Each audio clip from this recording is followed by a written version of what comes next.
the dangers of a nuclear accident.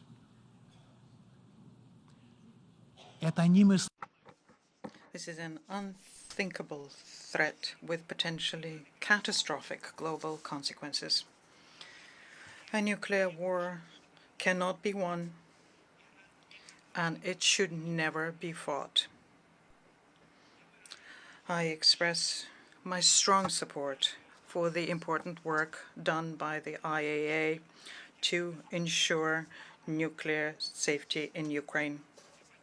I underscore the urgent need to reaffirm commitment to global disarmament and the non-proliferation regime. Excellencies, no one can be complacent. To all those suffering the consequences of this war, you are not forgotten.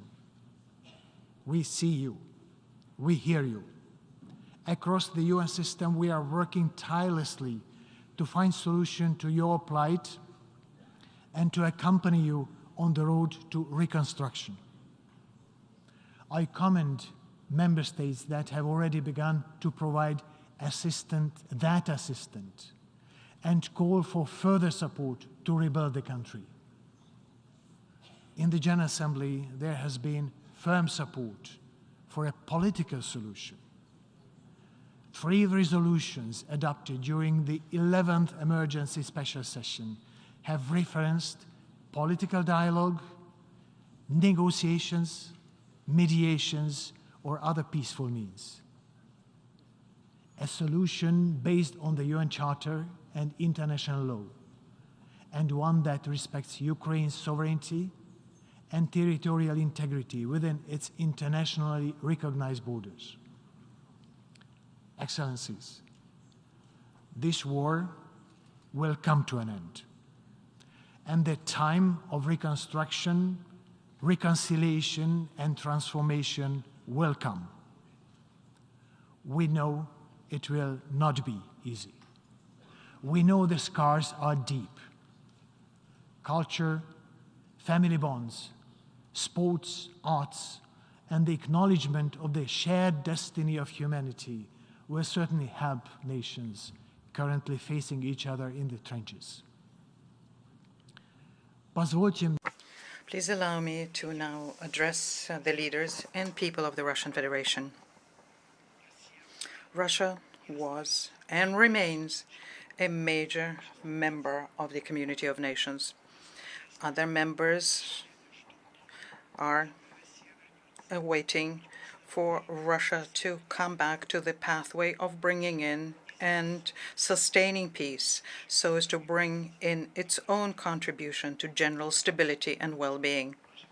Your Excellencies, let this one-year date and the suffering of the millions of people in front of our eyes over the past year serve us all a reminder here in this room that military solutions will not put an end to the war. Far too many lives have been lost. Far too many livelihoods and families and local communities. Russia can end this aggression. Russia can end the war with it began. Russia must put an end to this hellish spilling of blood. Call on the parties and the international community to recommit to the values, principles, and purposes of the UN Charter. Upholding and preserving our Constitution for we the peoples must be common interest to all member states. There is no alternative. I thank you.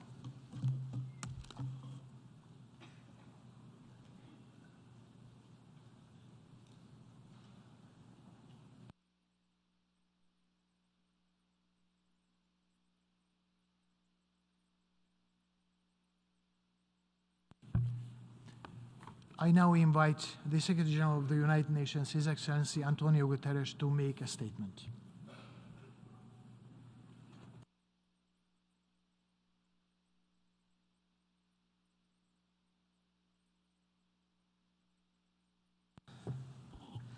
Mr. President of the General Assembly, Excellencies, ladies and gentlemen. The one-year mark of Russia's invasion of Ukraine stands as a grim milestone for the people of Ukraine and for the international community. That invasion is an affront to our collective conscience. It is a violation of the United Nations Charter and international law. It is having dramatic humanitarian and human rights consequences, and the impact is being felt far beyond Ukraine. As I said from day one, Russia's attack on Ukraine challenges the cornerstone principles and values of our multilateral system. The UN Charter is unambiguous, and I quote, "All members shall refrain in their international relations from the threat or use of force against the territorial integrity or political independence of any state, or in any other manner inconsistent with the purposes of the United Nations." Mr. President, Excellencies, the General Assembly has addressed in the clearest terms the attempt by the Russian Federation to illegally annex 4 regions of Ukraine: Kherson, Zaporizhia, Donetsk, and Luhansk. In doing so, the Assembly reaffirmed the long-standing principles of international law contained in its landmark Friendly Relations Declaration of 1970. Namely that, and I quote, "The territory of a state shall not be the object of acquisition by another state resulting from the threat or use of force, and that no territorial acquisition resulting from the threat or use of force shall be recognized as legal." End of quote. The position of the United Nations is unequivocal. We are committed to the sovereignty, independence, unity, and territorial integrity of Ukraine within its internationally recognized borders. Mr. President, the United Nations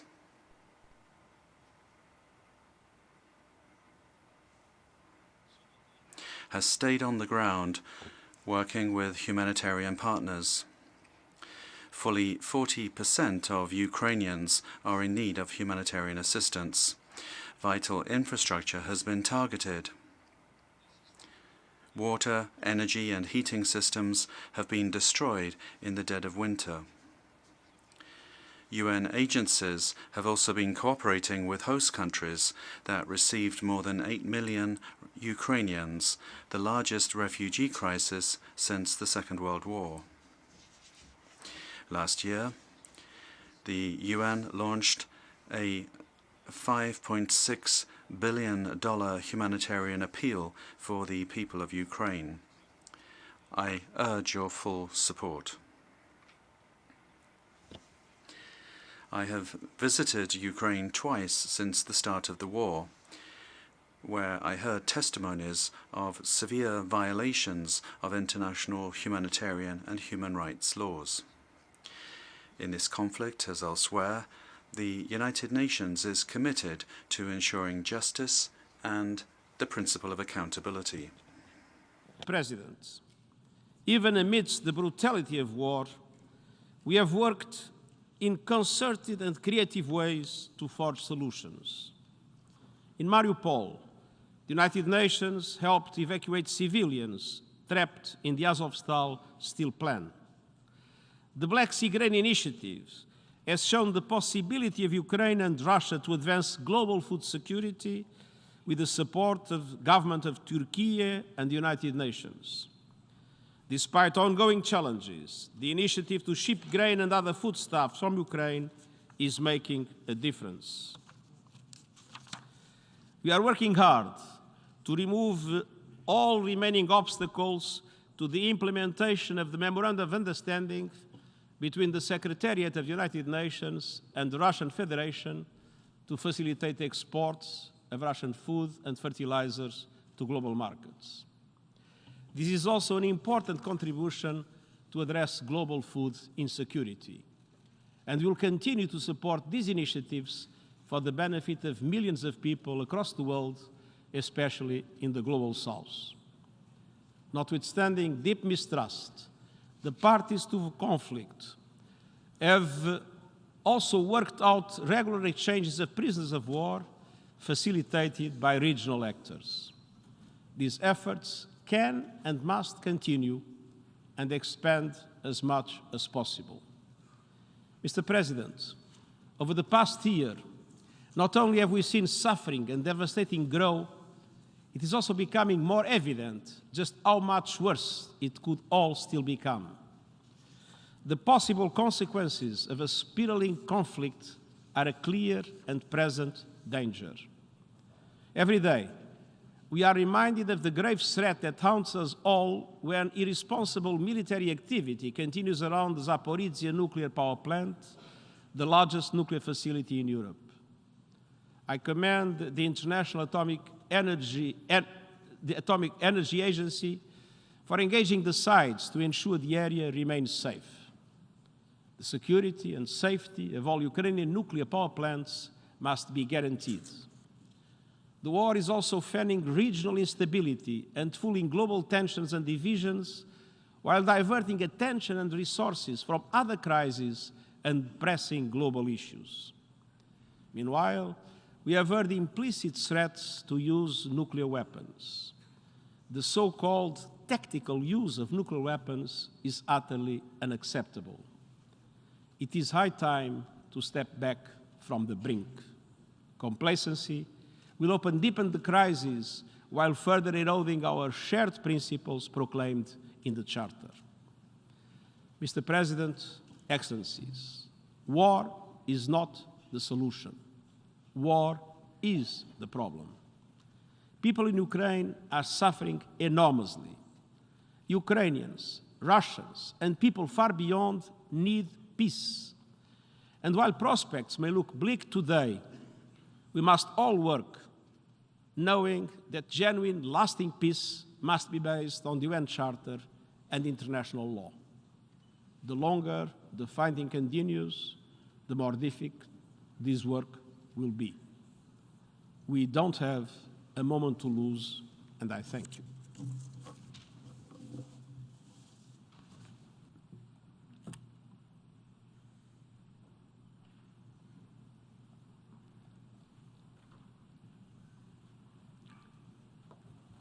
I thank the Secretary General.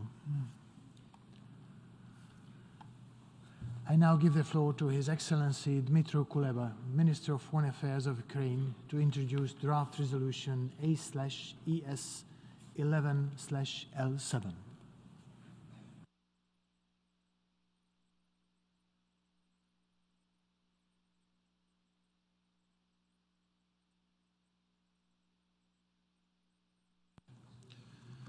Mr. President, distinguished representatives, 1 year since the Russian Federation began its full-scale aggression against Ukraine is approaching. I stood here at this esteemed place exactly 1 year ago. It was February 23rd, 24 hours before the aggression began. A massive Russian force hung over Ukraine, preparing to deal a devastating blow to my country and wipe it off the face of the world map. The first strikes hit the country early in the morning. Ever since then, Ukraine exercised its legitimate right to self-defense enshrined in the UN Charter. The Ukrainian people made a choice to fight for their lives. And against all odds, we were able to stop the much stronger aggressor and kick him out of half of the newly occupied territory of our country. But even after failing so badly and losing so many, Russia still wants to destroy Ukraine as a sovereign nation. And no one should be fooled by Russia's empty calls for negotiations. The current situation on the front line proves they want war, not peace. They are on the attack all along the front line, from Dnipro River to the Russian border.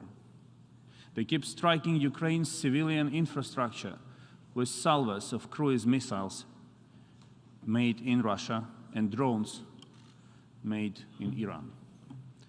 This is why we have no choice but to keep fighting for our survival, as any of you would do. The world has seen terrible atrocities committed by Russians in the occupied territories. Murder of unarmed civilians, torture and rape, looting, terror, political persecution, indiscriminate shelling, as well as deliberate attacks on civilian infrastructure. Forcible transfers of and deportations of thousands of Ukrainian children and their consequent adoption in Russian families in order to re-educate them as Russians. This is a genocide, and this is what we face today. For Ukraine, giving up would mean that such atrocities would be committed all over our territory. And I'm confident that any nation represented in this chamber would do the same in our place. You would fight. I know that some still think and sometimes say, we want to be friends with both Ukraine and Russia. Let it all just end sooner with whatever result. I can understand that. The problem is that in this war, there are no two equal sides. There is an aggressor and a victim. I understand that there are still some countries that do not want to take Ukraine's side for various reasons. But it's not about that. It's about taking the side of the United Nations Charter. It's about taking the side of international law. It is about taking the side of the UN General Assembly resolutions. These are our common rules, and we are all interested in upholding them, with the exception of the Russian Federation, which thinks that rules do not apply to it and exist only to be violated. We are all talking about peace today, but what is peace? The freedom of the occupier to rule over the land he has ravaged? Impunity for war criminals?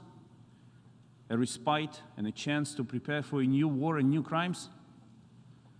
We will only worsen the problem if we replace one ugly reality with another and call it peace. True peace came in 1945, not because the forces of good stopped fighting, but because evil was defeated. Peace means justice. 3 months ago, President Volodymyr Zelensky outlined our vision for ensuring comprehensive, just, and long-term peace in Ukraine, as well as global security, the peace formula. This plan is based on 10 points. 1, radiation and nuclear safety. 2, food security. 3, energy security. 4, release of prisoners and deported persons. 5, implementation of the UN Charter to restore territorial sovereignty of Ukraine within its internationally recognized borders. 6, withdrawal of Russian troops and cessation of hostilities. 7, restoration of justice, including with the creation of a special tribunal. 8, prevention of ecocide. 9, prevention of escalation of war and repetition of aggression. And 10, confirmation of the end of the war. This vision is realistic and true to the facts. It covers all areas where peace needs to be restored. It addresses the real needs and challenges faced by the people who suffer from this war. Each of these steps can be implemented if there is a strong will for peace among many nations, and if we all unite our efforts around the same goal. Instead of hiding behind the mask of neutrality, let's choose the side of the UN Charter and international law. Ladies and gentlemen, never in recent history has the line between good and evil has been so clear. One country merely wants to live in peace, and I represent that country. The other wants to kill and destroy, and it has its representatives too. There is no other country in the world that wants peace as much as Ukraine does. We never wanted war. We never planned to attack anyone. Our troops do not stand on anyone else's land. We exercise our legitimate right to self-defense and do it pretty effectively. We know what we are fighting for. We are defending our land, our families, and our homes. Can anyone tell what Russians die for in a foreign land?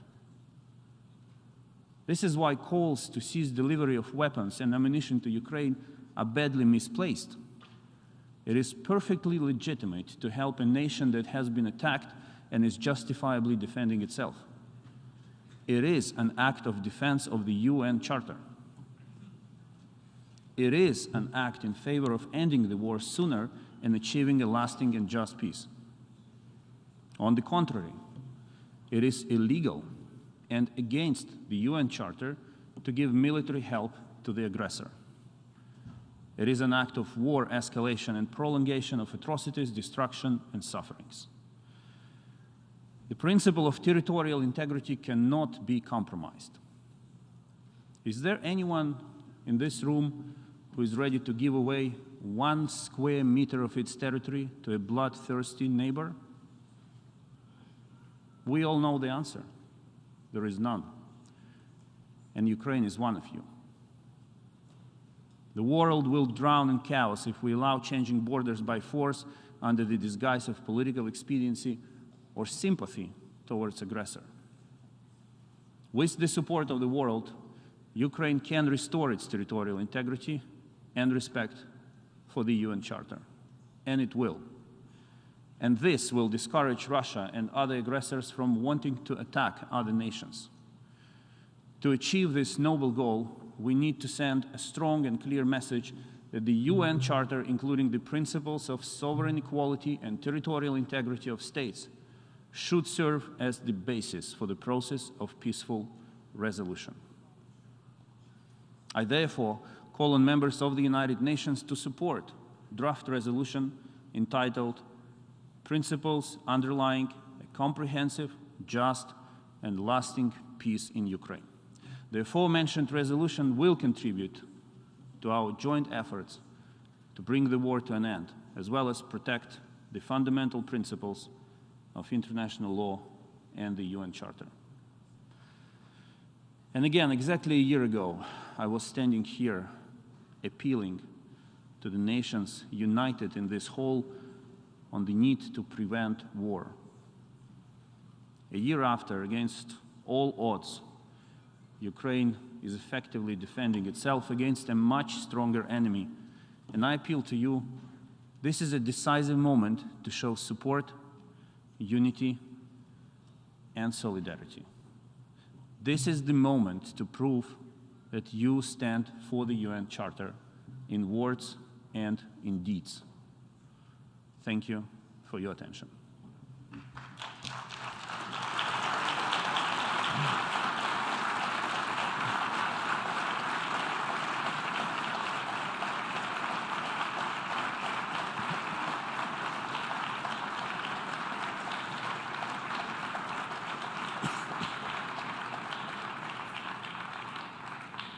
I thank the Minister of Foreign Affairs of Ukraine.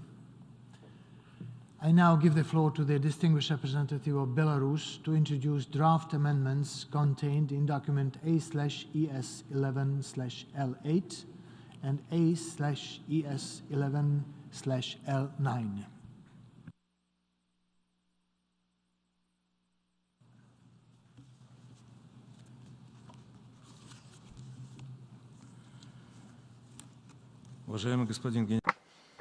Secretary General, President, Excellencies, ladies and gentlemen, distinguished colleagues. The Republic of Belarus has the honor of submitting two amendments to the draft resolution entitled Principles of the Charter of the United Nations, underlying a comprehensive, just, and lasting peace in Ukraine. The purpose of these amendments, as you all have the opportunity to familiarize yourselves with the amendments. The objective of the amendments is to rectify the inaccuracies in the text of the draft resolution on the topic of the real reasons for the conflict, and we have mentioned that many times. For some reason, it's not mentioned here at all, the genesis of the conflict and the conflict itself, and also to include into the text important language which would ensure that the content of the resolution is aligned with its title and would send a powerful signal about the international communities genuinely being interested in ending the conflict in Ukraine as soon as possible. The first amendment's goal is to take the resolution out of the gray area of half-truths, where, whilst looking for great expressions, facts are being distorted. For example, the fifth paragraph of the preamble is describing what is being done by Russia as a fully fledged invasion into Ukraine, which, in our view, is not in line with the reality, because if Russia had not limited itself to just conducting a special military operation and had conducted, as the resolution says, a fully fledged invasion, especially using its full military potential, which no one would wish for. If this were the case, I don't think there would be any country that would be able to exist after that, after several hours or even minutes after that. This is not something that was ever stated by the leadership of Russia as a goal of the special military operation. We, the Republic of Belarus, we believe that the only chance for ending the conflict is to immediately start negotiations with any kind of preconditions. And this was stated on several occasions, basically in every statement he makes, by the President of the Republic of Belarus, Mr. Lukashenko, who has been doing this throughout the conflict for about a year now. But nonetheless, reproducing once again of a non-consensual operative paragraph 5 in the text only takes us further away from the goal of attaining peace. At a Security Council meeting on the 17th of February this year, the Republic of Belarus quoted former heads of governments and states of Normandy 4, who recently publicly and voluntarily acknowledged that from the very beginning they were not interested in peace in Ukraine at the time when they're working on the agreements contained in the Minsk II package, and this was in February 2015. We think that lying in the course on negotiations on a peaceful resolution, especially at such a level, is completely unacceptable, and we are convinced that the General Assembly is to condemn the irresponsible acts of those politicians who played such a specific role in creating the preconditions for the current conflict. The second amendment we are submitting has the goal of including into the text the major elements needed for a peaceful settlement. We think that it's either a tragic oversight by the proponents and co-sponsors of the resolution, or it is intentional, an intentional step that they undertook, that the draft resolution, which is aimed at comprehensive, just, and lasting peace in Ukraine, does not contain an appeal to holding peace negotiations. The Republic of Belarus has been calling for it since the very first days of the conflict, or even long prior to the conflict. We have been saying the same thing. Let me just simply remind you here that it is thanks to the efforts made by the President of the Republic of Belarus in February and March 2022, it was possible to organize several rounds of negotiations between Kiev and Moscow in Belarus. And this, at the time, gave us all reason for cautious optimism. Now, breaking these negotiations down, as well as the continuous pumping of Ukraine with weaponry, resulted in protracting the confrontation. This in turn leads to the escalation of military activities, new victims, and also delays the prospects of peace in Ukraine. We're equally concerned by the irresponsible statements made by individual politicians about their readiness to provide Ukraine with lethal weaponry, up to and including weapons of mass destruction. If these plans are to be implemented, this would inevitably lead to a new spiral of escalation, countless victims, and a very real prospect of a global conflict. This is not something we can allow to happen, and this is precisely what the objective of our amendment is. The amendments we are submitting have no hidden agenda, and we genuinely think that their goal is to end the conflict as soon as possible using peaceful means. But voting upon these amendments, we will consider as a test of being truly interested in attaining a comprehensive, just, and lasting peace in Ukraine. I thank you for your attention. I thank the distinguished representative of Belarus. I now give the floor to the distinguished representative of the Russian Federation.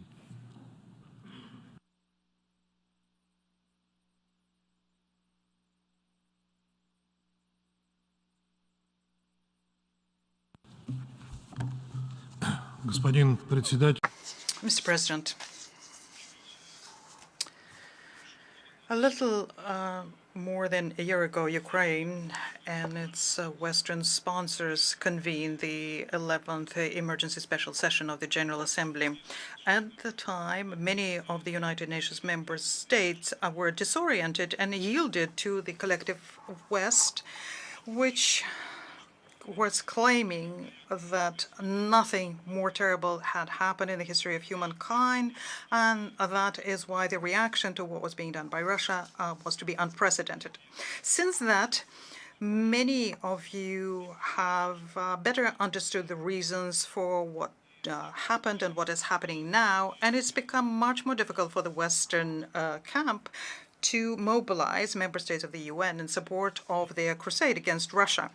And this is also shown in the emptied out draft resolution that we have, which nonetheless remains anti-Russia and harmful, and I will revert to this topic later. It's just that the chance of getting support for something more substantive, given that member states are much better informed now, are far, far fewer. And our opponents, what they need first and foremost now, are numbers and voices. So let me sum up and talk about what is it that member states have found out about Western thinking and how our world has changed over time. Well, first of all, it became obvious that the main element of anti-Russia propaganda campaign conducted by our former Western partners consists of accusing Russia of unprovoked aggression against its neighbor, which is a result of imperial ambitions and a desire to take hold of foreign territory and destroy Ukraine as such. Now, believing these absurdities is only possible if you forget about the 8 years which preceded our special military operations.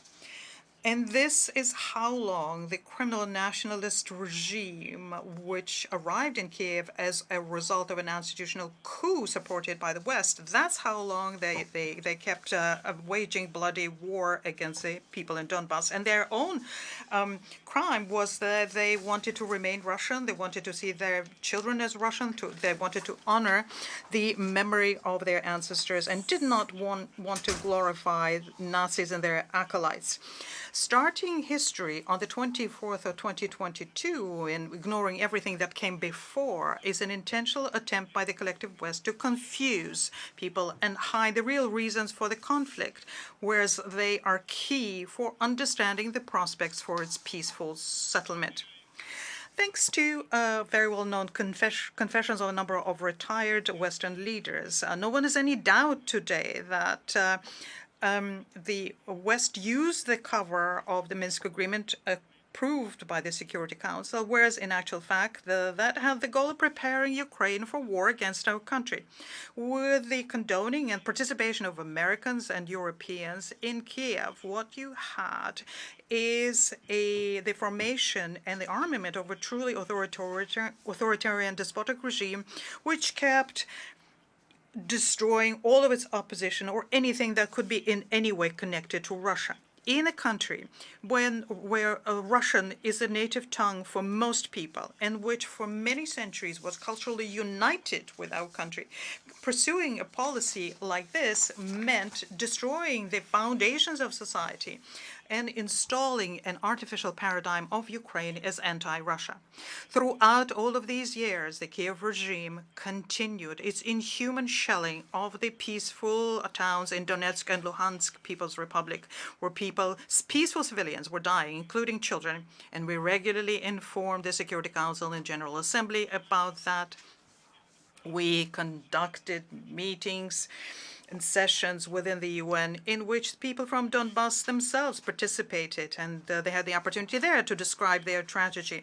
And those who followed those meetings understand very well that we had no option other than defending the people of Donbass and ensuring the safety and security of our country using military means. In other words, we started the special military operation so as to stop the 8-year-long war by Kiev against the people in Donetsk and Lugansk. We had warned that it's unacceptable to have the military presence of collective West in the territory of neighborly Ukraine. This was a direct threat to our national security. But the West has, on many times, brazenly ignored our concerns and continue bringing the military infrastructure of NATO closer and closer to our borders. The statements made by a number of countries that Russia is guilty of destroying regional and global security systems are hypocritical.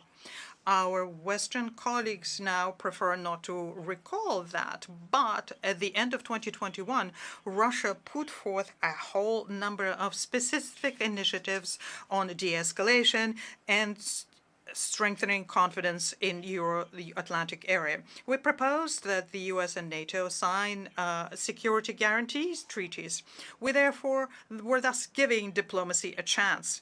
But this chance was arrogantly spurned by the United States and their allies. They outright refused to even discuss our initiatives, which, if they had been realized, would have enabled us to avoid what we're witnessing today.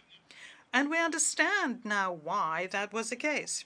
When we suggested that we reach an agreement on security guarantees, the West at the time was already going full steam ahead to turn Ukraine into a fully fledged military platform immediately next to our borders. Now, remembering that, do we have any reason to trust the statements being made by Western representatives today when they say that they want peace?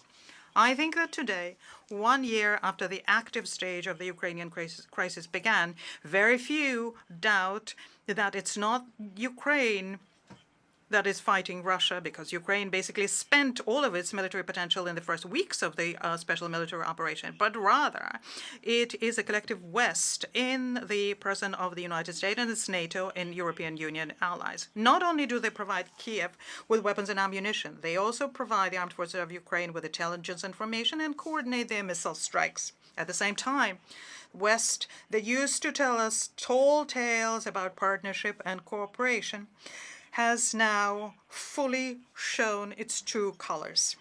All decorum is set aside, and the goal is to arm Ukraine and thus inflict strategic defeat on my country, to dismember and destroy it. Such schemes are being openly discussed in a number of Eastern European capitals, in the European Parliament, and the slogans to this effect are being promoted in European by European and American politicians. For this goal, the West is closing its eyes to the resurging neo-Nazism in Ukraine and to the glorification of Nazi criminals. It's becoming very clear that the Ukrainian crisis has only become a catalyst for the visceral Russophobia to come to the surface. It has now contaminated the American and European elites. They're competing against each other in the number of sanctions that impose on my country, whereas these sanctions in actual fact are hitting the developing world hardest. In this desire of theirs to defeat Russia in any way possible, they can sacrifice not just Ukraine, they're ready to plunge the world entire into the abyss of war. What is at stake, after all, is keeping the United States and its allies' hegemony. They don't want to have anyone come to the level of governing the planet. They think it's their turf. As Mr. Borrell stated, they are in a wonderful garden, and the rest is just the jungle. Now, the appeals to stop by the very word developing states is something that the collective West does not react to. Any peace plan, in quotes, which is being introduced by either Kiev or its Western sponsors, is in actual fact can boil down to the same thing, the capitulation of Russia. It has become obvious to everyone a long time ago, and the real attitude of the Kiev regime to negotiations is shown by the law passed by the Ukrainian president in September last year. The law bans negotiating with the Russian leadership. Thanks to the revelations of the former Israeli Prime Minister Naftali Bennett, no one doubts that in the March of last year, when our special military operation was in its very early stages, the Zelensky regime, under pressure from its Western masters, withdrew their own ideas on long-term peace with Russia under pressure from West. And this would have enabled us to remove the reasons which made us start the special military operation. Washington, London, and Brussels did not arm and strengthen the Kiev regime, made Ukraine into Russia, so as to Russia and Ukraine can once again live in peace and security. This is the logic of the colonizer and pitting neighbors against each other. This is well known to our African and Asian partners. There's nothing new in the Western arsenal that appeared since then. So, what can we see today as a result of all of this? What we see is the Ukrainian crisis, which is in conflagration, is being fueled by the West through their weaponry. They are conducting a hybrid war down to the last Ukrainian. And behind this, not just the politicians with their fantasies about defeating Russia on the battlefield, but rather the greedy weapons lobby. They're getting their super profits and the perfect place to test their ammunitions and weapons in military conditions. But the involvement of the West in the conflict from indirect, it's becoming more and more direct and with noticeable consequences. And it ranges from the food and energy crisis, which was provoked by the Western sanctions, to undermining the Nord Stream, for which, of course, the perpetrators will have to be held accountable. What we also have is the suffering people of Ukraine, because they're being used by the Kiev regime as cannon fodder for the purpose of Western geopolitical goals. Those of the Ukrainians who end up in the West become servers without any rights, and they're in the service of the Western masters. They are subjected to violence and exploitation. And that is why most of them, despite the rabid Russophobic propaganda, are saving themselves from hostilities in Russia, where the Ukrainian people are loved and respected. As regards my country, we consider all of this as our war with Russia for survival, for the future of our country, our children, and our identity. This is a war which, as was also the case 80 years ago, was in which a treacherous and powerful enemy is involved who wants to take over our land and subjugate us. And the Russophobia, the appeals to dismember our country, the German tanks once again going to kill Russians. The goal is to put red stars on the weapons of those who do not want to give up on their Russian identity, only strengthen this impression. And this is a plan that came into implementation not now, but already in 2014, where on our borders we had a regime which was hostile to us, and it was being strengthened. And Ukraine, in all of this, is nothing more than just a pawn.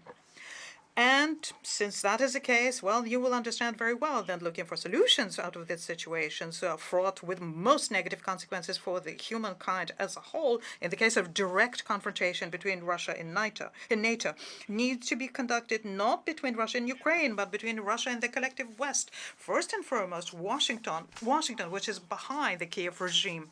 We are ready for a search for a serious and long-term diplomatic solution. We have stated this on many occasions. Our opponents have not yet recovered from their futile illusions that they could defeat a nuclear power. And that is why removing the reasons underpinning the special military operation a year ago is something that we need to do using military means. Next and last question. How can UN member states help move to the peaceful resolution of the difference between Russia and West? We can say one thing for certain. The resolution which is submitted here and will be put to the vote will not help this at all. It will rather encourage the West in their acts and give our opponents the pretext to state that Russia is supposedly isolated in the world. And that would mean that they will continue their militaristic, Russophobic line using the supposed support of UN member states as a cover. Of course, the resolution will be used by the Kiev regime as well in their propaganda. And this is already being done. Yesterday already, Mr. Zelensky stated that the General Assembly is being convened so as to pass a resolution in support of his infamous peace plan, which consists of 10 items.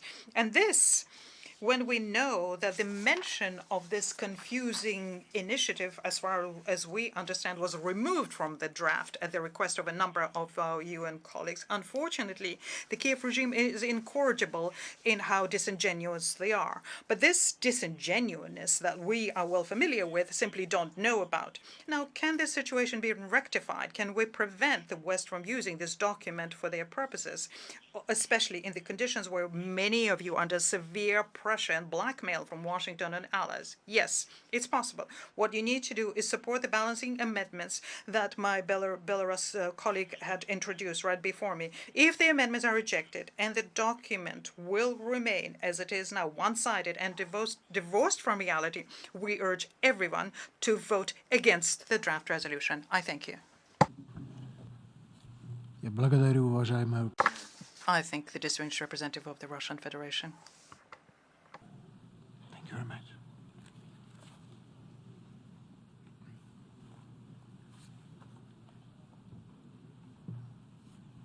I now give the floor to His Excellency Josep Borrell Fontelles, High Representative for European Affairs and Security Policy, Vice President of the European Commission.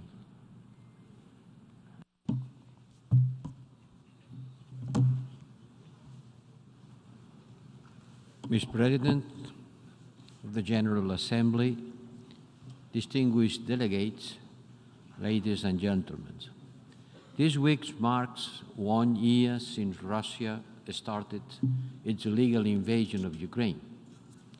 Everybody knows. This was or remained a clear-cut case of an aggression by a permanent member of the Security Council, and this is Russia. Everybody knows. A blatant violation of international law and the principles of the United Charter. The world needs peace in Ukraine, and the people of Ukraine deserve peace after so much suffering. But not just any peace. We need a peace grounded in the principles of the United Nations Charter. That's why we are in this very hall. This is what the resolution presented by Ukraine is about. It's about to reiterate our support for Ukraine and to set out the principles for peace. I want to stress it. This war against Ukraine is not an European issue. It's not about the West versus Russia. No, this illegal war concerns everyone, the North, the South, the East, the West, the whole world.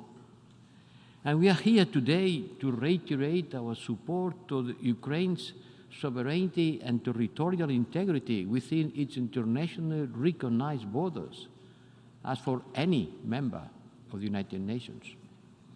Yes, sovereignty, territorial integrity, these are the principles that Russia is attacking in Ukraine every day. These are also the principles we have to uphold everywhere, every day. And if we don't condemn and stop Russia's actions in Ukraine today, this will increase the risk for any other country elsewhere in the world to face a similar aggression. No one can feel safe in a world where the illegal use of force would be normalized. And there it is, the Article 51 of the United Charter. Ukraine has the inherent right to defend itself, just like any other United Nations member. Ukraine has the right to defend itself and protect its population against the daily shelling by the Russian army.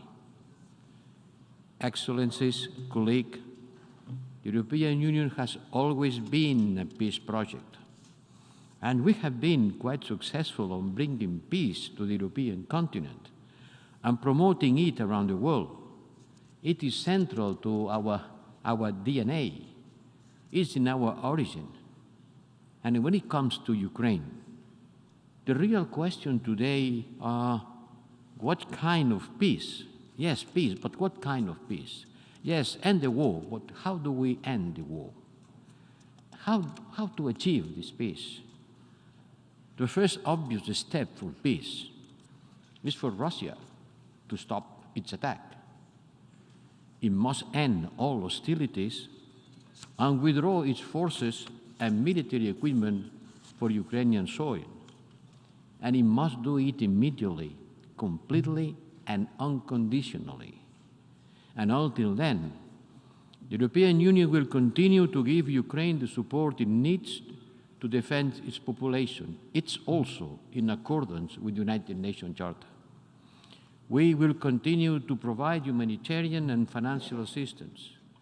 We will work to hold Russia accountable for its actions and war crimes.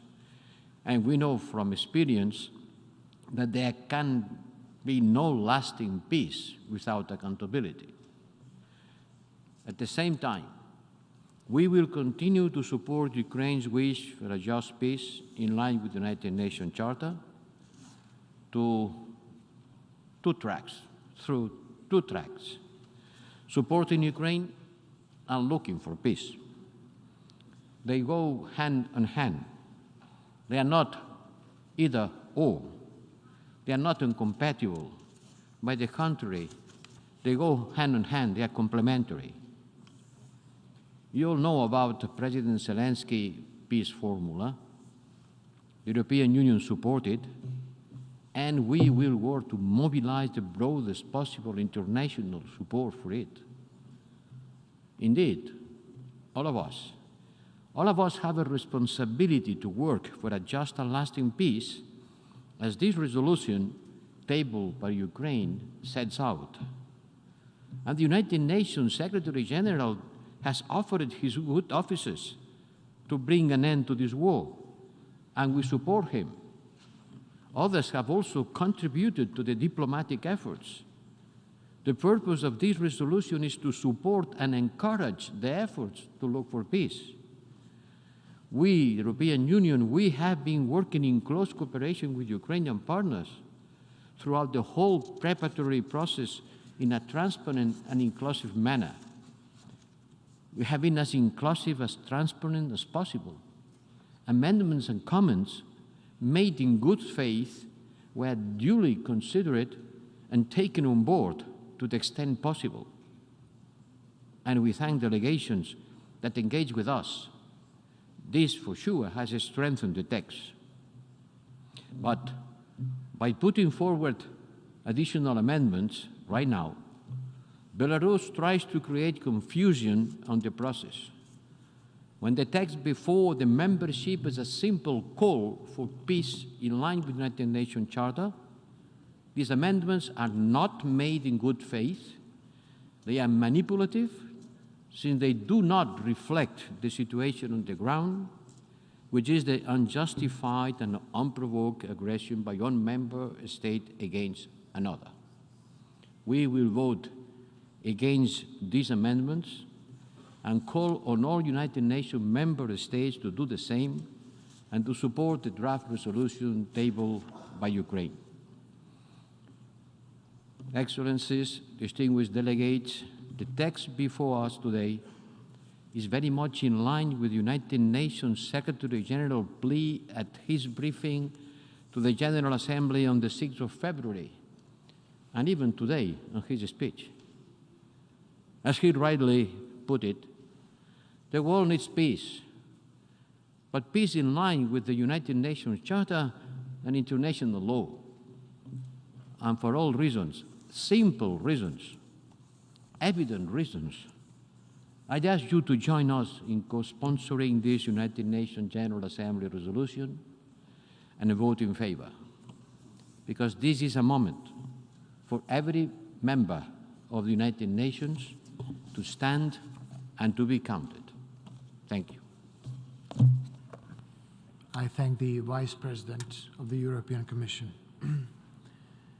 Now I give the floor to His Excellency Antonio Tajani, Deputy Prime Minister and Minister of Foreign Affairs and International Cooperation of Italy.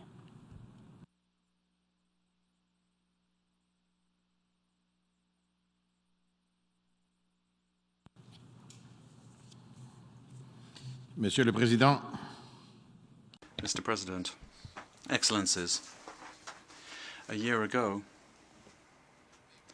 the Russian army invaded Ukraine. An invasion that led to tens of thousands of deaths, that led to the destruction of infrastructure, led to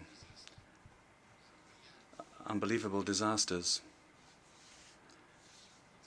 due to an illegal invasion, violating the rules of international law. We are standing alongside the Ukrainians who are suffering at the moment. it's been very clear. The ongoing aggression is a violation of the United Nations Charter against international security and stability. No country can be safe if the violation of our common principles and rules remains unaccounted for. On this anniversary, Ukraine still stands, and we stand in full solidarity with the country and its people. The daily attacks to their lives and to critical infrastructure with devastating humanitarian costs are unacceptable. They must stop. But we want to work in favor of peace. Señoras y señores, no hay paz. Ladies and gentlemen, there is no peace without justice. Justice is integrity, freedom, independence for Ukraine. There is no peace without justice. The Italian government stands for agreements on specific issues, such as the establishment of a nuclear safe area around Zaporizhzhia and the renewal of the Black Sea Grain Initiative. Are necessary and urgent response on these threats and important steps toward building mutual trust and laying the foundations of a wider dialogue. A comprehensive, just and lasting peace, in line with the principle of the Charter of the United Nations is needed, as the resolution brought to the attention of this 11th Emergency Special Session clearly states. Now, more than ever, we need diplomacy, also to take into account the legitimate concerns and the expectation of the countries of the Global South which are bearing the consequences of this conflict. Italy is ready to do its part in this direction. Now is the time to redouble our collective support for diplomatic efforts to achieve this goal. Today, in this World Parliament, where all the states are represented as equal, we have the opportunity and the moral duty to demonstrate that we can work together to achieve this goal, adopting a resolution for peace with a wide majority. Today, we are called upon to defend the rules-based international order. The United Nations, and in this moment the General Assembly, are at the forefront for peace and security and human rights. For this reason, Italy is a proud co-sponsor of this draft resolution, and I call on the Member States to support a just peace by voting yes. L'Italie vous demande de soutenir cette résolution et de voter oui. Italy is asking you to support the resolution and vote in favor of the resolution. I thank the Deputy Prime Minister of Italy. And now I give the floor to Her Excellency Linda Thomas-Greenfield, Permanent Representative of the United States to the United Nations and member of the Cabinet of the President of the United States. Thank you, Mr. President. Thank you to the Secretary General. Colleagues, today we are gathered to discuss an important historic resolution, one that will promote diplomacy, dialogue, and a lasting peace in Ukraine. The timing of this moment is, of course, intentional. 1 year ago, Russia launched its illegal, unprovoked, full-scale invasion into Ukraine. I remember that day clearly, as I know all of you do too as well. That evening, I walked into the United Nations Security Council for an emergency meeting, which the United States had called for because we believed that Russia's invasion of Ukraine was imminent. At this point, we had been sounding the alarm bells for weeks.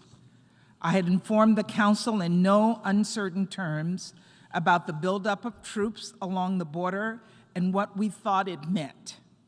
Secretary Blinken had also come to the Security Council and laid out in detail. Secretary Blinken had also come to the Security Council and laid out in detail what we expected would soon unfold. A few days before the invasion, Russia's Deputy Foreign Minister told us to, and I quote, "stop the hysteria." On the very night of Russia's invasion into Ukraine, Russia's representative said in the Security Council that, and I quote, "occupation of Ukraine is not in our plan." All Russia did was deny, deny, deny, as we've heard the Russian PR do again today. That cold February night, 1 year ago today, I asked Russia to stop, to return to its borders, to send its troops, tanks, and planes back into their barracks and hangars, to send diplomats back to the negotiating table.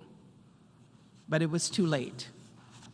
At that exact moment, I joined so many others in the Security Council and around the world to make a plea, in making a plea for peace. President Putin chose war. This was an illegal, unprovoked attack on Ukraine, but it was also an assault on the United Nations. It struck at the very heart of the UN Charter. We all know what happened next and what is still happening now. The bombing of kindergartens and high schools and hospitals, the slaughters of innocent civilians, the worst refugee crisis in Europe since World War II, an unprecedented hunger crisis around the world, threats to nuclear and energy security, families forcibly separated, Ukrainian children relocated to Russia, mass suffering, crimes against humanity. Colleagues, this vote is a moment to remember why we are here. Of course, I cannot speak for all of you. I can only speak for myself. When I was sworn in for this role, it was exactly 1 year to the day of Russia's full-scale invasion of Ukraine. Back then, I could not have known the existential threat that the UN Charter would face. But I did know what President Biden and the American people were sending me here to do. To represent my country to the world, yes, but also to uphold the UN Charter, to engage in dialogue and diplomacy, and to lead us toward a more peaceful, more prosperous planet. And that is what I'm here to do today. And no matter what else you were sent here to do, I know we all share these same goals in common: to represent our countries, to advocate for diplomacy, and to push for peace. This vote is an opportunity to do just that. We have before us a resolution that calls on the nations of the world to support diplomatic efforts to achieve a comprehensive and lasting peace in Ukraine. A peace consistent with the UN Charter, consistent with its fundamental principles of sovereignty, territorial integrity, and self-defense. Colleagues, this vote will go down in history. On the 1-year anniversary of this conflict, we will see where the nations of the world stand on the matter of peace in Ukraine. Earlier this week, President Biden visited Ukraine, and he made it clear where the United States stands. He stood shoulder to shoulder with President Zelensky to remind the world that 1 year later, Kyiv still stands. Ukraine still stands, and America still stands with Ukraine.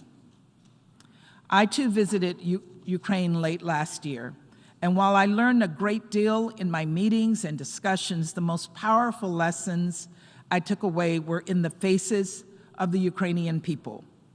In President Zelensky, I saw resolve. I saw a leader determined to defend his people and defend his country for as long as it takes.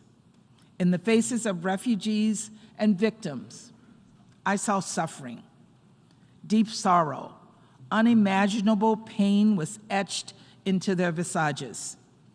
It is hard to overstate how much unnecessary anguish and pain President Putin has caused. But it was in the faces of Ukrainian children where I found hope. I met a 10-year-old girl, Milena, who lived in a facility where displaced families were gathering to prepare for the cold winter, a facility that had once been hit by Russian missiles. And I asked Milena what she wanted to do when the war was over. And she smiled. She told me simply that she wanted to go back to school and see her best friend again. Her face beamed with hope. I will never forget her shining eyes. Colleagues, we should never give up on hope. We should never give up on the potential for diplomacy or the power of dialogue or the urgency of peace. We now have an opportunity to vote for that peace and to vote to uphold the UN Charter once more. A UN Charter which stands for sovereignty and territorial integrity. A UN Charter that stands for the inherent right of self-defense. And a UN Charter which aims to maintain international peace and security and end the scourge of war. So, colleagues, I urge you to vote against any and all hostile amendments that seek to undermine the UN Charter and ignore the truth of this war. I urge you instead to vote yes in support of this resolution as it stands, to promote diplomacy and dialogue. Yes, diplomacy and dialogue, to promote cooperation on the threats to global food security, energy, finance, the environment, nuclear security, and safety, to defend the UN Charter we have all signed up to protect, and to support a just and lasting peace in Ukraine. Thank you very much. I thank the distinguished member of the Cabinet of the President of the United States. And now I give the floor to Her Excellency Melanie Joly, Minister of Foreign Affairs of Canada.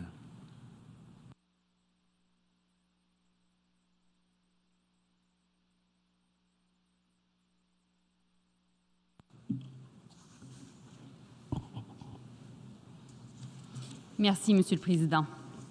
Il y a un an, un membre fondateur des Nations Unies et membre permanent du Conseil de sécurité, la Russie, a lancé une invasion militaire agressive par voie terrestre, maritime et aérienne contre son voisin, l'Ukraine.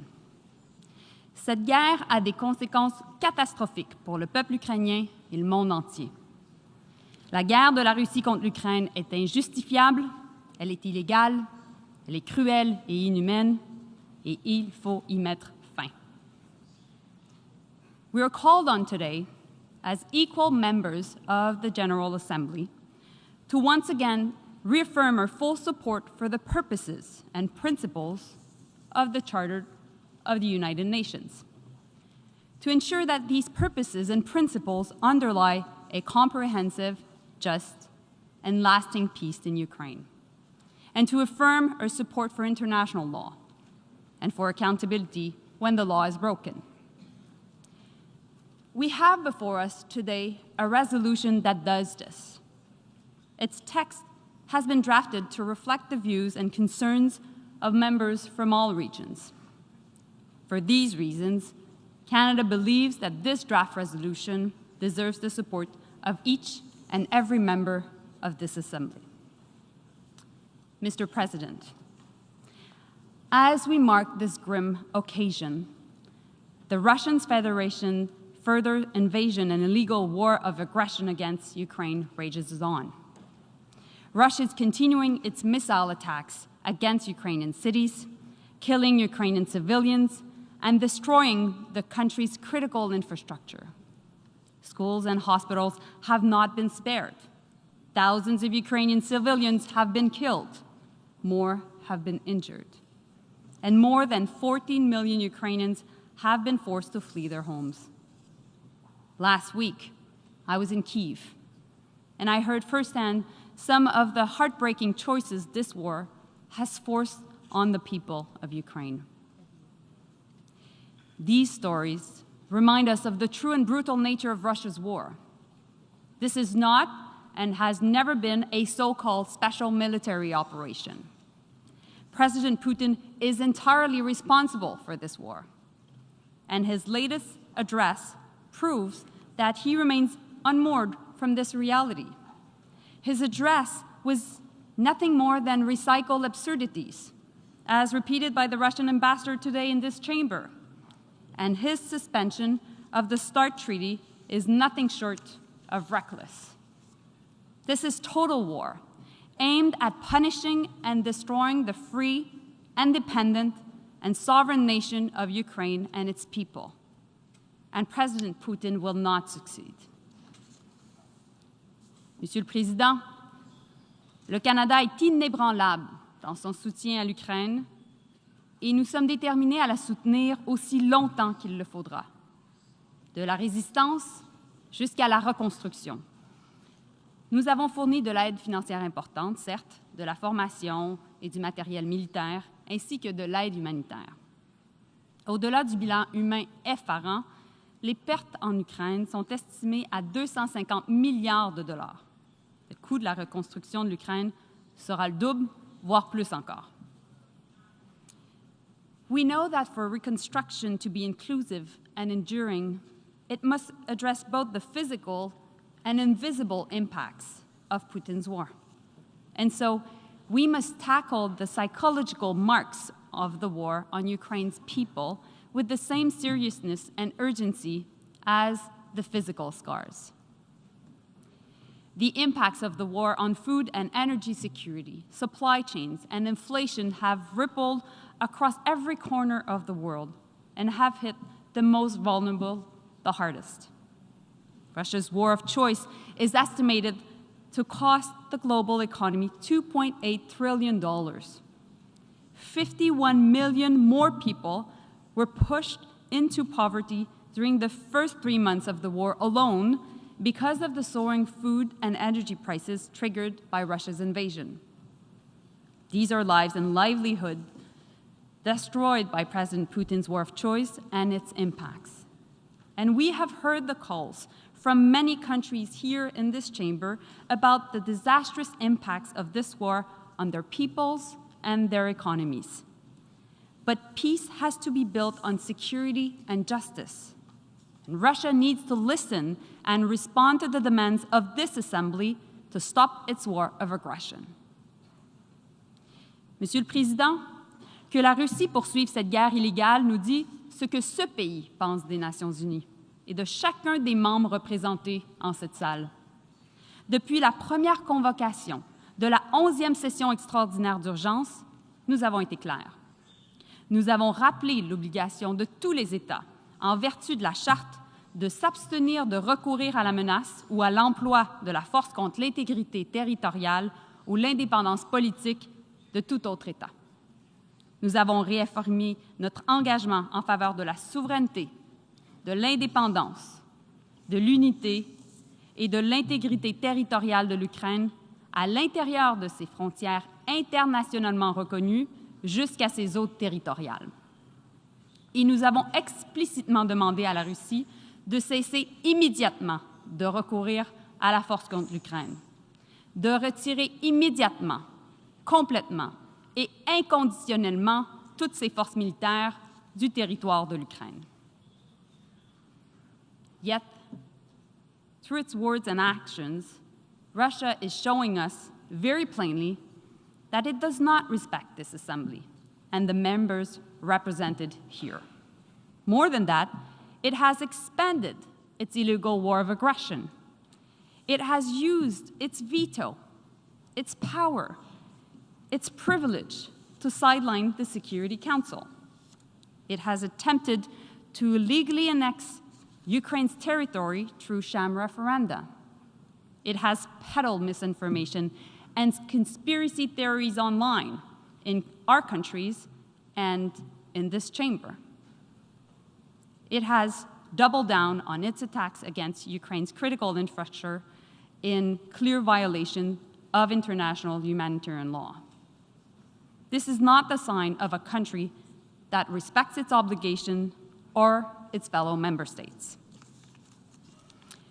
Russia would have you believe that this is about forcing you to choose sides.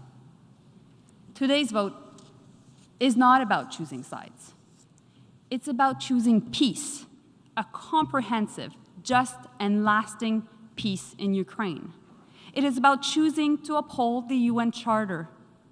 It is about respecting the right of every state in this chamber to chart their own future. It is about choosing rules over chaos and clearly stating that no one, today and in the future, can disregard the principles of sovereignty and territorial integrity. Canada encourages every member of this Assembly to choose peace and vote in favor of this resolution. Thank you so much. Merci beaucoup. I thank the distinguished Minister of Canada. Now I give the floor to His Excellency José Manuel Álvarez Bueno, Minister of Foreign Affairs, European Union and Cooperation of Spain.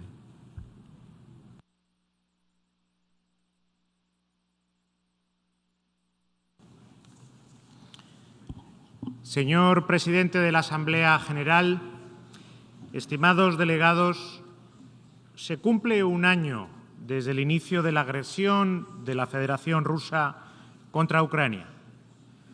Hoy nos hemos reunido aquí en la Asamblea General de las Naciones Unidas, el órgano que mejor representa a la comunidad internacional en su conjunto, para condenar de nuevo y por una amplísima mayoría, estoy seguro, esta agresión. Es importante que esta reunión tenga lugar aquí, porque esta organización nació para preservar a las generaciones venideras del flagelo de la guerra. Esta organización se construyó sobre una carta que consagra los principios básicos de una sociedad internacional que contiene una promesa de paz y de desarrollo para todos nuestros pueblos. Y eso queremos para Ucrania, una paz justa dentro de los principios de la Carta de Naciones Unidas. La agresión rusa contra Ucrania no es solo una injusticia para Ucrania y para Europa.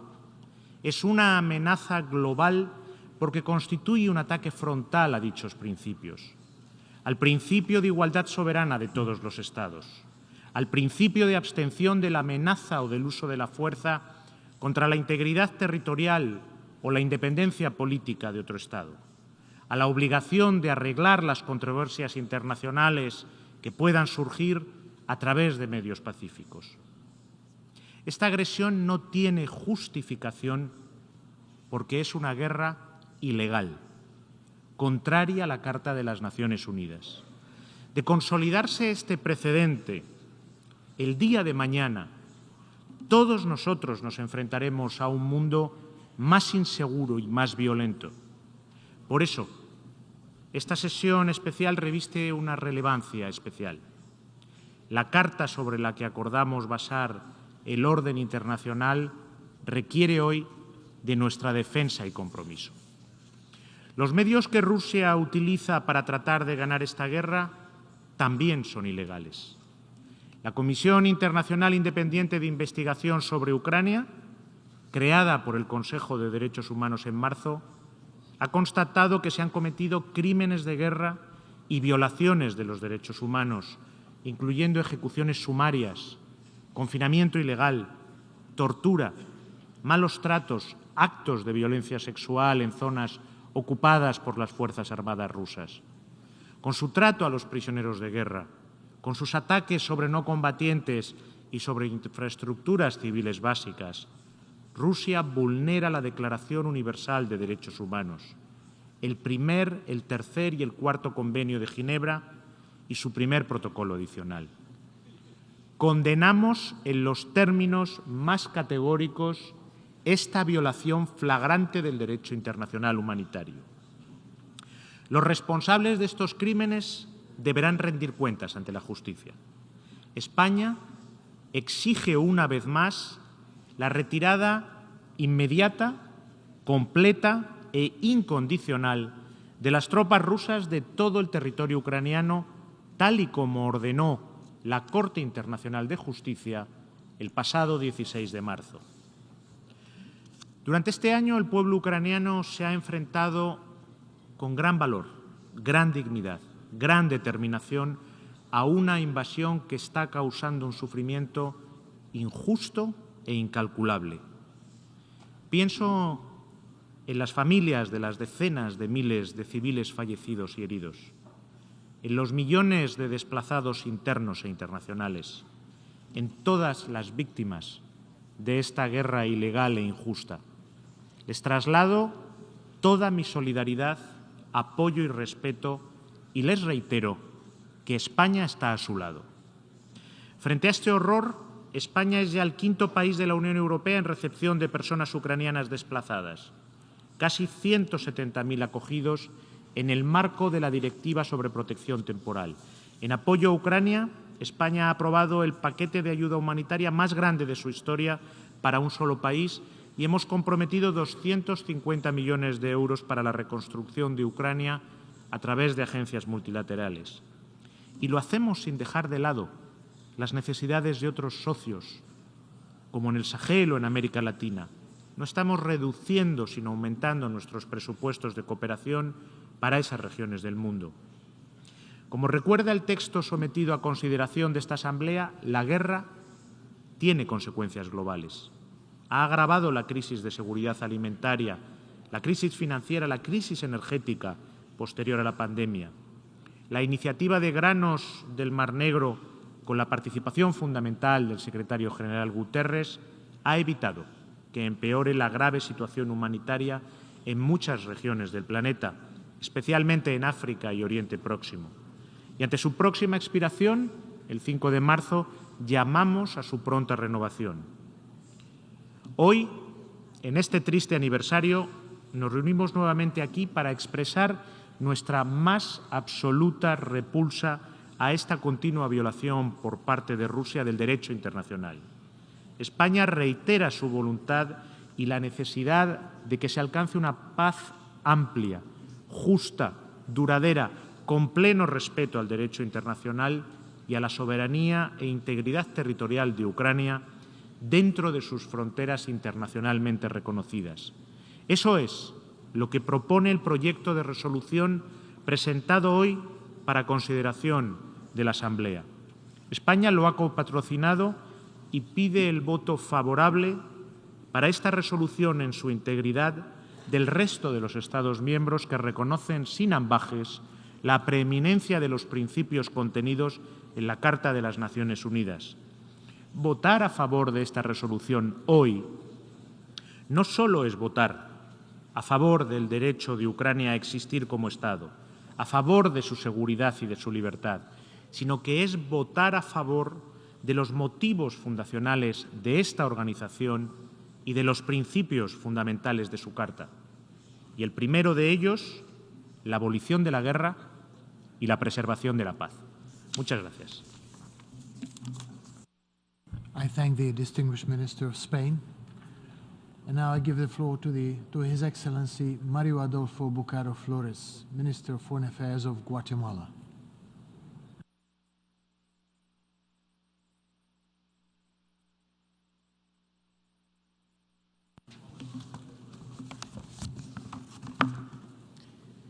Señor Presidente, Sus Excelencias, hace un año tuve la oportunidad de estar en Kiev, de ser testigo como latinoamericano de las atrocidades que esta guerra ha producido.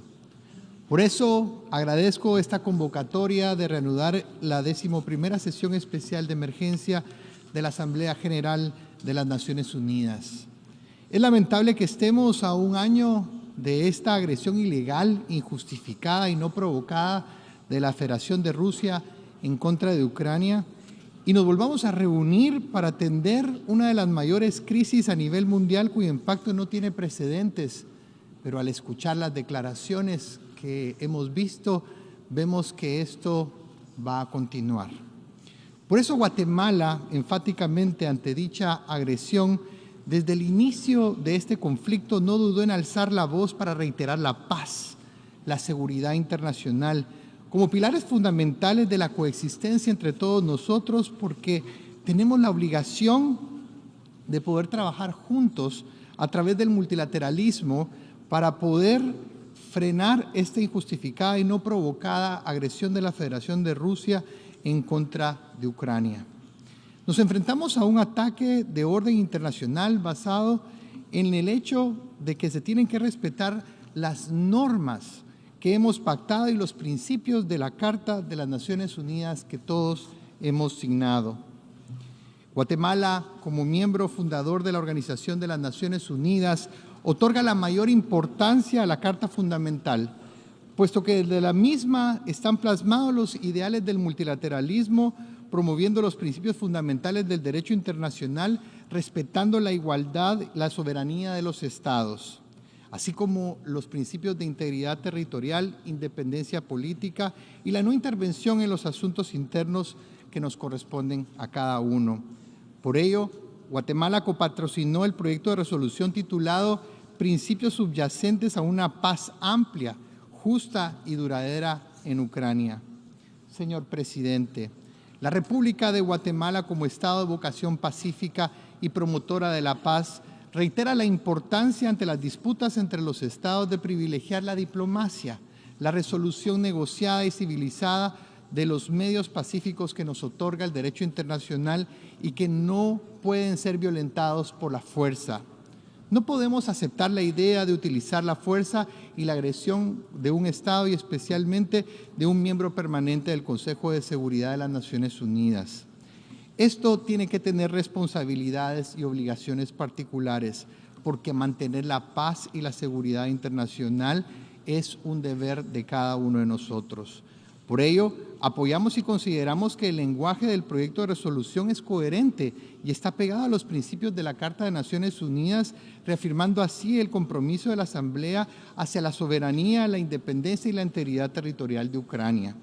Estamos convencidos que esta honorable Asamblea tiene el mandato y la autoridad de aprobar esta resolución y según lo establecido en el capítulo 4 de las Naciones Unidas que hemos refrendado, sabemos que esto permitirá también garantizar la rendición de cuentas por los delitos graves que conmocionan la conciencia humana que todos somos testigos y que hemos visto hoy en Ucrania.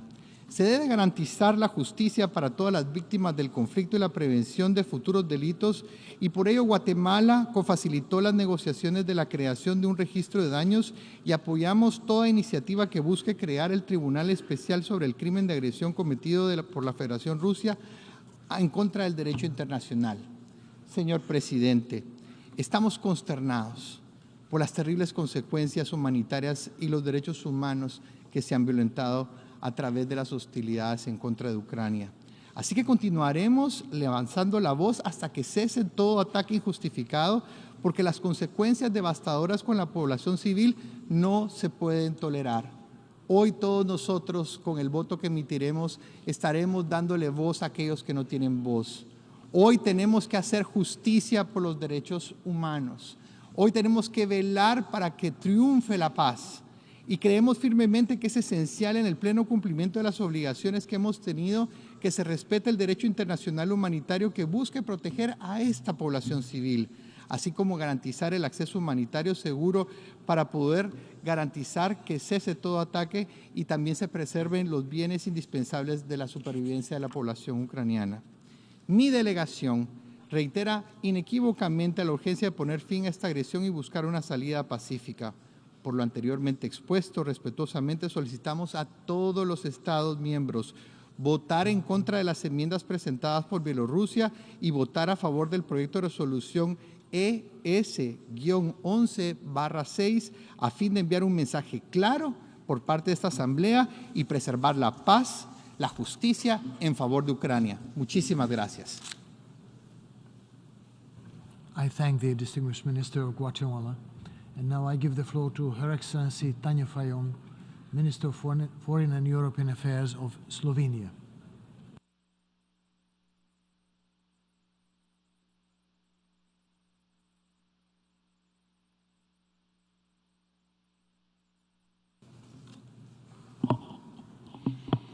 President of the General Assembly, Secretary General, Excellencies, ladies and gentlemen.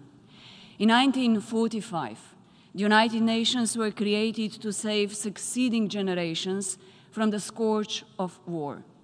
The UN Charter reflected our collective vow to refrain from the use of armed force against the territorial integrity or political independence of any state.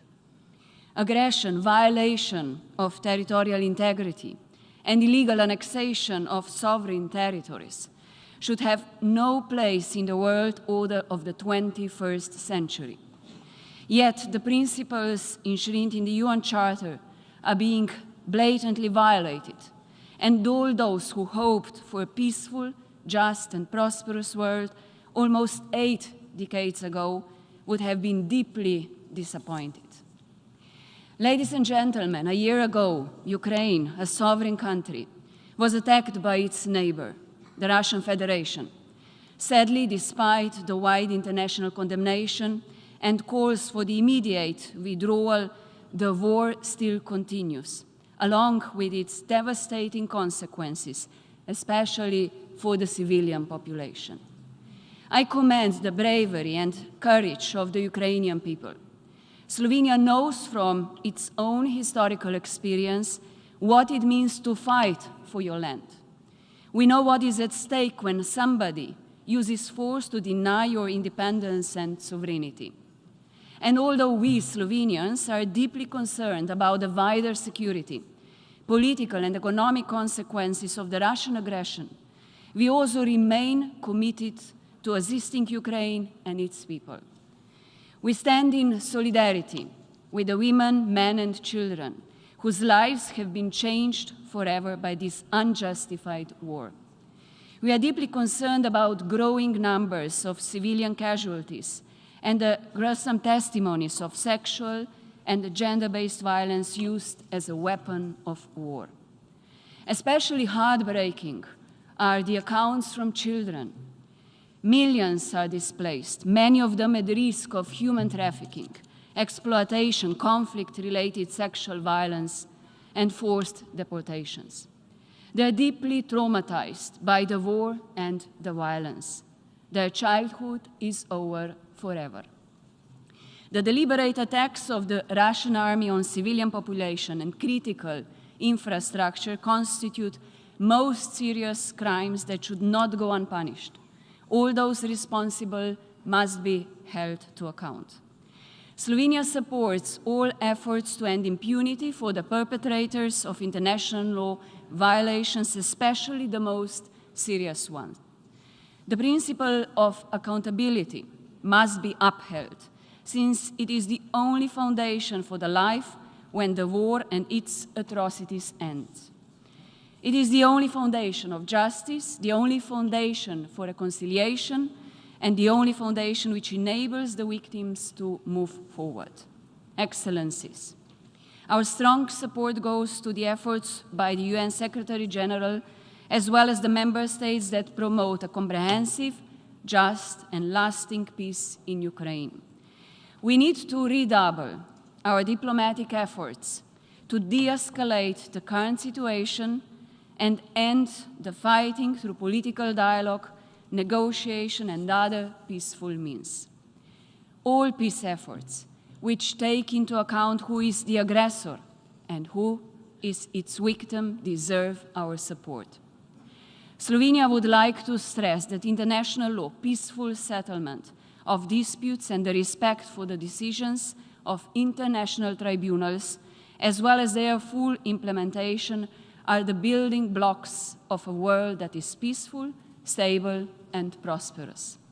Mr. President, this war reminds us all just how globally connected and interdependent we are. Its consequences are felt all over the world. And I would like to state this very clearly. These are not consequences of our support for Ukraine, no consequences of our reaction to the illegal aggression.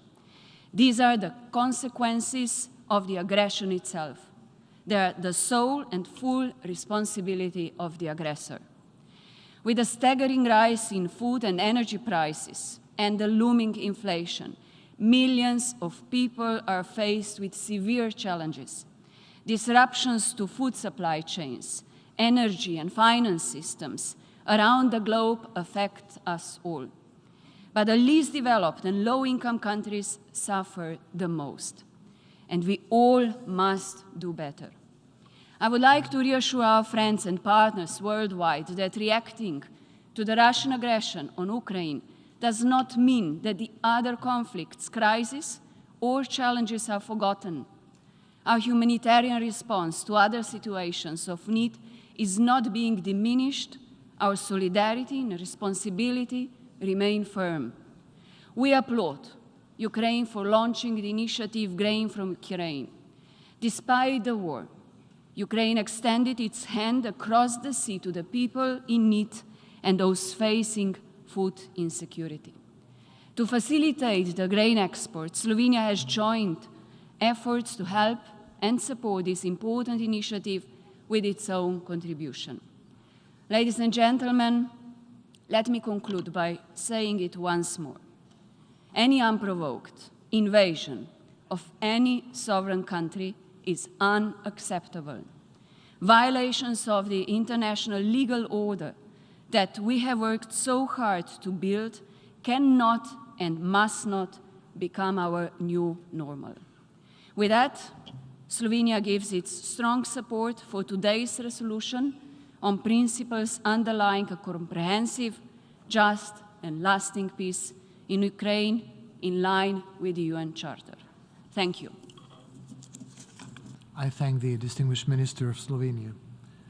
Now I give the floor to His Excellency Urmas Reinsalu, Minister of Foreign Affairs of Estonia.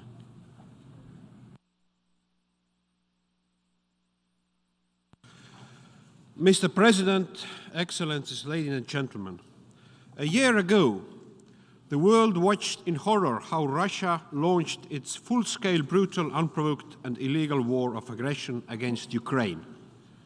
And let's remind that Russia has held war against Ukraine for almost 9 years. A permanent member of the Security Council, whose mandate in that seat is rightfully under challenge, demonstrated its complete disrespect for the rules-based international order.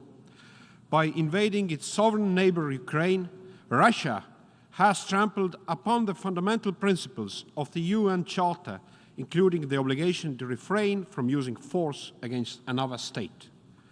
Russia has completely ignored several calls by the General Assembly to stop its aggression and the legally binding order of the ICJ from last March to suspend immediately its military operation, as they call, in Ukraine.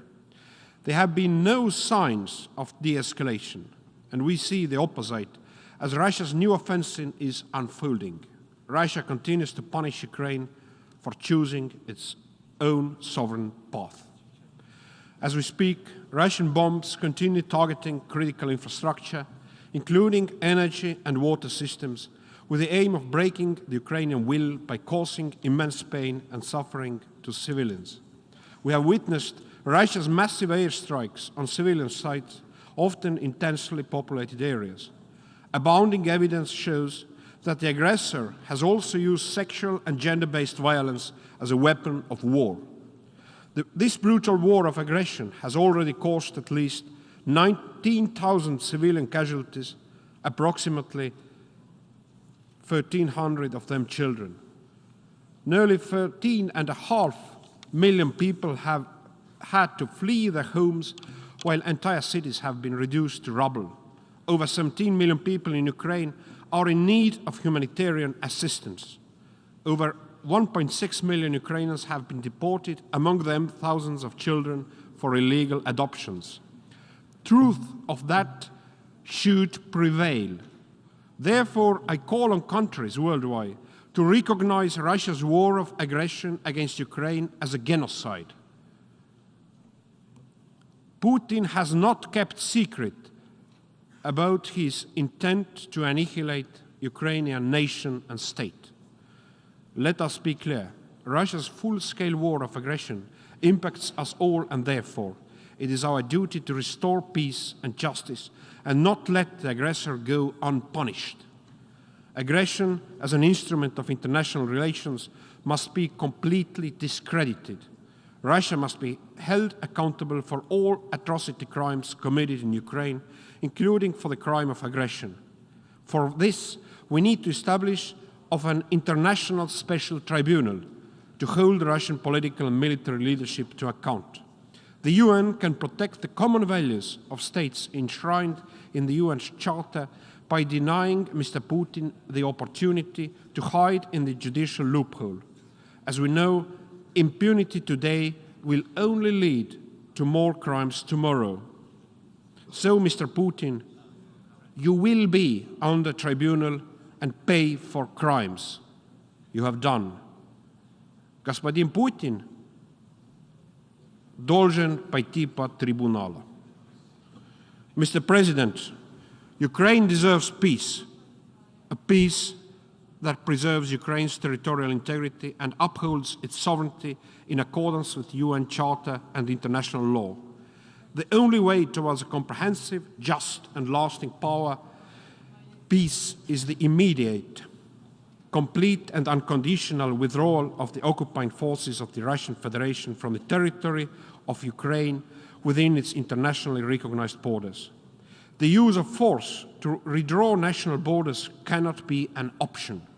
I call upon the international community to support the 10-point peace plan put forward by Ukraine and commit to working together towards its implementation. Today's resolution is an important building block on this path. If the international community will not stop the Russian aggression, the global impact of the war on food security, financial system, energy and environment will become even more devastating. To stop that, victim state also needs power to defend. Estonia has given 1% of its GDP to military aid, help Ukraine to defend itself. Mr. President, February 24th is a symbolic date for Estonians. We celebrate the anniversary of the Estonian Declaration of Independence from 1918. Last year's anniversary reminded us in the most brutal manner how fragile independence and freedom can be. On behalf of the Estonian people, I want to pay tribute to the immeasurable resolve and resilience of the Ukrainian people. They are not only defending their country and people, but also our common values, international legal order, and the UN Charter. It is our duty as humans to keep standing behind Ukraine. In my visits last year to Ukraine, I can say that Ukrainians are truly the bravest people on earth. Their colleagues, Russia's destructive and genocidal war of aggression that is fueled by their imperialist ambitions has to be stopped. Therefore, Estonia votes for the UN General Assembly resolution, principles underlying a comprehensive, just and lasting peace in Ukraine. And I call on the whole UN community to do the same. Slava Ukraini! I thank the Minister for Foreign Affairs of Estonia, and I now give the floor to His Excellency Ilya Darchashvili, Minister for Foreign Affairs of Georgia.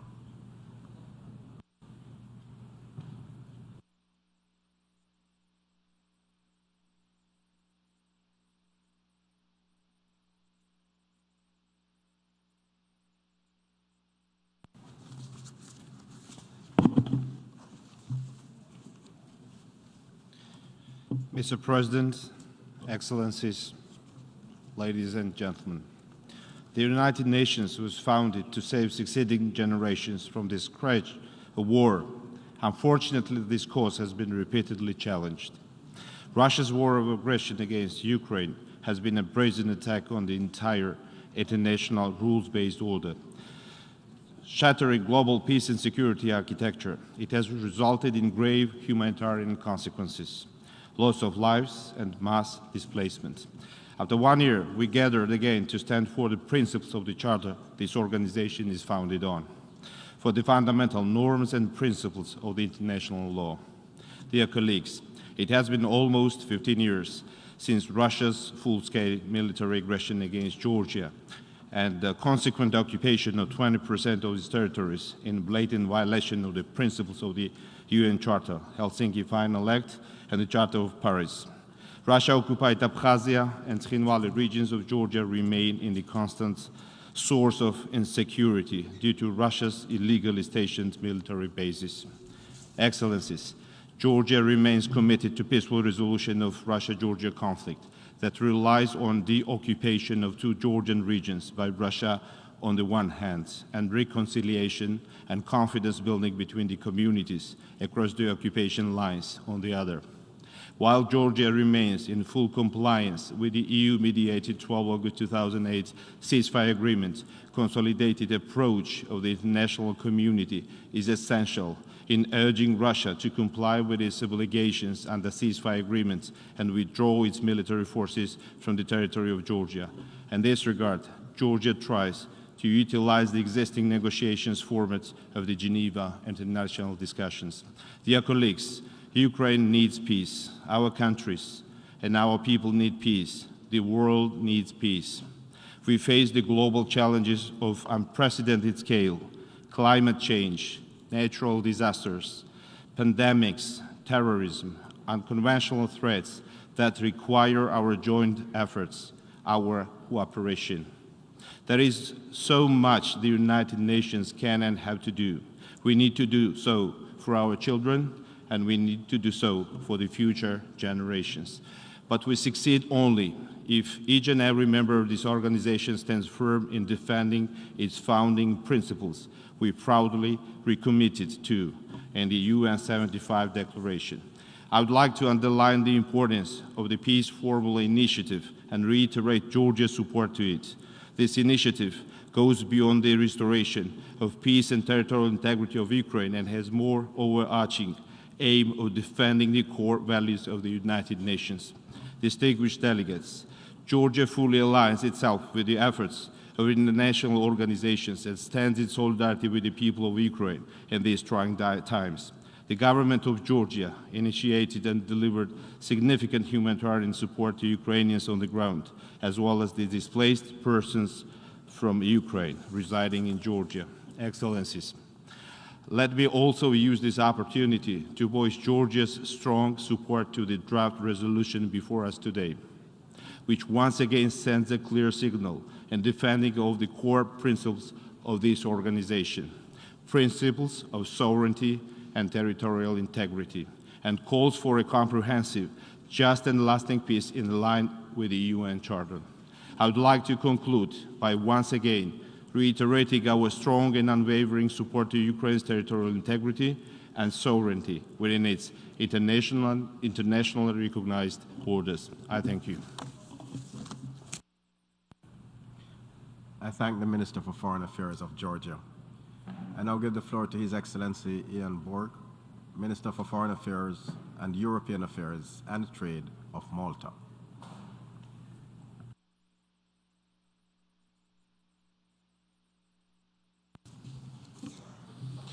Secretary General, President of the General Assembly, Excellencies, the General Assembly is called today to focus on the principles underlying a comprehensive, just, and lasting peace in Ukraine.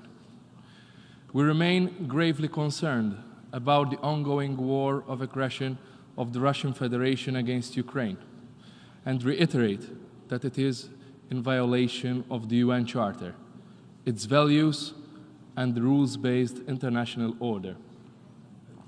The international community is continuously horrified by the daily reports, including by the UN Independent International Commission of Inquiry on Ukraine, of attacks against civilians and civilian infrastructure, including homes, hospitals, and schools, violence, including sexual and gender-based violence against women and children, and the use of torture. Russia's disregard for international law must be condemned and denounced without reservation. Notwithstanding the bravery shown by the Ukrainian people, the Russian Federation is further pushing Ukraine into a grave humanitarian crisis. 40% of Ukraine's population is in dire need of assistance. Nearly 8 million people have fled to neighboring countries, and 5.3 million are internally displaced or unable to leave illegally annexed regions.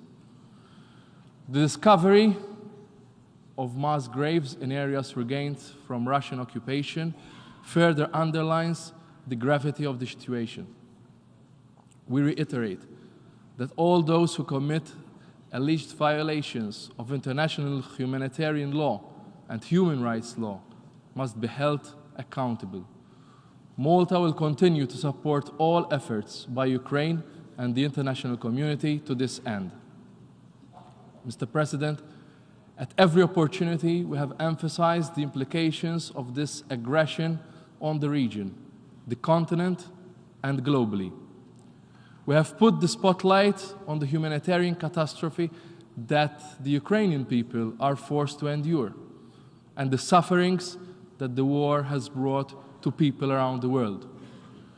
We must continue to call on the Russian Federation to to withdraw all its forces from the territory of Ukraine without further delay, and to seek a peaceful resolution of all issues in accordance with international law and the principles of the Charter.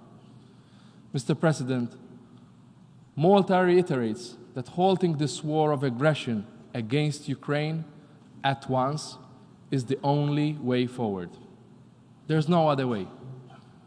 Ensuring accountability for perpetrators of atrocity crimes committed and justice for victims, including victims of sexual violence and the forced deportation of children from Ukraine, are a priority. We also reiterate our support to the Resolution 11/5 on the furtherance of remedy and reparation for aggression against Ukraine. Mr. President, a fundamental principle in Article 2 of the UN Charter is the rejection of an international system where might is right. All United Nations member states today must stop, think, and ponder on the gravity of the current situation and what might be the result if they don't speak out and reaffirm by their vote the importance of safeguarding a rules-based international order and the principles of the Charter. It is our individual and collective responsibility in this particular time to fight for these principles with all our might in support of the UN Charter. And Malta therefore urges all member states to support the draft resolution being presented before the General Assembly. Let's vote yes for peace. Thank you. I thank the Minister for Foreign and European Affairs and Trade of Malta. I now give the floor to His Excellency Peter Launsky-Tiefenthal, Deputy Minister for Foreign Affairs of Austria.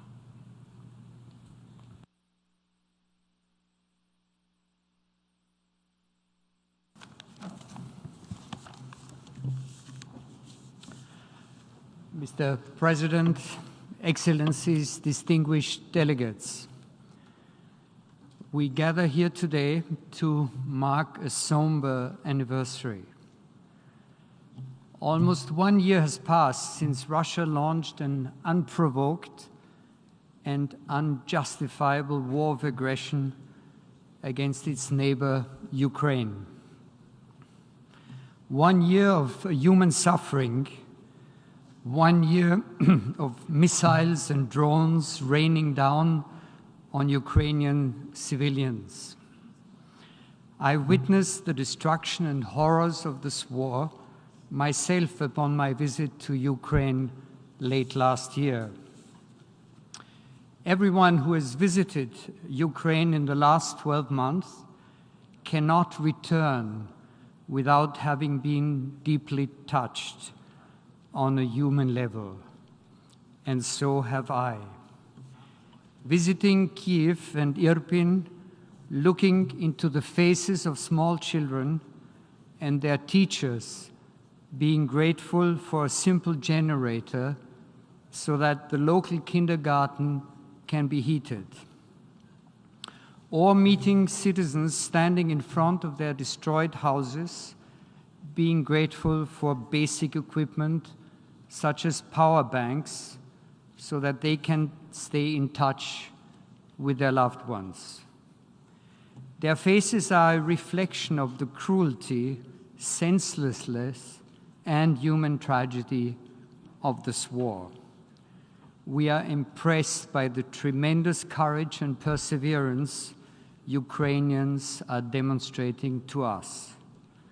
Their destiny is our obligation. We said it 1 year ago and we repeat it today. An attack against one member of this organization is an attack on all of us. That is what the UN Charter and our system of collective security implies. Austria relies on the respect and implementation of international law, treaties and customs for its security. That is exactly why we cannot stand on the sidelines while the basic principles of our legal and security order are under threat. We are never politically neutral, and we will never remain silent when the sovereignty, territorial integrity, and independence of a state is attacked.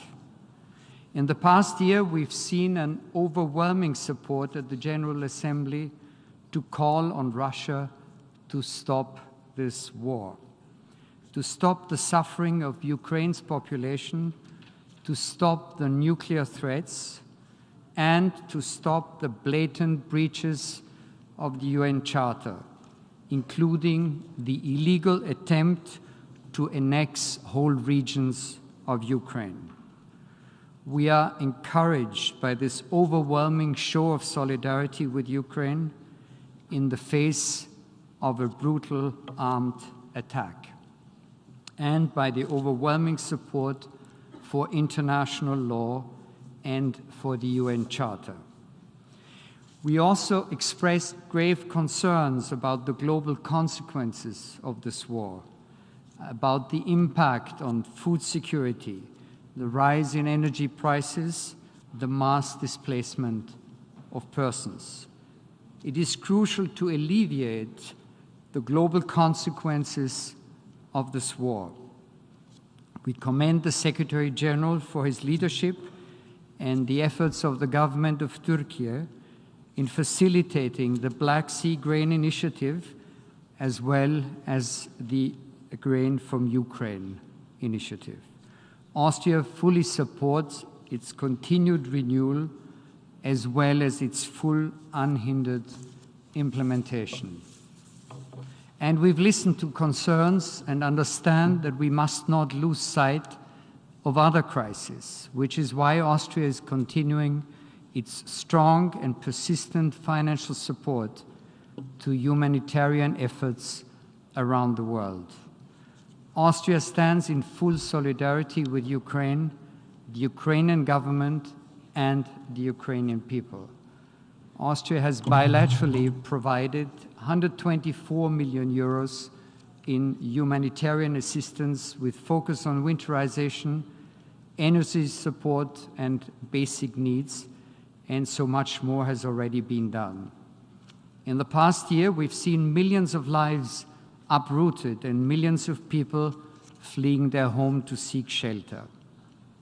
We would like to express our sincere gratitude for the outstanding support of the international community for the Ukrainian people and for the support of civil society, not only in Austria, but in all of its neighboring countries. We must also be clear that there is no peace without justice and without accountability. Ukrainian cities such as Bucha and Mariupol have become synonymous for unspeakable human suffering. Atrocities committed against the civilian population, rape, torture, extrajudicial killings, all of these crimes must be investigated and perpetrators held to account. We fully support all efforts to do so, including by the International Criminal Court and the UN Commission of Inquiry based in Vienna. One aspect that Austria condemns in the strongest possible terms are the repeated, implicit, but unmistakable threats made by Russia on the use of nuclear weapons. Nuclear risks are higher than they have been in decades, and their potentially devastating and global humanitarian and environmental consequences are a direct security threat to the entire international community. We welcome efforts by the international community to work together, foremost through the IAEA, to secure the nuclear energy facilities that have become targets in this war.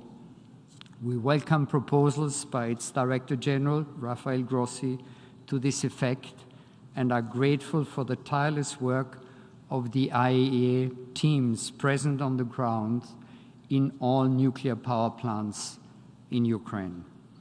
All this underscores the utmost urgency of progress on nuclear disarmament and of moving away from the nuclear deterrence paradigm, which is fraught with immense risks and uncertainties at the expense of the common security of all humanity.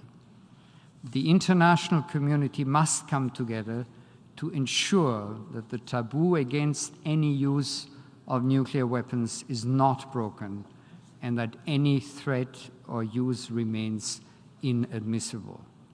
Excellencies, distinguished delegates, Ukraine, like every independent state and member of the United Nations, is entitled to the stability and security of a comprehensive, just, and lasting peace, a peace based on international law and on the UN Charter. We call on Russia once again to stop this war, withdraw its troops from the whole territory of Ukraine, and end the bloodshed. The United Nations and other multilateral organizations, such as the Organization for Security and Cooperation in Europe in Vienna, are indispensable fora for dialogue and peace in which member states which can resolve disputes through dialogue is possible. We must strengthen and preserve these organizations and enable them to fulfill their role. The resolution that will be adopted tomorrow in this GA Hall aims at an end to aggression against the sovereign nation, an end to the global consequences of this war, a comprehensive, just, and lasting peace based on the principles of the UN Charter. Austria, therefore, strongly supports this text, and we encourage all of you to vote yes on the General Assembly resolutions. Thank you.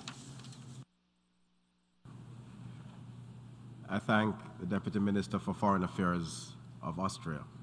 I now give the floor to His Excellency Ruslan Bolbosyan, Secretary of State, Ministry of Foreign Affairs and European Integration of the Republic of Moldova.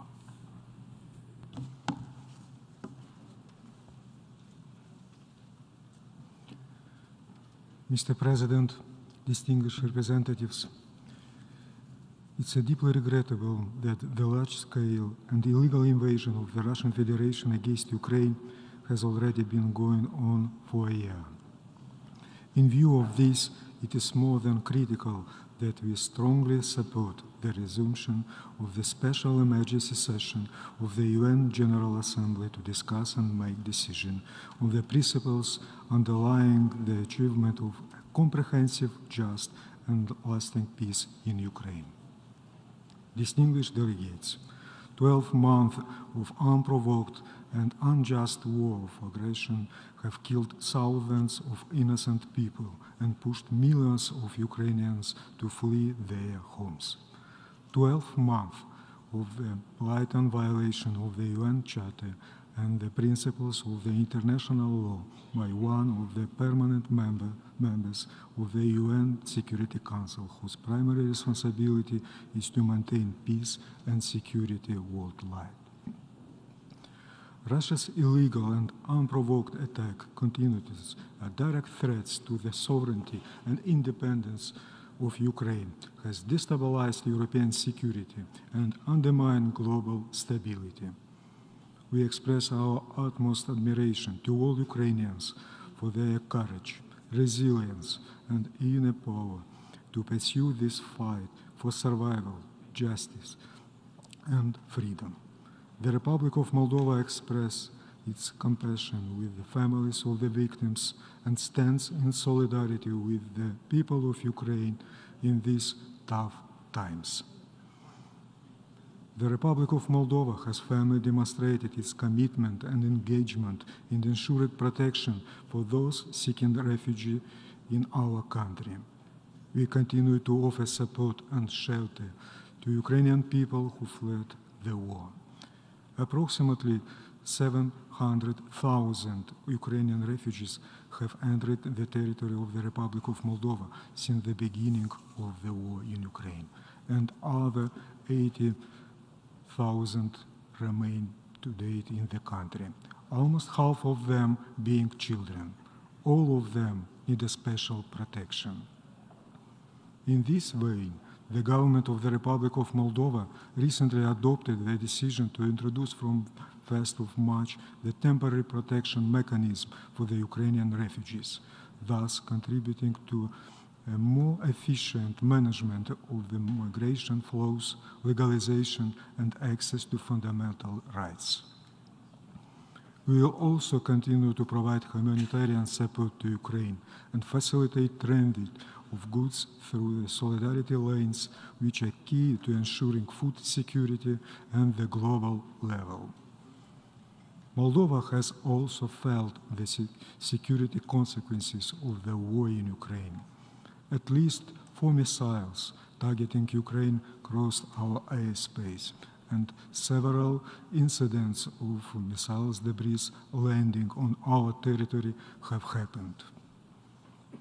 My country is also exposed to hybrid threats and various means of pressure. We are committed to further countering this risk in a systemic, legal, and peaceful manner. Mr. President, it is our moral duty as an international community to continue supporting Ukraine. Ukraine is fighting today to keep all of us safe, to keep Europe safe. This war should not continue endlessly. We stress the need to ensure the accountability for the atrocities, killing of civilians, and damaging the public infrastructure through timely, fair, and independent investigations, both at the national and international level. This is of tremendous importance not only for ensuring justice for all victims of this war, but also for preventing future crimes. Mr. President, Ukraine and the entire international community needs a way out of this war, which triggered multiple crises. We believe that the peace formula proposed by President Zelensky is a comprehensive package and has all necessary ingredients to achieve a lasting peace and prevent another war. We also consider that the United Nations needs to play a role in reaching and securing peace.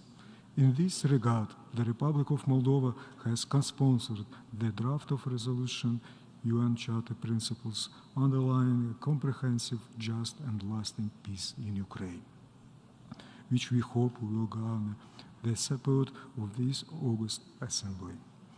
In conclusion, we reiterate our call for Russian Federation to immediately stop its war of aggression against Ukraine, withdraw all its forces and military equipment from the Ukrainian territory, and respect Ukraine's sovereignty, independence, and territorial integrity within its internationally recognized borders. Thank you.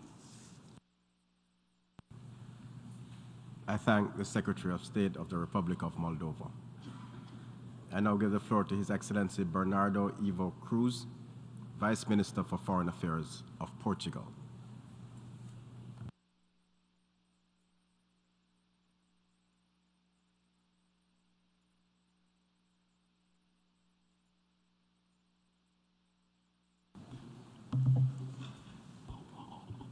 Thank you, Mr. President.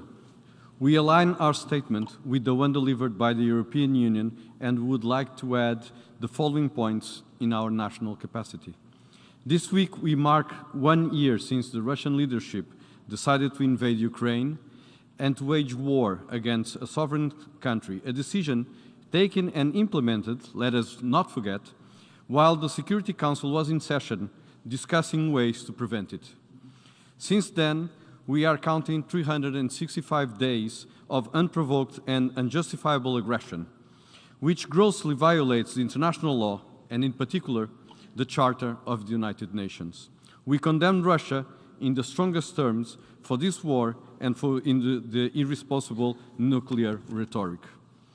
The loss of life and human suffering caused by this war cannot let us indifferent. The humanitarian situation is dramatic, having triggered the worst refugee crisis in Europe since World War II. The figures are staggering.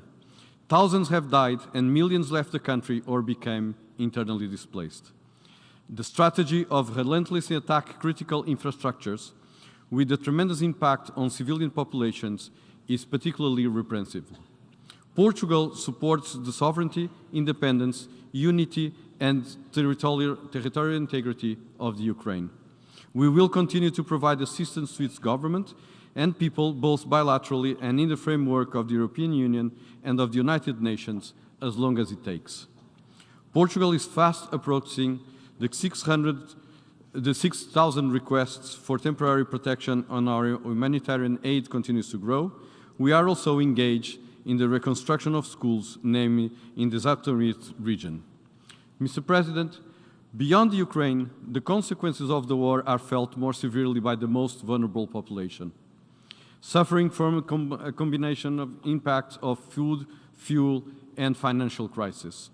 This emergency special session presents an occasion to highlight the important role of the United Nations that has been played in mitigation of the global consequences of the war.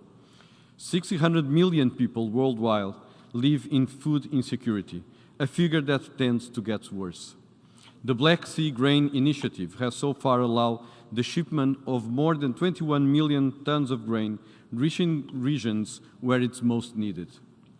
This is a remarkable achievement by the UN, also due to the personal commitment of Secretary General Guterres. We all hope that all parties will acknowledge the crucial importance of this initiative, ensuring its continuity.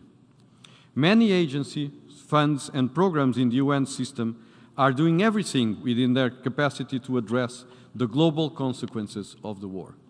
Let me just mention a few of them. The International Organization for Migrants, dealing with an unparalleled refugee crisis in a remarkable way. The International Atomic Energy Agency, because this war has sadly revived the dread of a nuclear disaster. The UNICEF, which has sought to minimize the impact of war in 7.5 million Ukrainian children. The Human Rights Council, whose establishing of an independent international commission of inquiry on the Ukraine is of paramount importance. The World Food Programme and the Office of the Coordination of Humanitarian Affairs are among many of those working that have made a really difference so far. Mr. President, since the beginning of the war, this General Assembly has approved several resolutions with the support of a significant majority of its members. We must remain united, convening our condemnation of this war, convening that the achievements of comprehensive, just, and lasting peace would indeed constitute a significant and necessary, I would add, contribution to the strength of international peace and security, as mentioned in the draft resolution before us. We gather here today to protect the multilateral system and to uphold our respect for international law, for human rights, and the peaceful resolution of disputes between states. Furthermore, Portugal is fully committed to ensure accountability and will continue to support initiatives aiming at preventing violations, fighting impunity, and providing reparations for the Ukraine. Portugal supports all meaningful efforts to bring an end to this war of aggression. The path for peace is for the Russian Federation to act in accordance to the UN Charter and respect the sovereignty of the Ukraine, withdrawing from its entirely territory. We believe that the draft resolution before us is an important step in that direction, and we encourage all member states to support it. Thank you very much. I thank the Vice Minister for Foreign Affairs of Portugal. I now give the floor to His Excellency Martin Eyjolfsson, Permanent Secretary of State, Ministry of Foreign Affairs of Iceland.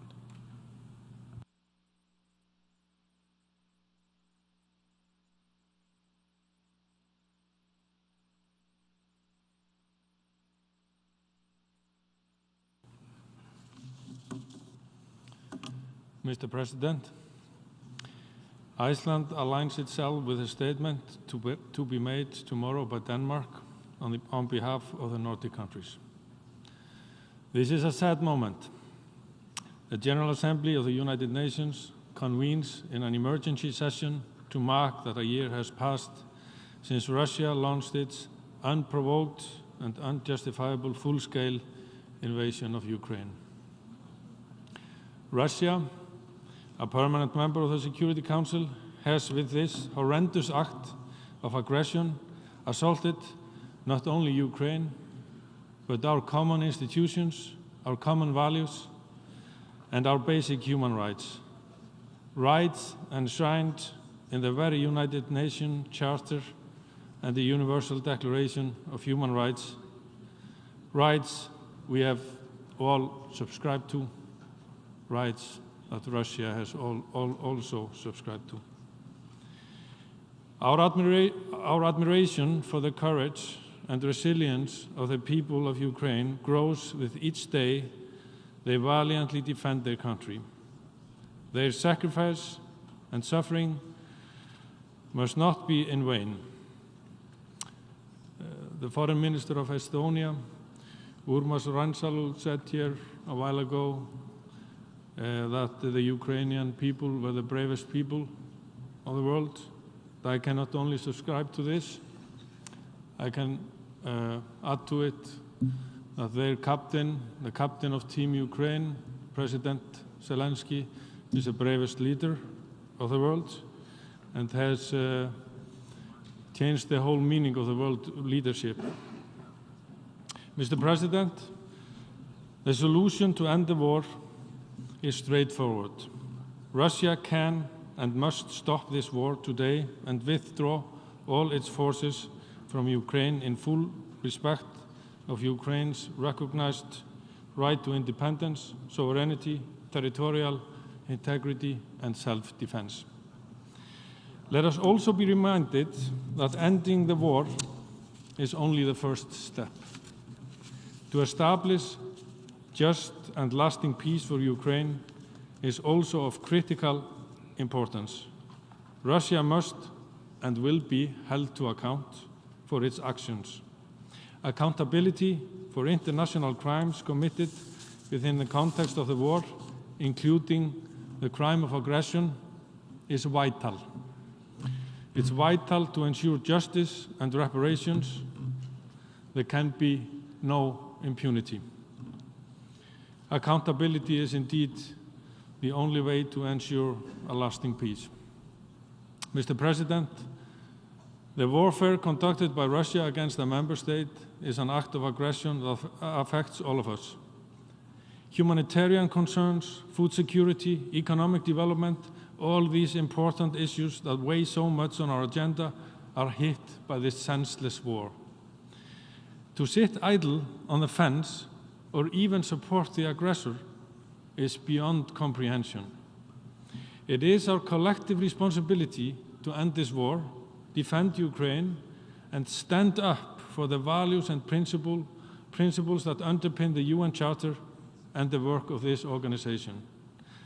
That we, the peoples, owe to the people of Ukraine and all other innocent victims presently facing the scourge of armed conflict all over the world. That we owe to the previous generations that built a system of international law and the rule-based order from the ruins of 2 world wars and their unforgettable horrors. And that we owe to our children, the generations that will follow. Mr. President, Iceland remains unwavering in its support and solidarity with Ukraine. We are committed to play our part, including in our role as the chair of the Council of Europe, and we are a proud co-sponsor of the draft resolution on just and lasting peace in Ukraine. I call on all member states to support the draft resolution and vote against the Belarus amendment. Of course, I thank you, Mr. President. I thank the distinguished permanent Secretary of State of Iceland. And now I give the floor to Her Excellency Georgina Guyen, Foreign Policy Director of the Minister of Foreign Affairs of Costa Rica.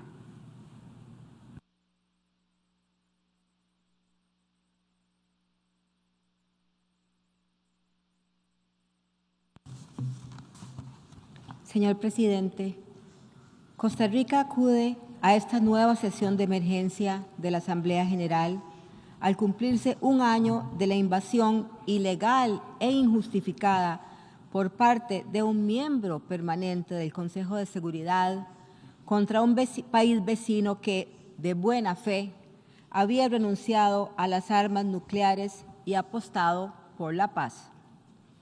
Un año después, se continúan violando los principios rectores de la Carta de las Naciones Unidas.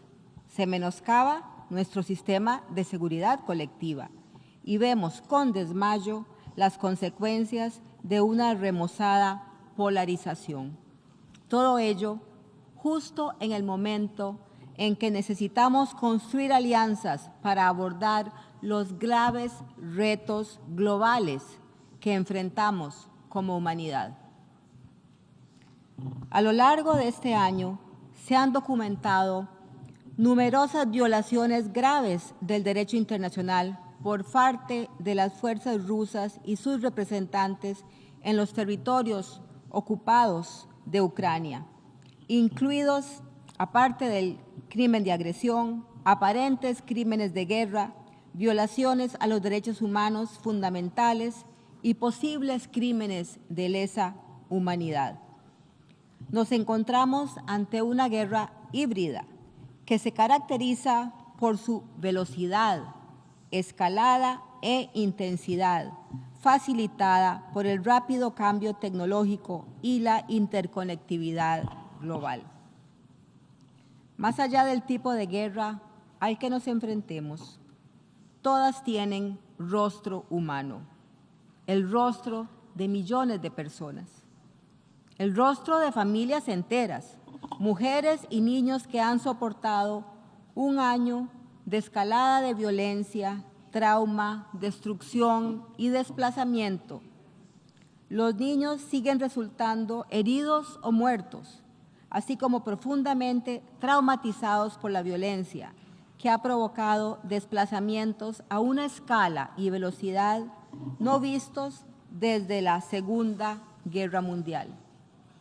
Costa Rica hace un vehemente llamado a un cese al fuego inmediato e insta a todas las partes a honrar sus obligaciones internacionales para proteger a la población civil y, en particular, a las niñas y niños, así como garantizar que los actores humanitarios puedan llegar de forma segura y rápida a donde se dirigen a prestar ayuda. Costa Rica, además, exhorta a las partes a que se abstengan de atacar las infraestructuras civiles de las que depende la población civil, incluidos los sistemas de agua y saneamiento, las instalaciones sanitarias, los hospitales y las escuelas. Señor presidente, Costa Rica lamenta el abordaje que se ha dado a este conflicto, pues sigue siendo militar. Lamentamos también que la inversión en armamento continúe aumentando en momentos en que urgimos de esos mismos recursos para la reconstrucción o bien para cumplir con los objetivos de desarrollo sostenible o para atender los retos impostergables de la humanidad, como lo son el cambio climático, las migraciones y la recuperación post-pandemia COVID-19. Lamentamos profundamente también que muchos estados no han reconocido aún que el continuo aumento del gasto militar, en combinación con los avances tecnológicos y el poderoso complejo militar industrial, promueve el desarrollo de sistemas de armas cada vez más avanzadas y poderosas, así como el uso militar de la inteligencia artificial y el desarrollo de sistemas de armas autónomas. Estas tecnologías desestabilizadoras ponen en tela de juicio las nociones más básicas de rendición de cuentas y responsabilidad en la toma de decisiones en el derecho internacional y la práctica de guerra. De ahí que sea tan importante la conferencia regional sobre los sistemas de armas autónomas que tendrá lugar en Costa Rica los días 23 y 24 de febrero. Finalmente, señor presidente, no hay paz verdadera ni duradera sin justicia, y esta no existe no puede existir cuando hay impunidad. Para Costa Rica se deben investigar y eventualmente juzgar de manera pronta, transparente y justa las acciones y omisiones que puedan configurar crímenes contra la humanidad cometidos por las fuerzas rusas y sus representantes en los territorios ocupados de Ucrania, incluidos los aparentes crímenes de guerra, abusos contra los derechos humanos y posibles crímenes de lesa humanidad, en particular torturas, desapariciones forzosas, ejecuciones extrajudiciales, violencia sexual y traslados forzosos de civiles. Lo anterior con el fin de garantizar justicia para todas las víctimas y crear condiciones necesarias para que obtengan reparación, incluida la garantía de no repetición. Señor presidente, es hora de poner fin a la impunidad. Debemos detener esta era en la que los ejércitos y los líderes políticos que los controlan abandonan las leyes básicas que rigen la guerra y que se acordaron para proteger a los civiles. Por eso, Costa Rica apoya la investigación del fiscal de la Corte Penal Internacional de los posibles crímenes de guerra y crímenes contra la humanidad, así como el crimen de agresión cometidos en la situación de Ucrania. Costa Rica patrocinó y votaremos a favor de la resolución sobre Ucrania el día de mañana, porque para Costa Rica la paz debe ser el camino. La paz exige reorientar nuestras prioridades y, sobre todo, renovar nuestro compromiso solemne de no dejar a nadie atrás y de nunca más. Never again. We've said it too many times. Now it's time to deliver. La paz exige un sistema multilateral robusto, así como mayor cooperación y solidaridad internacional. La paz se construye en las mesas de negociación y no en los campos de batalla. Es hora de darle una verdadera oportunidad a la paz. Muchas gracias. I thank the distinguished Foreign Policy Director of Costa Rica. And now I give the floor to the distinguished representative of Oman, speaking on behalf of the Gulf Cooperation Council.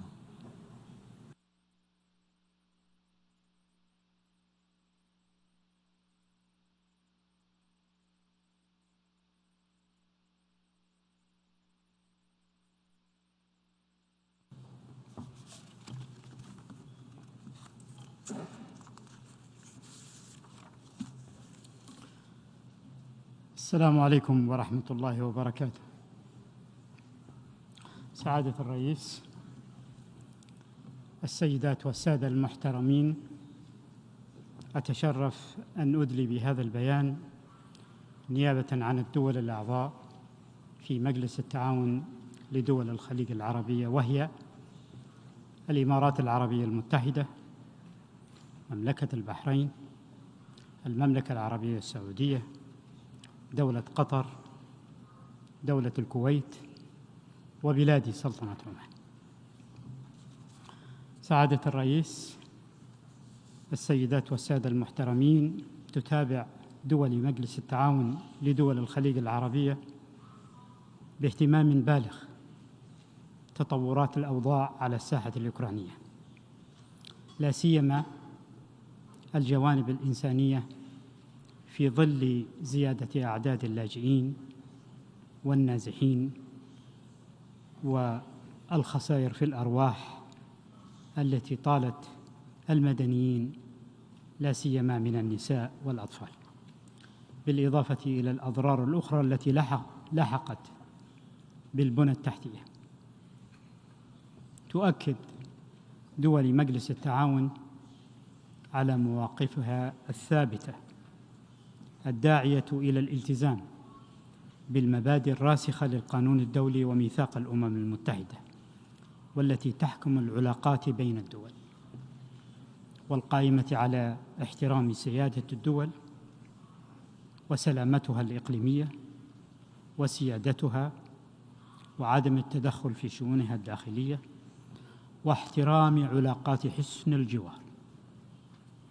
ونشير في هذا الإطار إلى المادة الثانية من ميثاق الأمم المتحدة، والتي توجب على كافة الدول الأعضاء تسوية النزاعات بالوسائل السلمية والامتناع عن استخدام القوة أو التهديد باستخدامها في العلاقات الدولية.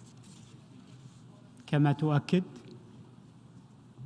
دول مجلس التعاون لدول الخليج العربية على أن حل النزاعات والخلافات يكمن في الاحتكام إلى الحوار والمفاوضات وتسوية النزاعات والخلافات بالطرق السلمية والدبلوماسية. سعادة الرئيس، السيدات والسادة المحترمين، تتمتع سائر دول مجلس التعاون لدول الخليج العربية بعلاقات ودية مع كافة الأطراف، وتشجع الجهود الدولية والإقليمية المبذولة لحل هذه القضية وفقاً لأحكام القانون الدولي وعلى أساس مبادئ الأمم المتحدة الراسخة وتلك الواردة في ميثاق الأمم المتحدة. كما تشيد دول مجلس التعاون بالجهود المبذولة من قبل الدول التي استضافت اللاجئين من مناطق النزاع. تدعو دول مجلس التعاون لدول الخليج العربية كافة الأطراف إلى الالتزام بتعهداتها وفقاً لأحكام القانون الدولي والقانون الإنساني الدولي فيما يتعلق بحماية المدنيين، وذلك بالامتناع عن استهداف أو تدمير أي منشآت مدنية. كما تذكر بالتزامات الدول وفقاً لأحكام القانون الإنساني الدولي فيما يتعلق بالأسرى والجرحى والمفقودين، وتسهيل الوصول السريع والآمن للمساعدات الإنسانية لكافة المحتاجين، واحترام وحماية العاملين في المجال الطبي والإنساني.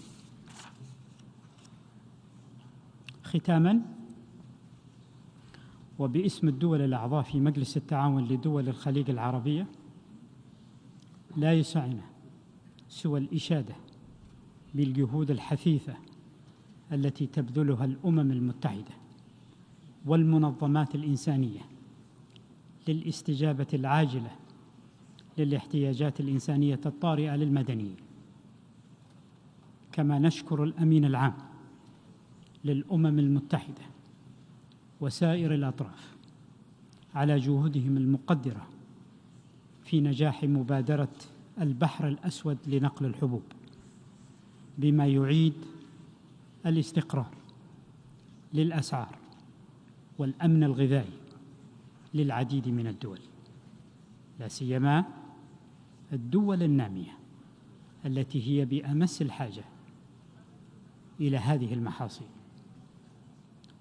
وأملنا في تجديد هذه المبادرة في شهر مارس. في الختام أود أن أشكركم. شكرا. أنا أشكر سعادة السفير لسلطنة عمان. And now I give the floor to the distinguished representative of Fiji, speaking on behalf of the Pacific Islands Forum.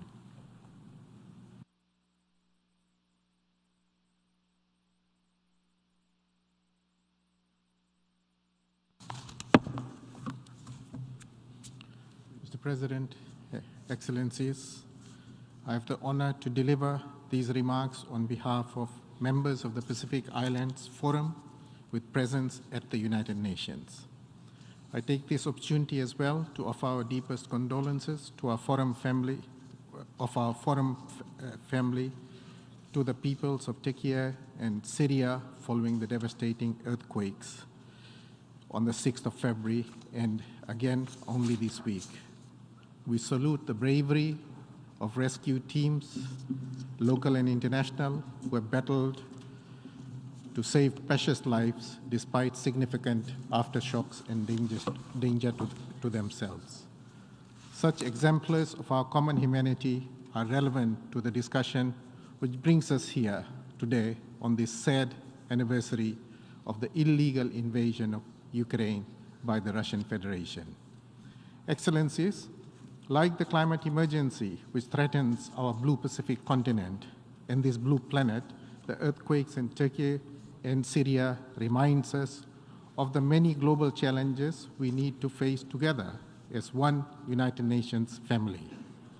We cannot afford to remain lost in an endless sea of conflict, of might is right, and of unilateral force which tramples our shared values so eloquently defined in our United Nations Charter, which we have all solemnly accepted as our guiding and foundational document. Despite our distant geography, our Pacific family does not take this position from the comfortable seat of a spectator. Our peoples know well the scourge of war. Our Micronesian, Melanesian, and Polynesian subregions have all seen sacrifice in world wars and regional conflicts as peacekeepers and defenders of principles of sovereignty and human dignity. Despite our remoteness, we also feel the impacts of major disruptions to global food and energy systems caused by this war.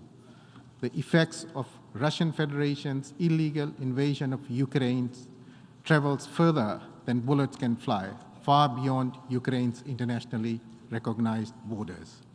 These acts reach into our homes, making food and fuel unaffordable to our citizens, increasing the suffering of people and economies already weakened by COVID-19 pandemic, and especially those at the margins of society. We speak today on behalf of those further marginalized by this illegal invasion, those in our countries, those in Ukraine and around the world, those trapped in poverty, the disabled, children, elderly, unable to flee the conflict or its effects. The UN Charter demands this of us. In doing so, we do not forget those suffering in other conflicts in this world. Neither do we reject this invasion to support the preeminence of one geopolitical bloc over another. We remember the tragic results such thinking caused in the 20th century, stained forever by the two world wars. The UN Charter reminds us of this. Instead, we recognize that this illegal invasion threatens our hard-won, fragile framework for peace and security, of human rights, the rule of law, and development which underpin this organization. The UN Charter encapsulates this. We take heart that we are not alone and welcome efforts by the Secretary General and all good faith efforts by fellow member states to promote comprehensive, just, and lasting peace in Ukraine.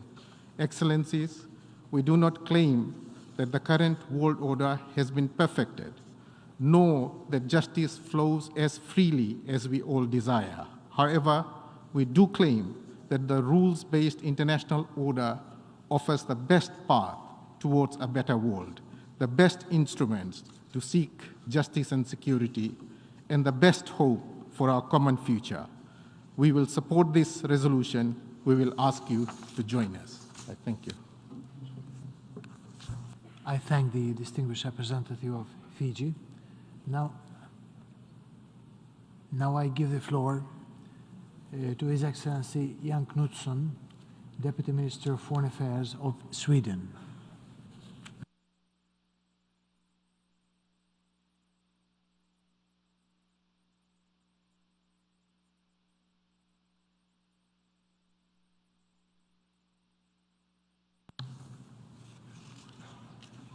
Mr. President, I deliver this statement in my national capacity.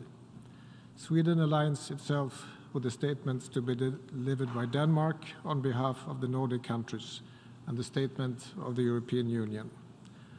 Mr. President, Excellencies, there are moments in history which have a before and an after. The 24th of February 2022 is one of them. Today, we mark 1 year of Russia's brutal, full-scale invasion of Ukraine. Today, we pay respect to those suffering the consequences of the war and those bravely fighting for their and our freedom.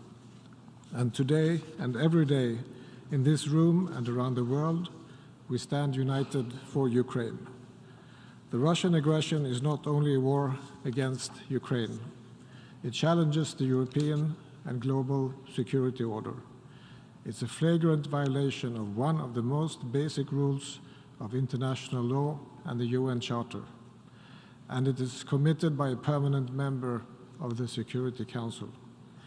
This General Assembly has in the strongest terms deplored the Russian aggression and repeatedly demanded the immediate, complete, and unconditional withdrawal of Russian military forces from the territory of Ukraine within its internationally recognized borders, and reaffirmed the sovereignty, independence, and territorial integrity of Ukraine. It has defended the UN Charter.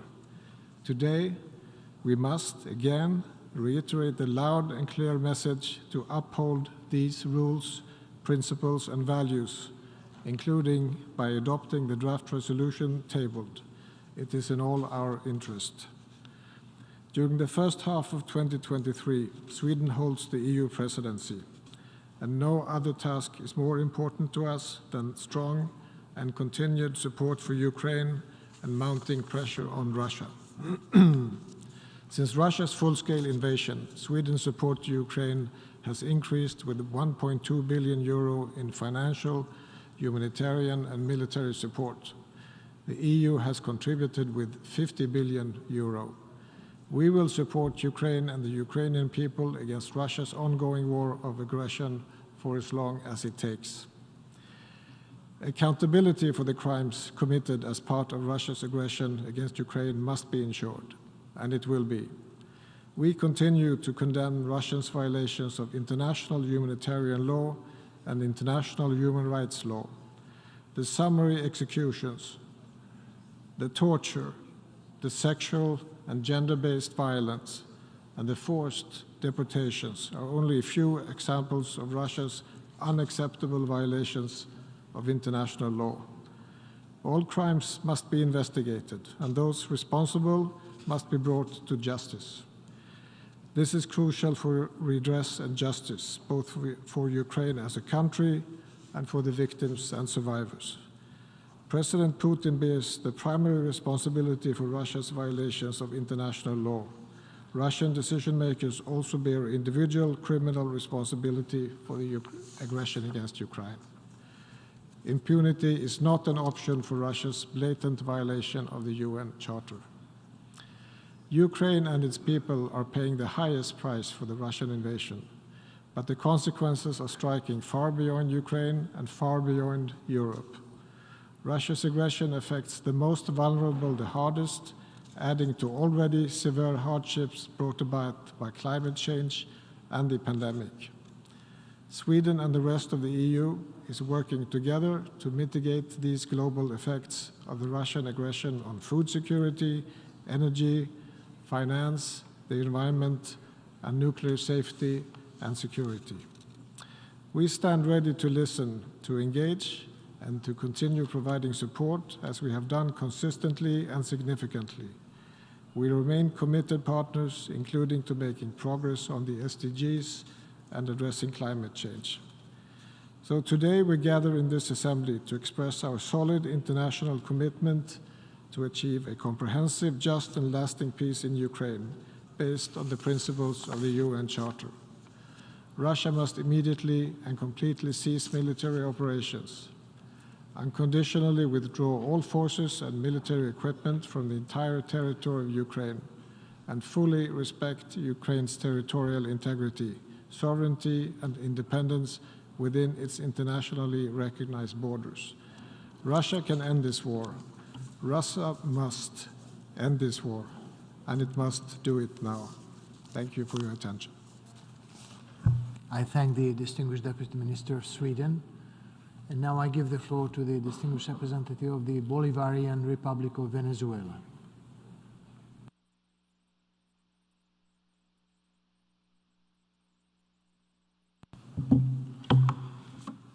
Señor presidente, Tengo el honor de hacer uso de la palabra en nombre de las delegaciones de Belarus, Bolivia, Camboya, China, Cuba, la República Popular Democrática de Corea, Eritrea, Guinea Ecuatorial, la República Islámica de Irán, la República Democrática Popular Lao, Mali, Nicaragua, San Vicente y las Granadinas, Siria, Venezuela y Zimbabue. Señor presidente, estamos reunidos en esta Asamblea General en un momento en el que el mundo se enfrenta a una crisis multifacética, que aunque con distintas intensidades nos afecta hoy a todos por igual. Es una crisis que en efecto tiene múltiples dimensiones, en el ámbito medioambiental, alimentario, energético, económico y financiero, entre otros tantos. Al mismo tiempo, existe también una crisis de confianza, de liderazgo y de valores, que no solo viene erosionando el multilateralismo, sino que viene amenazando cada vez con mayor magnitud la existencia misma de la humanidad en su conjunto. La encrucijada en la que se encuentra hoy el mundo es el resultado, entre otras cosas, del incumplimiento de los compromisos y obligaciones derivados de los acuerdos y tratados internacionales pertinentes de los que son parte los miembros de la comunidad internacional, así como del incumplimiento de otros documentos históricos en los ámbitos de la seguridad, el desarrollo, el cambio climático y los derechos humanos, entre otros.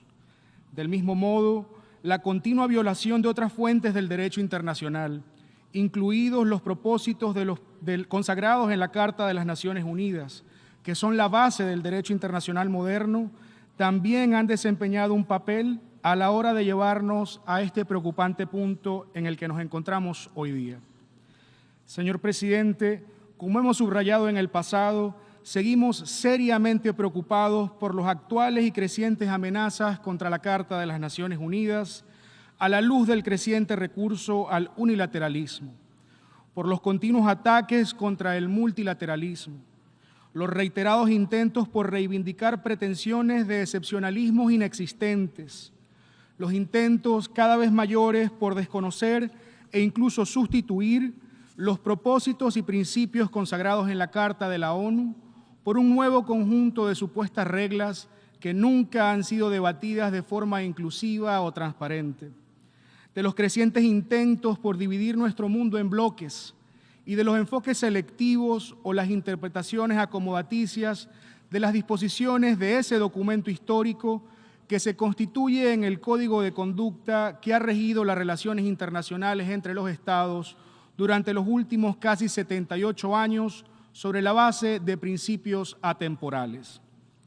Esta situación, junto con la ilegal aplicación de medidas coercitivas unilaterales contra más de 30 países del mundo, afectando negativamente la vida cotidiana de más de un tercio de la humanidad, no solo ha creado una crisis sistémica en todo el sistema de relaciones internacionales, sino que en la actualidad está exacerbando deliberadamente la crisis multifacética mundial, al tiempo que aumenta la incertidumbre, la inestabilidad, la desconfianza y las tensiones alrededor del mundo, especialmente cuando se pretenden ignorar las legítimas preocupaciones que puedan tener otros miembros de la comunidad internacional. Señor presidente, frente a la realidad antes expuesta, venimos hoy con un mensaje central, y es que todos, sin excepción, debemos ajustarnos estrictamente a la Carta de las Naciones Unidas, tanto en su letra como en su espíritu, para que la paz y la seguridad internacionales, el desarrollo sostenible y los derechos humanos sean una realidad para todas y todos, honrando así nuestra promesa tanto con las generaciones presentes como con las venideras. La paz, no obstante, solo podrá alcanzarse cuando nos veamos unos a otros como iguales, cuando no solo reconozcamos, sino que abracemos la diversidad, cuando nos respetemos unos a otros y hagamos todo lo posible por dar cabida a puntos de vista, posiciones y preocupaciones divergentes, cuando nos comprometamos de buena fe para abordar situaciones en las que puedan surgir diferencias o conflictos, cuando trabajemos constructivamente unos con otros en espíritu de compromiso. El recurso continuado a la retórica incendiaria, el recurso continuado a enfoques divisionistas o el recurso continuado a acciones temerarias, como el suministro de medios para prolongar los conflictos, nunca servirán al propósito de lograr una paz duradera o de prevenir la aparición de nuevas situaciones de conflicto o de crisis que pueden poner en peligro la paz, la seguridad y la estabilidad mundiales, así como a la humanidad en su conjunto. Es por ello que, como naciones firmemente comprometidas con la paz, reafirmamos nuestro inquebrantable compromiso con la Carta de las Naciones Unidas y hacemos un llamamiento a todos los miembros responsables de la comunidad internacional para que de una vez por todas ofrezcan una oportunidad a la paz. Para ello, es necesario no solo poner fin a la confrontación, a la profundización de las divisiones o a la imposición de visiones y agendas de dudosa naturaleza, incluyendo sobre quienes decidan permanecer imparciales, sino también apoyar el diálogo y las negociaciones políticas, así como los esfuerzos diplomáticos destinados tanto a abordar de manera integral las causas raigales de los conflictos y otras crisis, como a establecer una arquitectura de seguridad mundial justa, equitativa, sostenible, inclusiva e indivisible. Para concluir, insistimos en que las Naciones Unidas, incluida esta Asamblea General, deben desempeñar un papel central y propositivo en este momento crítico para la humanidad, con miras a alcanzar la solución pacífica de las controversias en todo el mundo, incluyendo en el contexto del actual conflicto en torno a Ucrania, al tiempo que se debe evitar que se utilice indebidamente nuestra organización para afianzar una mentalidad de la época de la Guerra Fría o para promover iniciativas que solo podrían contribuir a agravar aún más la situación sobre el terreno y a intensificar las tensiones en torno al conflicto. Subrayamos que tenemos la responsabilidad común de prevenir que por nuestras acciones u omisiones el conflicto en Ucrania llegue a un punto de no retorno. Señor presidente, permítanos ahora muy brevemente, en nuestra capacidad nacional, recordar que hace casi un año en esta misma sala alertamos a la comunidad internacional sobre la existencia de una crisis de 3 dimensiones en la región de Europa Oriental, que de no abordarse de manera balanceada y cautelosa, podría desencadenar un conflicto de proporciones mundiales. Lamentablemente, nuestras advertencias fueron y siguen siendo ignoradas. Lejos de haberse utilizado estos pasados meses para avanzar hacia un diálogo constructivo y de buena fe a favor de la resolución pacífica del conflicto en Ucrania, nos encontramos hoy en un escenario de mayor confrontación. El panorama es dramático y el futuro parece no mostrar perspectivas alentadoras. Insistimos en que si no cambiamos el rumbo cuanto antes, podría avecinarse un conflicto mundial entre potencias nucleares que destruiría la humanidad tal y como la conocemos y que generaría consecuencias que tardarían generaciones en superarse.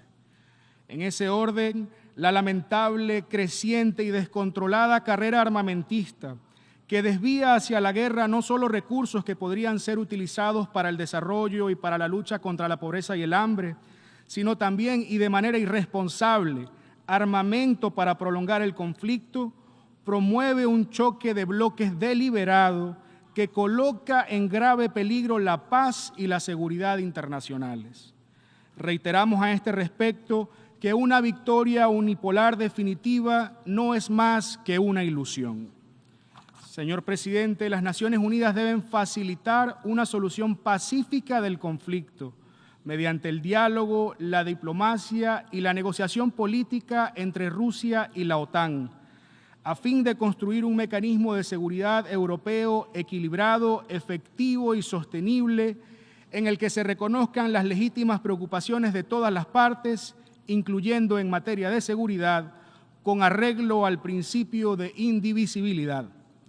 Las Naciones Unidas fueron establecidas después de la guerra más grande de la historia para garantizar el mantenimiento de la paz y la seguridad internacionales. Su mayor éxito ha sido precisamente evitar una tercera guerra mundial. En casos de conflicto, el papel de nuestra organización ha sido el de revertirlos hacia el camino de la diplomacia para su resolución pacífica. Esa es nuestra obligación el día de hoy. Construir un camino que frene el escalamiento de las tensiones para evitar seguir caminando como sonámbulos hacia un punto de no retorno que comprometa la supervivencia de las generaciones presentes y futuras.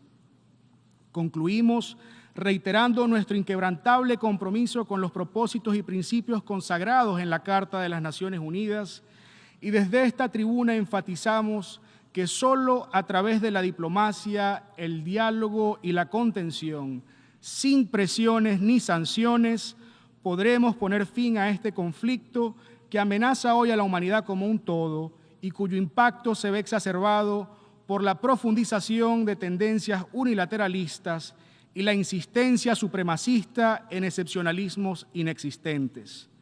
No permitamos que se continúe instrumentalizando esta Asamblea General para avanzar iniciativas carentes de consenso, como la planteada en el proyecto de resolución hoy ante nosotros, y que solo terminan por alejarnos del camino que debe unirnos hoy a todos por igual, el camino de la paz. Muchas gracias, señor presidente. I thank the distinguished representative of Venezuela. Now I give the floor to the distinguished representative of Singapore.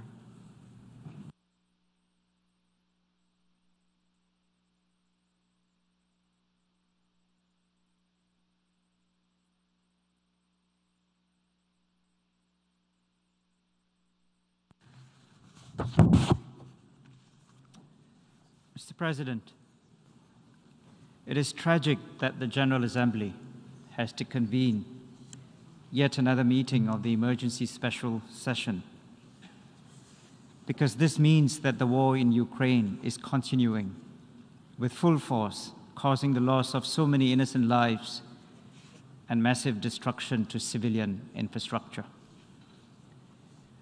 Russia made the fateful decision to invade Ukraine in blatant disregard of the UN Charter a year ago.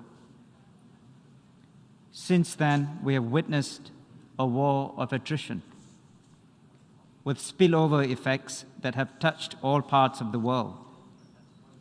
And it appears that the situation may worsen further.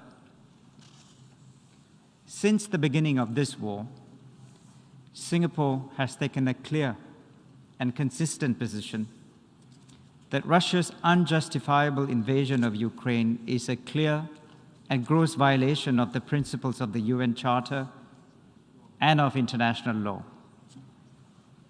The UN Security Council, of which Russia is a permanent member, has regrettably not been able to discharge its primary responsibility for the maintenance of international peace and security because of the self-serving, cynical veto by Russia. The General Assembly has so far adopted 5 resolutions on the war in Ukraine. Each of these resolutions is a clear message from the international community that the violation of the sovereignty and territorial integrity of Ukraine cannot be condoned. We regret that Russia has ignored the clear and repeated calls of the General Assembly to immediately, completely, and unconditionally withdraw all of its military forces from the territory of Ukraine and to respect Ukraine's internationally recognized borders. Russia has also ignored the orders of the International Court of Justice to immediately suspend the special military operation. In inverted commas, the special military operation, which commenced on the 24th of February 2022 in the territory of Ukraine. We underline also the importance of General Assembly Resolution ES 11/4, which condemned the Russian Federation's organization of illegal so-called referenda in Ukraine's internationally recognized borders in October 2022. Mr. President, we thank the Secretary General for his remarks earlier today, and we fully agree with the Secretary General when he said, and I quote, "Russia's attack on Ukraine challenges the cornerstone principles and values of our multilateral system," end of quote. In addition to these remarks from the Secretary General, please allow me to make some additional points on the important issue that we are discussing this afternoon. Firstly, Singapore's clear and consistent position on Russia's invasion of Ukraine remains unchanged. We are upholding a fundamental principle. We are not taking sides. Our clear and consistent position reflects our firm belief in the need to respect the sovereignty, independence, and territorial integrity of all states, big or small. We reaffirm Article 2.4 of the UN Charter, which states unequivocally, and I quote, that all members shall refrain in their international relations from the threat or use of force against the territorial integrity or political independence of any state, end of quote. And let me add that for small states like Singapore, the UN Charter and international law are not academic issues, but a matter of peace and security and of existential importance. We therefore condemn, in the strongest possible terms, any violation of these principles, which are of fundamental importance to all member states of the United Nations. Singapore has co-sponsored the draft resolution before us today because we believe that the resolution expresses support for a comprehensive, just, and lasting peace in Ukraine based on the principles of the UN Charter. And we hope that such a peace will come to pass. Secondly, Singapore is saddened by the continued deterioration of the humanitarian situation in Ukraine, with continuing indiscriminate attacks on civilians and civilian infrastructure, rising casualties, and a lack of humanitarian access to those most in need. We share the grave concern expressed in this draft resolution on the high number of civilian casualties, including women and children. We support the call made in the resolution for an immediate cessation of attacks on the critical infrastructure of Ukraine and any deliberate attacks on civilian objects, including those that are residences, schools, and hospitals. We commend the work of various UN agencies and the International Committee of the Red Cross, providing humanitarian aid to alleviate the suffering of the Ukrainian people and others affected by the war and its spillover effects. We also thank the IAEA for its work to ensure nuclear safety and security in Ukraine, in spite of the challenging situation on the ground.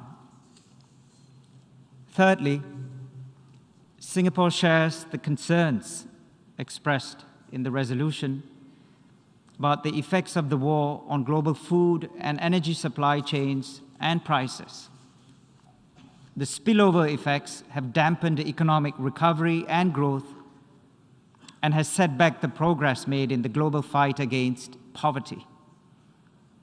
In this regard, we commend the Secretary General's tireless efforts to ensure a continued supply of essential exports through the Black Sea Grain Initiative. We call upon the Secretary General to continue his good office's role by facilitating contact and dialogue with all relevant parties in order to support a comprehensive, just, and lasting peace in Ukraine. Mr. President, the resolution before us today is a balanced one that reiterates the principles of the UN Charter and international law. The resolution emphasizes the need to redouble support for diplomatic efforts to reach a comprehensive, just, and lasting peace in Ukraine, in accordance with the principles of the UN Charter. We welcome the call made in the resolution for a cessation of hostilities and for the immediate, complete, and unconditional withdrawal by the Russian Federation of all of its military forces from the territory of Ukraine. Singapore urges all member states to vote yes for this draft resolution in order to demonstrate support for international law, for the UN Charter, and for the rules-based multilateral system. The adoption of this draft resolution before us today will send a clear signal to the world that the sovereignty and territorial integrity of all states must be respected, that internationally recognized borders cannot be violated by the rule of force, and that a comprehensive, just, and lasting peace in Ukraine must be based on the principles of the UN Charter. I thank you for your attention. I thank the distinguished representative of Singapore.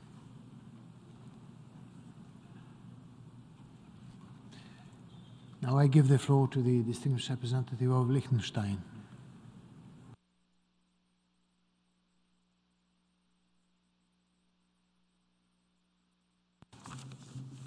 Thank you, Mr. President. Mr. President, a year ago, Russia decided to escalate its aggression against Ukraine in a manner that is both terrifying and carries very wide implications beyond the region. This past year has seen horrific crimes that are difficult to process in their scale and systematic nature. In the course of the aggression, Russian forces have systematically violated all fundamental principles of international humanitarian law: military necessity, distinction, and proportionality. Civilians, including children, have been forcibly abducted into Russia. Unable to score the expected military gains, Russia has resorted to a tactic of terrorizing the resilient civilian population into submission, including through a pattern of attacks on critical civilian infrastructure. Furthermore, its leadership has sent hundreds of thousands of its own young men, many conscripted, to a senseless and unnecessary death. Mr. President, the impacts of the aggression are being felt far and wide. Food security for tens of millions, while somewhat ameliorated by the progress of the Black Sea Grain Initiative, will further be set back as Ukraine's natural environment is polluted with the detritus of war. The doomsday clock is now set at 90 seconds to midnight, the closest it has ever been after threats by the Russian leadership of a nuclear apocalypse. Collectively, this aggression has seriously undermined global progress towards the 2030 agenda and made a major contribution to a world in which displacement and hunger sit at record levels. Let us be clear about why we have this war. Ukraine did not want it. NATO did not want it. No peace-loving state wanted it. The political and military leadership of the Russian Federation alone wanted it and chose to invade a sovereign neighboring state. They did so in blatant violation of the founding principles of the UN Charter and the fundamental tenets of international law, with complete disregard for human life and for the devastating resulting fallout for people around the globe. The UN is a peace organization created from the ashes of war in order to save future generations from experiencing its horrors. Its charter has thus outlawed the use of force, with two exceptions: authorization by the Security Council and self-defense. This aggression is therefore manifestly illegal. Ukraine's efforts to defend itself, on the other hand, are not only legal under Article 51 of the Charter, they are fully in line with its object and purpose. Mr. President, we have co-sponsored the draft resolution that this Assembly will take action on tomorrow. A just peace must be grounded in the principles of the UN Charter, in particular that of territorial integrity.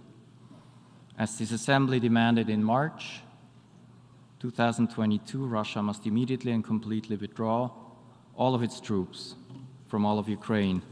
Only then will it be possible to engage in genuine diplomacy, and will there be space for credible and full inclusive peace talks. We call on all states to support this draft, which epitomizes the values of this organization. Mr. President, the resolution also highlights the role of accountability as a key element in a just and lasting peace. This includes in particular accountability for the crime of aggression, from which all the other international crimes committed in the course of this war flow. This Assembly has recognized individual criminal responsibility for the crime against peace, the precursor of the crime of aggression, as customary international law as early as in 1946. In 1974, it defined by consensus what acts of aggression are, and it has twice determined with an overwhelming majority in the past year that the Russian Federation has committed aggression against Ukraine. Ensuring individual criminal accountability for persons in political and military leadership positions in line with international law is therefore an obvious task for this Assembly, both in line with the UN Charter and with its own landmark decisions from the past. We therefore appeal to all states to join the effort to create a special tribunal for the crime of aggression, and in doing so, to live up to our commitment to save succeeding generations from the scourge of war. I thank you. I thank the distinguished representative of Liechtenstein. Now I give the floor to the distinguished representative of Luxembourg.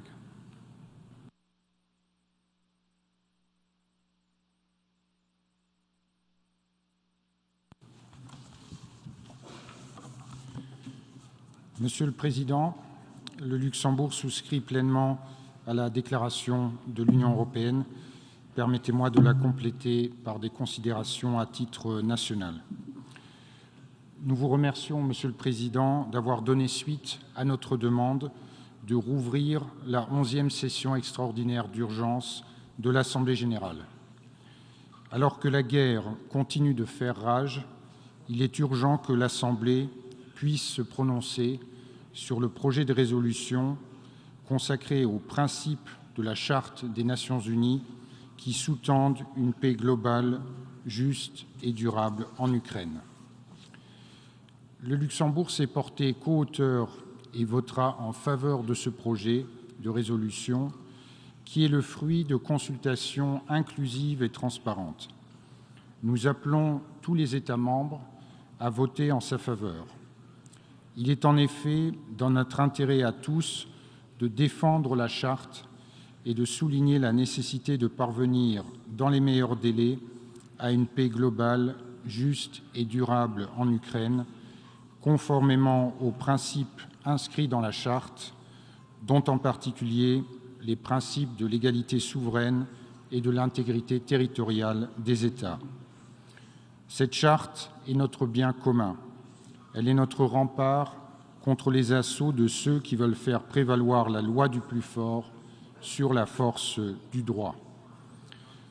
En lançant son agression à grande échelle, une agression non provoquée, injustifiée et injustifiable contre l'Ukraine, le 24 février 2022, la Fédération de Russie a non seulement attaqué l'Ukraine, elle a aussi attaqué l'ordre international fondé sur la règle de droit qui repose sur les dispositions fondamentales de la Charte des Nations Unies.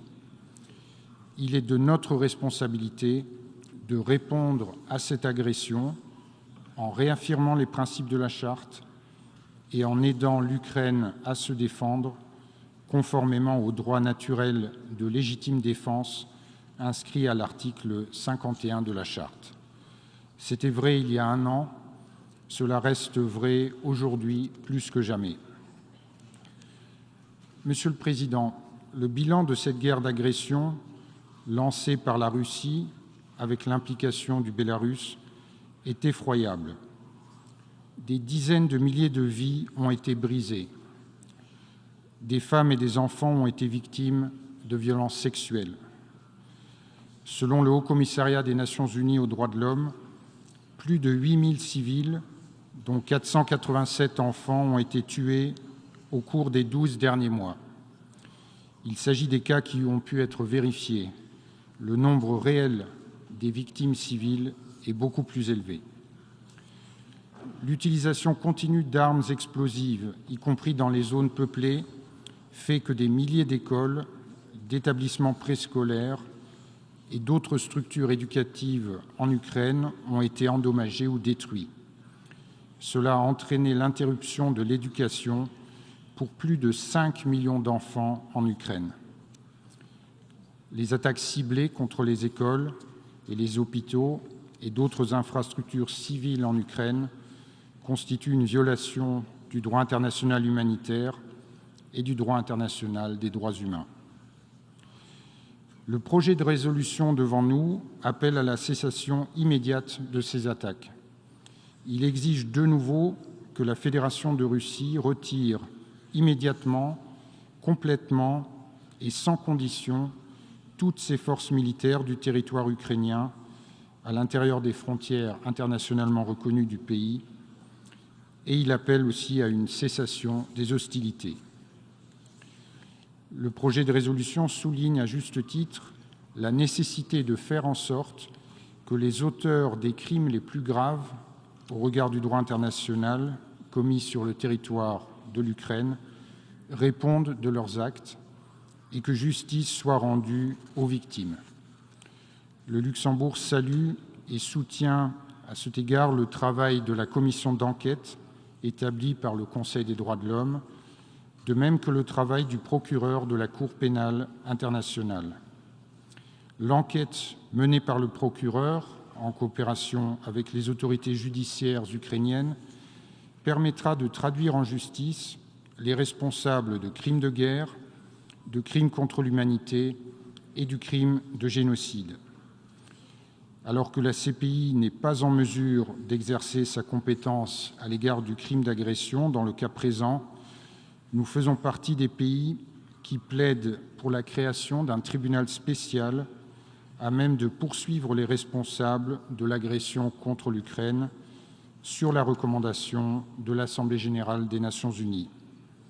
Il ne saurait y avoir d'impunité pour le crime d'agression commis contre l'Ukraine. Monsieur le Président, avec le plan de paix en 10 points proposé par le président Zelensky, l'Ukraine a montré le chemin vers une paix juste et durable. Dans son combat courageux pour la liberté et les valeurs universelles, l'Ukraine peut continuer de compter sur tout le soutien et la solidarité du Luxembourg. Le Luxembourg continuera de soutenir résolument l'indépendance, l'unité, la souveraineté et l'intégrité territoriale de l'Ukraine à l'intérieur de ses frontières internationalement reconnues, en conformité avec les résolutions de cette Assemblée. Je vous remercie. Je remercie l'ambassadeur distingué du Luxembourg. And now I give the floor to the distinguished representative of the United Kingdom.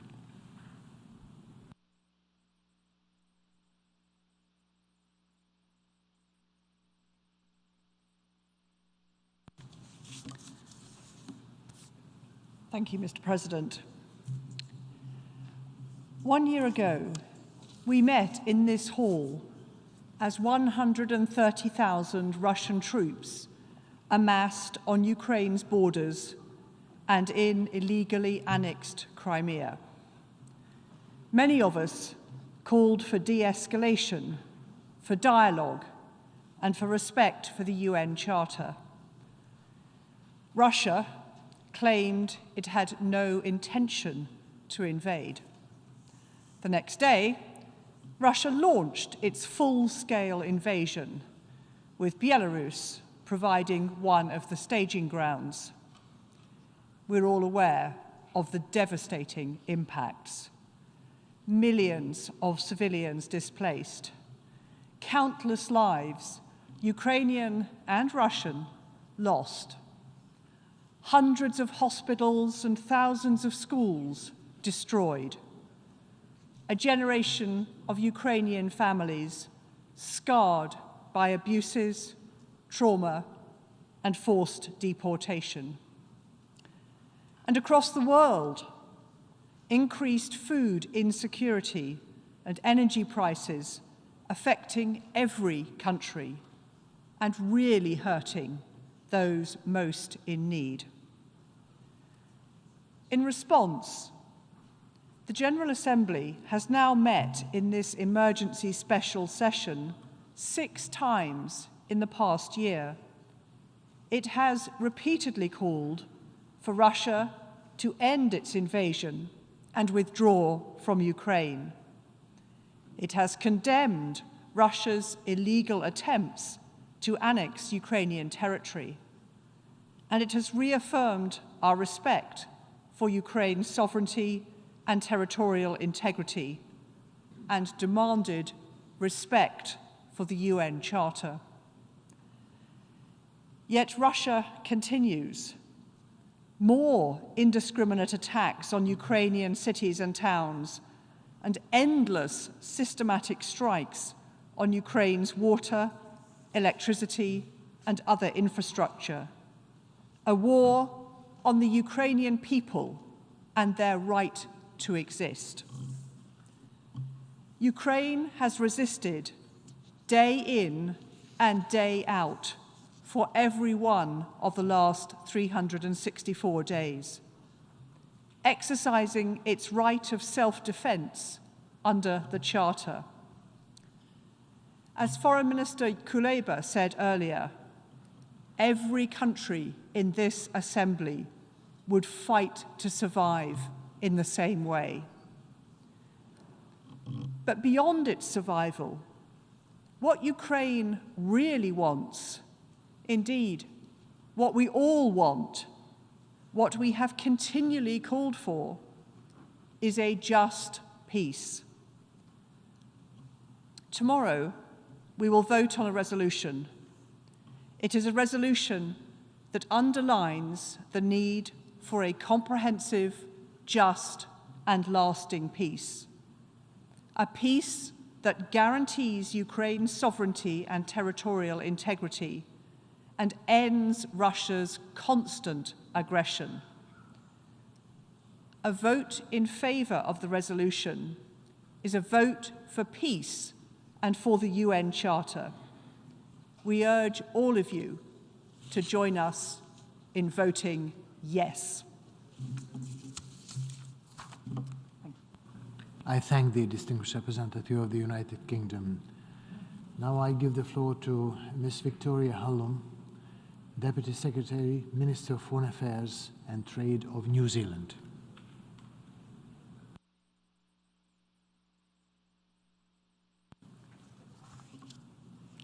Thank you, Mr. President. Aotearoa New Zealand reiterates our unequivocal condemnation of the Russian Federation's blatant aggression against Ukraine. 1 year into this illegal and unprovoked conflict, the repercussions for global peace, security, and economic stability continue to reverberate around the world.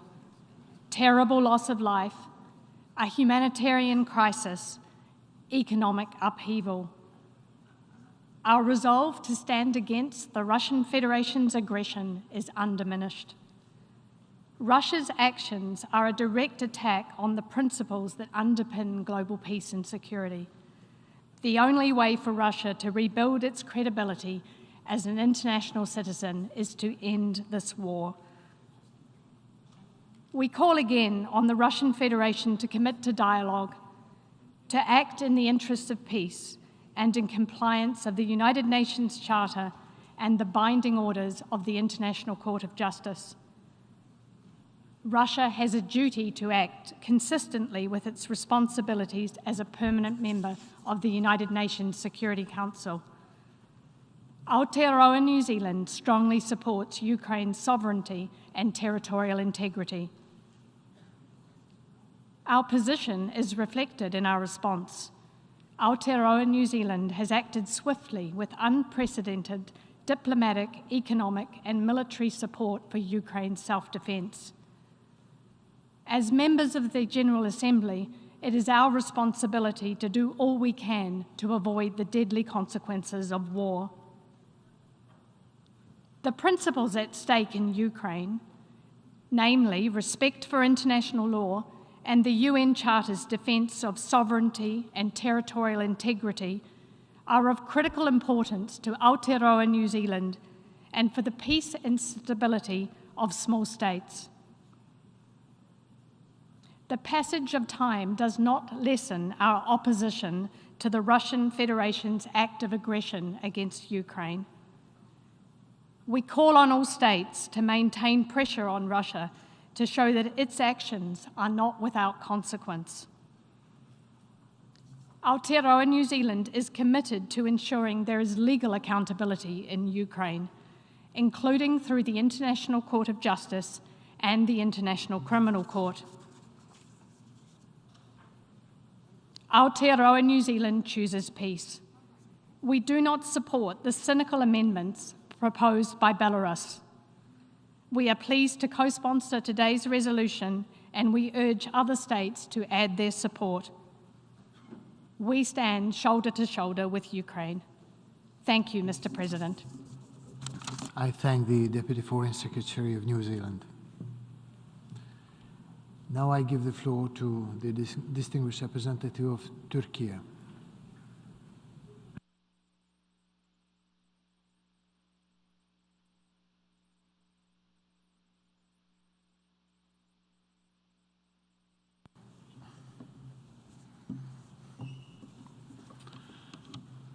Mr. President, let me start by thanking Your Excellency for reconvening the 11th Emergency Special Session of the General Assembly. We have gathered at a somber moment. The very fact that the war in Ukraine enters its second year with little prospect of peace is disheartening. Yet, it is a timely opportunity to take stock and reaffirm fundamental principles that guide our policies. Since day one, Turkey has adopted a principled position in terms of rejecting the war in Ukraine and calling it unacceptable. We also tried to facilitate diplomacy at an early stage, both in Antalya and in Istanbul. We have manifested our position by co-sponsoring or voting in favor of all relevant UN General Assembly resolutions. Indeed, our position is a natural extension of our opposition to the illegal annexation of Crimea. 1 year on, Turkey's position remains unchanged. We fully support Ukraine's territorial integrity, independence, and sovereignty. We continue to stand firmly against this war and reject the annexation of the Ukrainian territories. We must ensure that the founding principles of the UN, enshrined in its charter, are upheld. Mr. President, the repercussions of the conflict are being felt far beyond Ukraine, with profound global implications. The material and human cost is mounting. The war has had a negative impact on surging energy prices, high cost of living, supply chain problems, and food insecurity. This happens at a time when the global governance is already struggling with the challenges posed by an interconnected, interdependent, and digitalized world. Therefore, the trajectory of the conflict cannot be decided by the dynamics of the battleground only. A clear vision for ending this war through diplomacy has to be articulated sooner rather than later. We must focus our efforts on crafting the contours of a realistic, sustainable, and above all, viable peace. The Black Sea Grain Initiative has proved that diplomacy can indeed deliver results. As we enter the second year of this conflict, Turkey will remain engaged in all efforts towards this end. I thank you. I thank the distinguished representative of Turkey. Now I give the floor to the distinguished representative of Chile.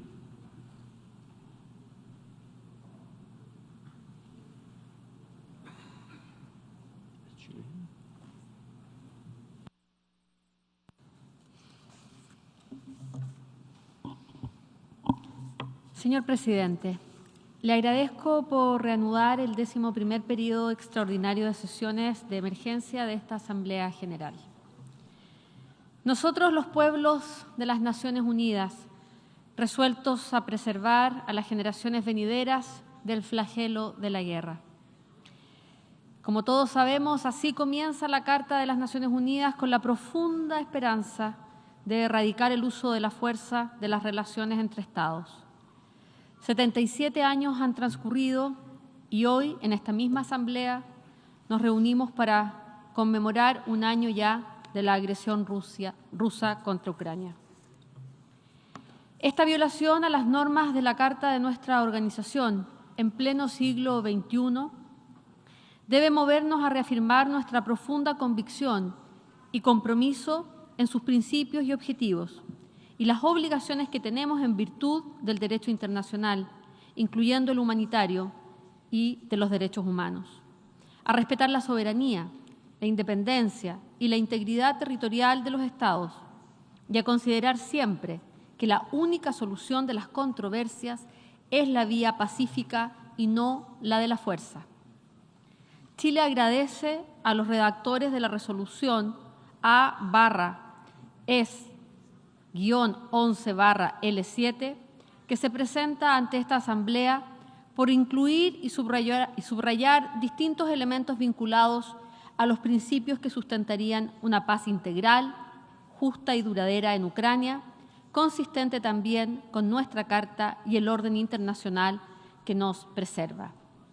Reconocemos asimismo la flexibilidad y la aceptación de sugerencias de los patrocinadores en el proceso de consultas del texto. En particular, nos permitimos recalcar su párrafo operativo 2, que pide a los Estados miembros y a las organizaciones internacionales que redoblen el apoyo a los esfuerzos diplomáticos para lograr una paz integral, justa y duradera en Ucrania, de conformidad con la Carta de las Naciones Unidas.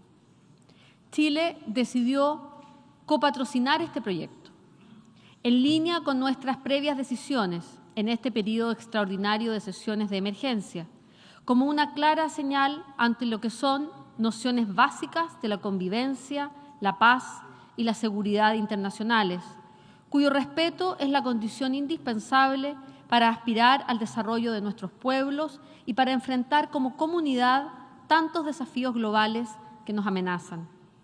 Justamente, mientras esta guerra ocurre, somos testigos de las consecuencias del cambio climático, los desastres naturales, el aumento de la pobreza, la inequidad, la inseguridad alimentaria y el terrorismo, entre otros, que repercuten directamente en una falta de perspectivas para habitantes de nuestros países que es nuestro deber mejorar. Sobre todos estos temas, esta organización y sus agencias deben priorizar sus esfuerzos para encontrar soluciones o mitigar esas problemáticas. Es fundamental detener la espiral de un conflicto de estas características que remece las bases del sistema internacional y trae como consecuencia una pérdida de confianza en el multilateralismo y la democracia, y también de nuestra capacidad de colaboración y solidaridad, exacerbando polarización, divisiones y discursos de odio, cuando lo que necesitamos con más urgencia es propiciar la unidad. Observamos con profunda preocupación el deterioro del régimen de control de armas construido durante décadas. Nos parece urgente un diálogo sobre seguridad estratégica entre estados nucleares que permita relaciones estables y predecibles, reforzando la transparencia, generando confianzas y sostenidas sobre regímenes jurídicos y de verificación y creíbles. E insistimos, las armas nucleares son fuente de inseguridad y deben ser eliminadas. Este sombrío panorama, sin embargo, no debe desanimarnos y debe ser, en cambio, un estímulo para que como comunidad internacional creemos las condiciones para una salida pacífica a este conflicto y se cumplan de buena fe las obligaciones asumidas. Alentamos, a la vez, la labor en terreno y esfuerzos que realizan distintos actores en pos de garantizar la paz y la seguridad de toda la población. Destacamos las voces de países amigos y organizaciones regionales para conseguir un diálogo sustantivo entre las partes involucradas. Muchas gracias, señor presidente. I thank the distinguished representative of Chile. Now I give the floor to the distinguished representative of the Republic of Korea.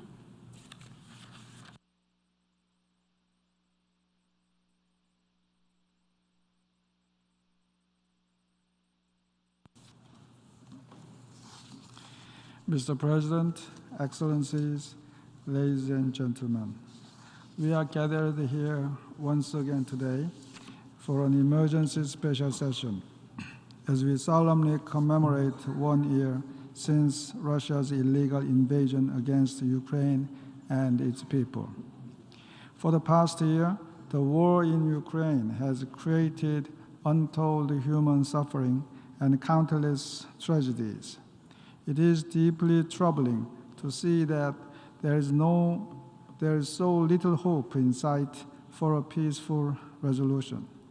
How many more days must we bear witness to civilian casualties and the destruction of the beloved homes of ordinary people?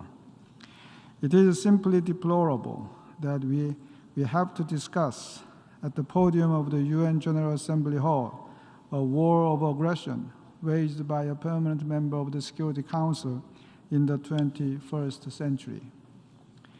The impacts of this war are not constrained within Ukraine's borders. Rather, the international community is continuing to grapple with the far-reaching repercussions of this war. In addition, there is a fundamental damage occurring to all of us. Our common principles are so flagrantly breached, and the rules-based international order is under attack. Russia's armed invasion of Ukraine and its annexation of Ukrainian territories through the use of force are serious blows to the core principles of the international system that we have been upholding over the last 7 decades. These include our solemn obligation to refrain from the use of force against the territorial integrity or political independence of any state. In this regard, the Security Council has failed to act according to its primary responsibility for the maintenance of international peace and security as a result of the veto cast by Russia. With the Security Council still deadlocked on the situation in Ukraine, the General Assembly must advance a firm, unified voice on behalf of the fundamental principles which bind us together. Mr. President, the Uniting for Peace resolution, which forms the basis of today's emergency special session, is all the more meaningful to the Republic of Korea since it was born in 1950 during the Korean War due to the veto wielded by the Soviet Union. Through the previous emergency special sessions on the situation in Ukraine, we have adopted 5 resolutions, which all demonstrated our strong commitment to the UN Charter. The Republic of Korea, as a nation which was founded, defended, and then rebuilt alongside the crucial assistance of the UN, and as a nation which is adamantly committed to universal values such as freedom, human rights, and the rule of law, proudly co-sponsored all of these resolutions. And we once again co-sponsored the resolution today. My delegation expects all member states to vote in favor of the resolution today, which is principally about our common values and guiding principles. This is not about taking sides. This is about our joint commitment to upholding the UN Charter and the rules-based international order. Mr. President, the Republic of Korea urges Russia to immediately and unconditionally withdraw its forces from the territory of Ukraine and to end its continuing violations of the UN Charter. This war can be stopped by Russia's choosing, as was the invasion 1 year ago was its choice. Extended war will only strengthen international solidarity against Russia and will not serve Russia's interest. Russia should devise an actionable exit strategy for both world peace as well as its own interests. The sooner, the better. In the meantime, we support Ukraine's exercise of its inherent right to self-defense under Article 51 of the UN Charter. We reiterate our full solidarity with Ukraine and its people. My delegation urges all parties to the conflict to abide by humanitarian and human rights laws. We believe that violations of humanitarian and human rights laws must be held accountable. Furthermore, my delegation condemns all other illicit activities on the ground, such as the arms trade between the DPRK and the Wagner Group, in blatant violation of relevant Security Council resolutions. As we now moving into the second year of the war, we are compelled to raise a key question. Whose side is time on? The answer is, we firmly believe that time is on the side of freedom, justice, human rights, the rule of law, and the UN Charter, not on the side of mass atrocities. Thank you, Mr. President. I thank the representative of the distinguished Republic of Korea. I now give the floor to the distinguished representative of Ecuador.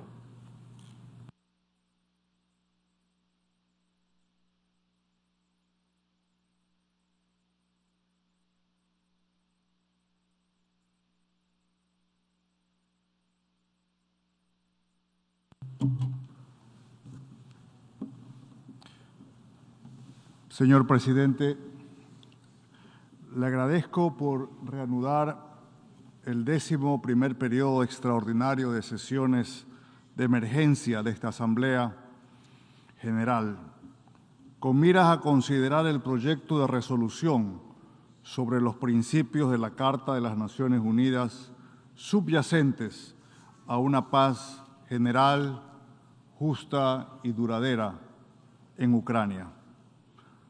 A pocas horas de cumplir un año de esa guerra absurda, ¿qué mejor manera de honrar la memoria de sus víctimas que favoreciendo una señal de unión y de movilización de la comunidad internacional por una paz con dignidad? Esta Asamblea, además de las prerrogativas que le otorga la Carta de la ONU, tiene la responsabilidad conferida por la resolución 2623 del Consejo de Seguridad, con la cual ese órgano decidió convocar precisamente a este periodo extraordinario, instalado ya por sexta vez. Así, desde el inicio de esta sesión de emergencia, hemos adoptado 5 resoluciones con dispositivos centrales sobre la defensa de la integridad territorial, sobre la promoción de garantías para los accesos humanitarios, sobre la protección de civiles y sobre la rendición de cuentas. Esta Asamblea General tiene el deber de promover el respeto del derecho internacional e impulsar el cumplimiento de la providencia de la Corte Internacional de Justicia del 16 de marzo de 2022, con la cual el máximo órgano judicial de la ONU ordenó a la Federación Rusa de que cese de inmediato sus operaciones militares en Ucrania. Señor presidente, en septiembre pasado, desde este podio, en esta que es la principal tribuna multilateral, la más deliberativa, representativa y democrática de la Organización de las Naciones Unidas, nuestros jefes de Estados y de Gobierno, prácticamente de manera unánime, se comprometieron con la paz y llamaron a defenderla. Desde entonces, ¿cuántas veces hemos escuchado el clamor de las delegaciones para que se silencien las armas y se pongan fin a la agresión militar? ¿Cuántas veces invocamos los dispositivos de la Carta de la ONU, ya sea el artículo 2,4, por el cual los estados deben abstenerse de recurrir a la amenaza o al uso de la fuerza contra la integridad territorial de otro estado, o el artículo 2.3 sobre los arreglos pacíficos de las controversias? ¿Cuántas veces nos recordaron que hace 77 años resolvimos preservar a las generaciones venideras del flagelo de la guerra y con tal fin a convivir en paz como buenos vecinos? Más allá de los diferentes matices en las posiciones de la gran diversidad de estados que conforman esta Asamblea, encuentro 2 factores esenciales comunes a la inmensa mayoría. Esto es, por un lado, el reconocimiento de la vigencia de los principios de la Carta y, por otro lado, el objetivo mayor de la paz. El Ecuador tiene la convicción de que una paz integral y sostenible es vital, y es posible, por esa razón, decidimos copatrocinar el proyecto de resolución contenido en el documento A-ES 11-L7, que entre otros dispositivos centrales pide que cesen las hostilidades y recalca la necesidad de alcanzar cuanto antes una paz general, justa y duradera en Ucrania. Lamentamos que las enmiendas presentadas por Belarus busquen dividir y menoscabar el referido proyecto de resolución L.7. Por esas 8.000 vidas civiles que cobró el primer año de invasión, por Alisa, de 7 años, Polina, de 10, o Maxim y Daria, de 2 meses, que no verán la paz porque fueron enterrados por las bombas y el fuego de misiles extranjeros, por las niñas y niños de su generación que se encuentran desplazados o refugiados por millones, y por esas personas que viven en un espectro de destrucción y angustia. El Ecuador rechazará las enmiendas y defenderá la resolución votando a favor de la misma. Muchas gracias. I thank the distinguished representative of Ecuador. I now give the floor to the distinguished representative of the Marshall Islands.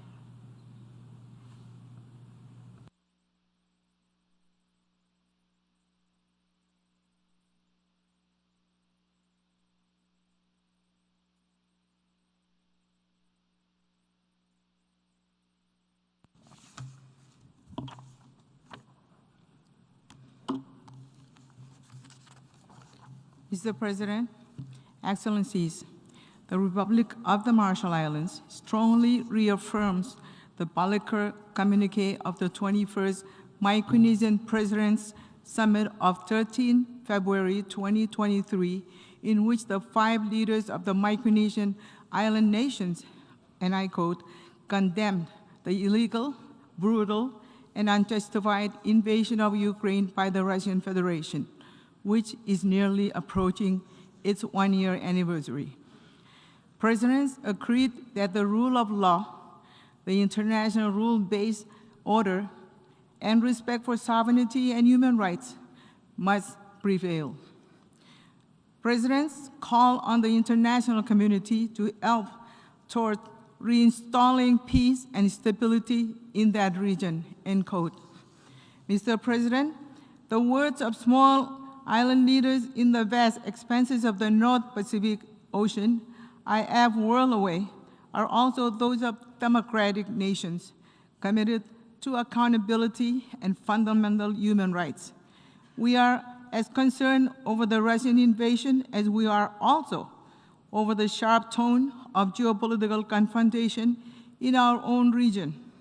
And as small nation of vulnerable populations, we rely closely upon effective multilateral outcomes in its aggression against Ukraine. Russia and its actors have committed documented atrocities against Ukraine with such deliberate planning and at such scale, it is difficult not to define them as crimes against humanity. Mr. President, the United Nations was founded out of a clear commitment to never repeat atrocities and instability. The present Russian aggression against Ukraine has put us all to the test. A dysfunctional Security Council held by the very same self-interest and with veto power under question will not silence the General Assembly. The UN Charter is not neutral.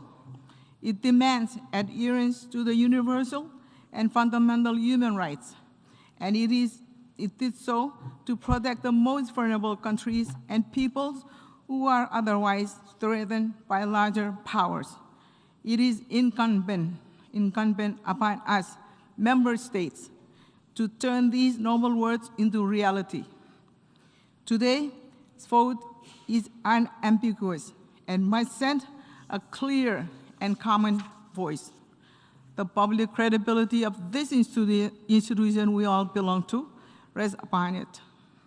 In the past year, we have seen evidence of appalling atrocities, including indiscriminate targeting, devastation, conflict-related sexual violence, and large-scale removal of civilians from Ukraine to Russia, including abduction of children. And accordingly, accountability mechanisms are now at work. While these deliberate processes must take time, no one can ignore the overwhelming clarity and weight of documentation. Mr. President, the international community is at a unique moment. The post-Cold War era is long over, and the boundaries of the new moment are uncertain.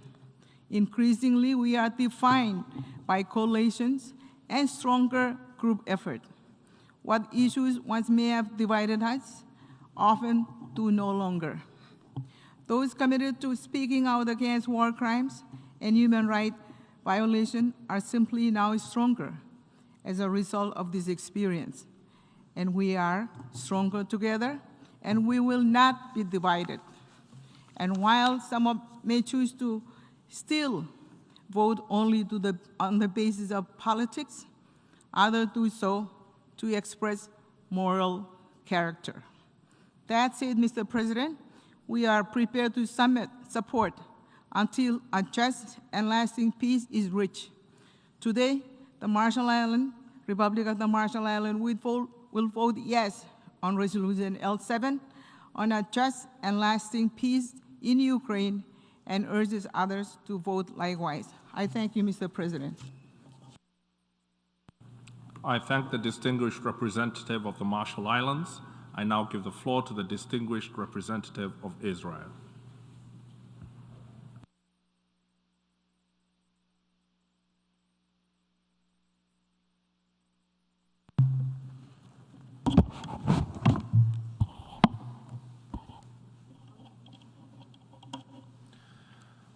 Mr. President, for the past year, Israel has stood alongside the people of Ukraine in solidarity both on the ground and here in the United Nations.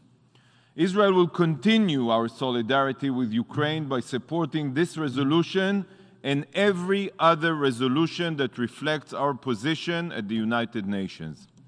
The State of Israel has always and continues to remain wholeheartedly committed to Ukraine's sovereignty and territorial integrity. Ambassador Kyslytsya, you are a dear friend on a personal level, but this friendship extends far beyond us. It is shared between our nations as well.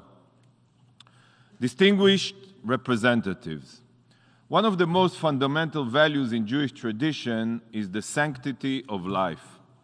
According to our sages, whoever saves even one life is as if they saved an entire world. This is a principle that Israel, the Jewish state, holds dear. This is seen through Israel's support and aid around the world, whenever disaster strikes and whenever there are those in need. But when Ukraine needed support, Israel immediately took action. Within 1 week of the fighting, over 100 tons of humanitarian equipment, aid was delivered to our Ukrainian friends. In coordination with the Ukrainian authorities, thousands of coats, blankets, tents, and sleeping bags were shipped. From then until today, medication, food, water purification systems, industrial-sized generators, and so much more has been delivered. Just weeks ago, Israel delivered armored ambulances to Ukraine. Israel was proud to establish a field hospital inside Ukraine's borders. It was at this hospital that 7,000 patients were treated in the direst of times. Staffed by roughly 200 doctors, nurses, and health professionals, the field hospital included wards for men, women, and children, an emergency room, labor and delivery facilities, imaging and telehealth capabilities, mental health services, and far beyond. Yet, the field hospital wasn't the only Israeli hospital that Ukrainians received treatment in. Hundreds of Ukrainian patients have been treated in hospitals and rehabilitation centers across Israel. From giving critical care to children suffering from cancer, to wounded soldiers receiving state-of-the-art prosthetics. Israeli doctors and medical professionals have been wholly committed to helping Ukrainians in need. Mashav, Israel's Agency for International Cooperation, has provided crucial training to thousands of Ukrainian professionals in the fields of emergency management, welfare, and post-trauma therapy. But now, dear friends, 1 year on is not the time to allow our support to ebb.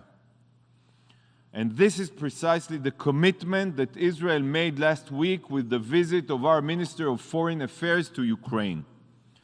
Israel remains steadfast in continuing our support and even expanding it by advancing projects in healthcare and civilian infrastructure across Ukraine, as well as aiding in the development of a smart early warning system to save Ukrainian lives from imminent rocket and missile attacks.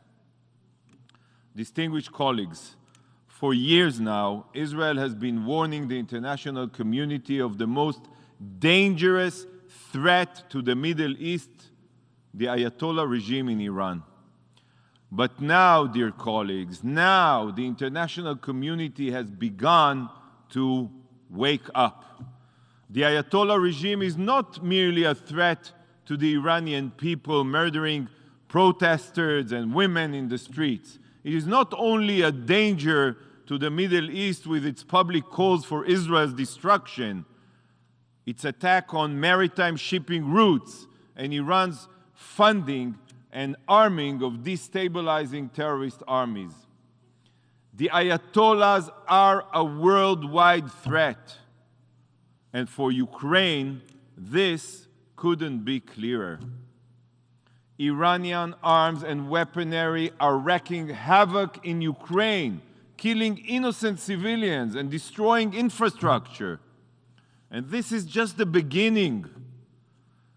Ukraine has been a testing ground for Iran, and their armaments are now being sold to some of the most dangerous international actors. If this is what the Iranian threat looks like today, I truly cannot imagine what it will be like should Iran become a nuclear threshold state. Think about it. It is time for the international community to not just wake up, but to act against the Iranian threat. Act for the sake of the Iranian people, for the Middle East, for Ukraine, and for the sake of the world. Iran must be stopped.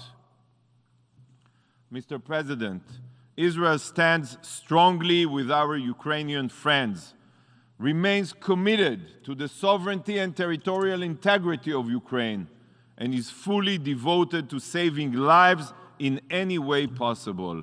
Israel is proud to strengthen its mission of humanitarian support and looks forward to expanding cooperation and advancing more projects to assist Ukraine. I pray, dear friends, for an end to the violence and for peace, not only in Europe, but around the globe. Thank you, Mr. President. I thank the distinguished representative of Israel. I now give the floor to the distinguished representative of Mexico.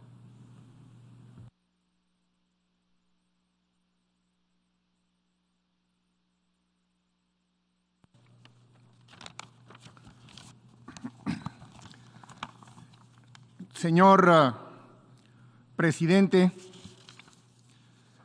a un año del inicio del conflicto armado en Ucrania, México reitera su posición de principio, expresado tanto en esta Asamblea General como en el Consejo de Seguridad.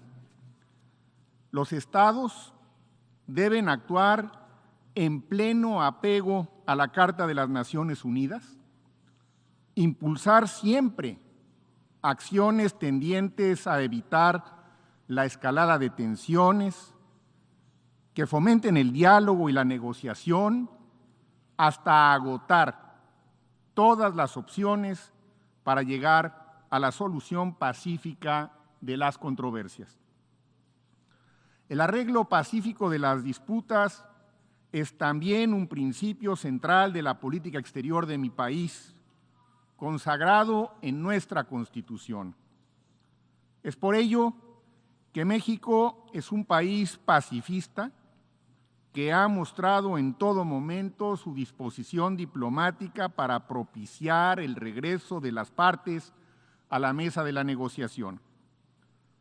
Al respecto, presentamos una iniciativa formal ante esta Asamblea y hemos apoyado todos los esfuerzos del Secretario General y de los Estados miembros para abrir canales que permitan atender situaciones críticas, ya sea para mitigar la crisis alimentaria derivada del conflicto o bien para facilitar la asistencia humanitaria. En nuestra reciente participación en el Consejo de Seguridad, impulsamos junto con Francia el proyecto que sirvió de base a la resolución adoptada por esta Asamblea General el 24 de marzo de 2022, con el objeto de reducir el sufrimiento de la población civil afectada por la guerra. Señor presidente, reiteramos que las violaciones al derecho internacional no son admisibles ni deben quedar impunes. En aras de la rendición de cuentas, México ha apoyado sin ambages los procesos judiciales iniciados tanto en la Corte Penal Internacional como en la Corte Internacional de Justicia y lo seguiremos haciendo. Es por todo lo anterior que México apoya el proyecto de resolución que hoy se ha sometido a nuestra consideración. Mi delegación participó activamente en las negociaciones de este texto que expresa el compromiso de la Asamblea General con una paz sostenible a través del respeto de la Carta de las Naciones Unidas. El texto también reconoce y apoya los esfuerzos tanto del Secretario General como de los Estados miembros para lograr una paz justa y duradera en Ucrania. E igualmente reitera la vigencia de las normas del derecho internacional humanitario y del derecho internacional de los derechos humanos, al tiempo que renueva nuestro compromiso colectivo en favor de la rendición de cuentas. En cuanto a las enmiendas registradas de última hora, más allá de su contenido, lamentamos que no se hayan presentado con el tiempo suficiente para su cabal consideración. Para finalizar, México hace un llamado a las partes para renovar esfuerzos que permitan lograr el cese de las hostilidades y poner fin a las violaciones del artículo 2 de la Carta y a aquellas acciones que contravengan la resolución 3314 de esta Asamblea General.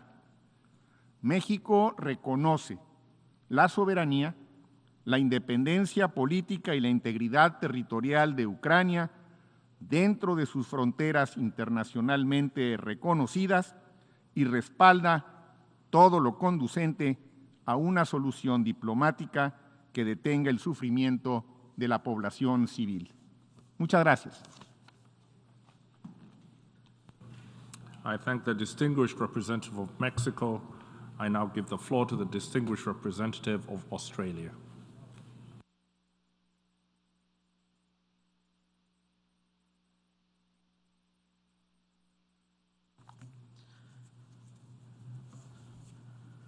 Mr. President, colleagues, good evening.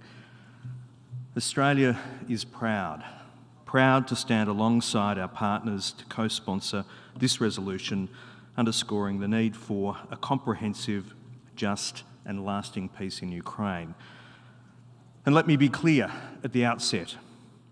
1 year on, Australia continues to condemn Russia's illegal and immoral full-scale invasion of Ukraine. This aggression cannot be normalised. This aggression cannot be minimised. We strongly support the sovereignty and territorial integrity of Ukraine within its internationally recognised borders. Mr. President, we urge all Member States to support this resolution. Doing so demonstrates our unreserved commitment to upholding international law, in particular the Charter of the United Nations. It confirms that we will not accept a situation where larger countries determine the fate of smaller countries. It shows President Putin that Russia's prolonged war impacts all nations and all peoples. It is not only causing immense human suffering, but also exacerbating existing stresses in the global economy, constraining growth, increasing inflation, disrupting supply chains and heightening energy and food insecurity. President Putin's destabilising behaviour and nuclear threats are acts of hostility, threatening the peace and security of all. Mr. Putin's joint statement with the leaders of the other 4 nuclear weapon states in January last year emphasised that, and I quote, "Nuclear war cannot be won and must never be fought," end quote. This commitment should not be forgotten. Mr. President, Australia calls on Russia to end its war and to unconditionally withdraw from Ukraine's territory, consistent with the legally binding decision of the International Court of Justice. The ongoing injuries suffered by Ukraine as a result of Russia's violations of international law also require full reparation by Russia. Australia has imposed sanctions on Belarusian and Iranian targets involved in Russia's war efforts. We reiterate that those who provide material support to Russia will face consequences. The Australian government, for its part, has committed approximately $655 million in assistance to empower Ukraine to resolve this conflict on its own terms and meet the immediate needs of the Ukrainian people. Australia continues to work with our partners to hold Russia accountable. We have imposed over 900 targeted financial sanctions on those responsible and comprehensive import and export bans. Australia continues to work with partners to impose costs on Russia in the multilateral system to show that the invasion has severe consequences for its global standing. Mr. President, Australia again calls on Russia to immediately comply with its obligations under international law, including the Charter of the United Nations and international humanitarian law. It is imperative that we ensure accountability for the commission of serious international crimes in Ukraine. That's why we continue to support the important work of the International Criminal Court and independent UN Commission of Inquiry. On 24 February, Mr. President, Australia will make further announcements to mark 1 year since Russia's full-scale invasion. We will continue to call for the sovereignty of all nations, large and small, to be respected. Australia mourns the incalculable losses inflicted by the invasion and honours the resilience of the Ukrainian people. Mr. President, colleagues, Russia's attack on Ukraine is an attack on all and reminds us how much we all have to lose if we fail to protect the UN system. Thank you. I thank the distinguished representative of Australia. Now I give the floor to the distinguished representative of the Federal States of Micronesia.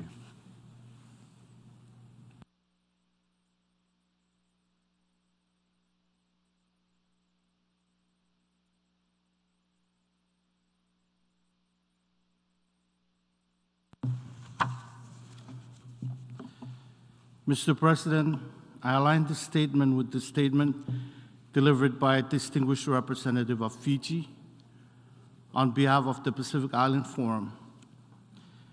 In my national capacity, I would like to add a few points. It has been a year since the 11th emergency special session of the General Assembly adopted a resolution on the aggression against Ukraine. Since then, the war has only intensified with disturbing human rights violations waged against the people of Ukraine by Russia. The ongoing unjust war has displaced millions of people with insurmountable death and destruction. It is disconcerting to see Russia's utter disregard for the call from the international community for a cessation of their hostilities toward the people of Ukraine and to withdraw all of its military forces from the territory of Ukraine within its internationally recognized borders. We, once again, express our appreciation to its neighbors who continue to provide food, shelter, and safety for the most vulnerable. Today's draft tries to look towards the future. It underscores the need to reach a comprehensive, just, and lasting peace in Ukraine in line with the principles of the Charter of the United Nations. It reaffirms the commitment to the sovereignty, independence, unity, and territorial integrity of Ukraine within its internationally recognized borders, extending to its territorial waters. And it recalls the obligations under international humanitarian law. Micronesia supports the draft and is one of its sponsors. Thank you. I thank the distinguished representative of Micronesia. Now I give the floor to the distinguished representative of Liberia.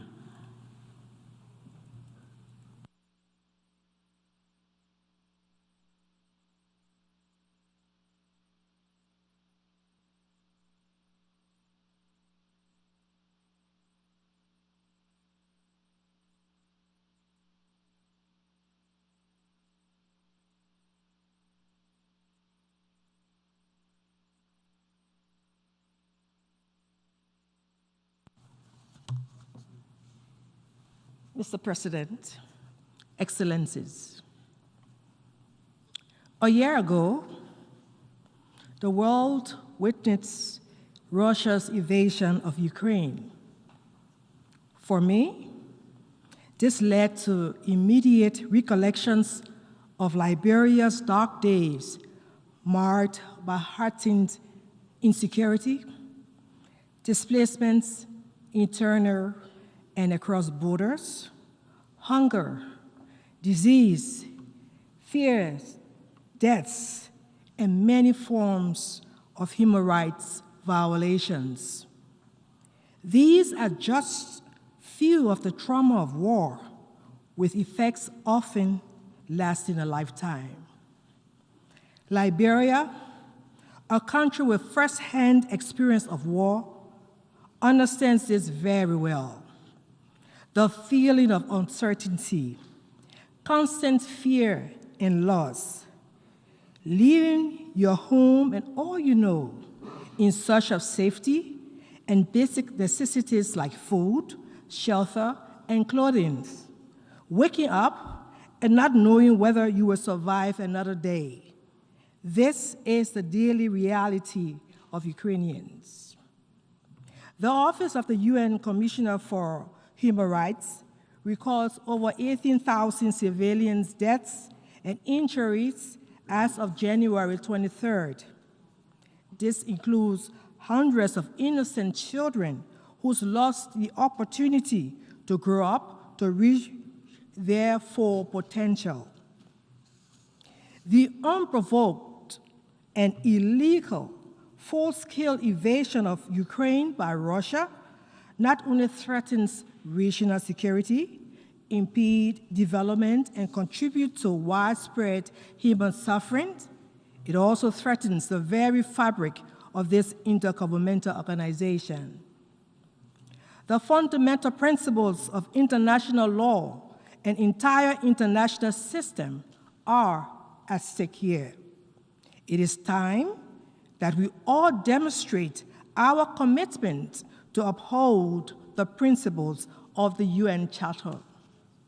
In this regard, we join calls for the Russian Federation to immediately and unconditionally cease hostilities in Ukraine and allow for a diplomatic approach to finding comprehensive, just, and lasting peace.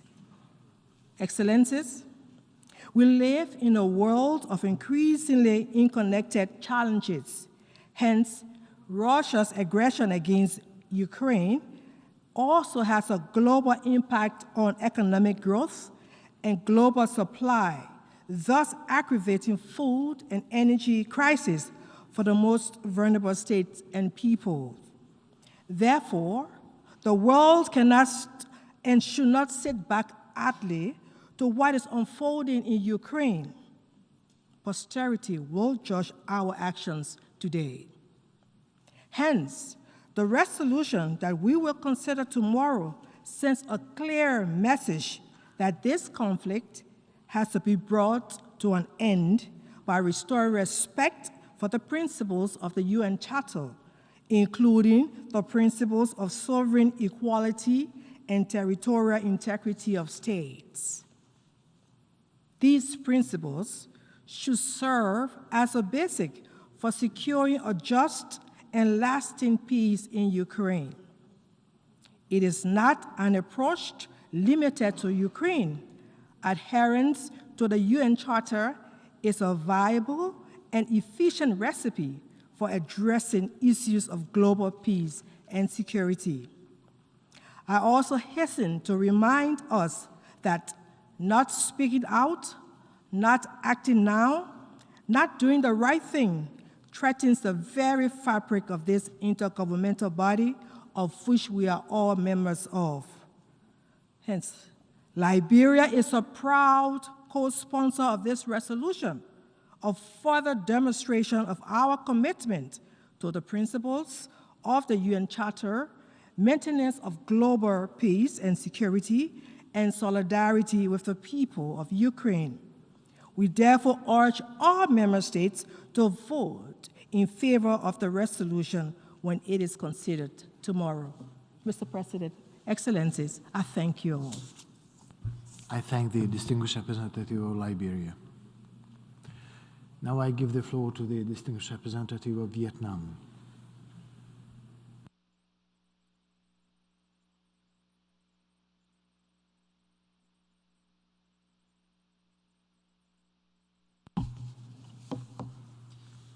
Mr. President, it has been a year since the outbreak of the conflict in Ukraine, but Vietnam is saddened to see little hope in bringing it to a close sooner than later.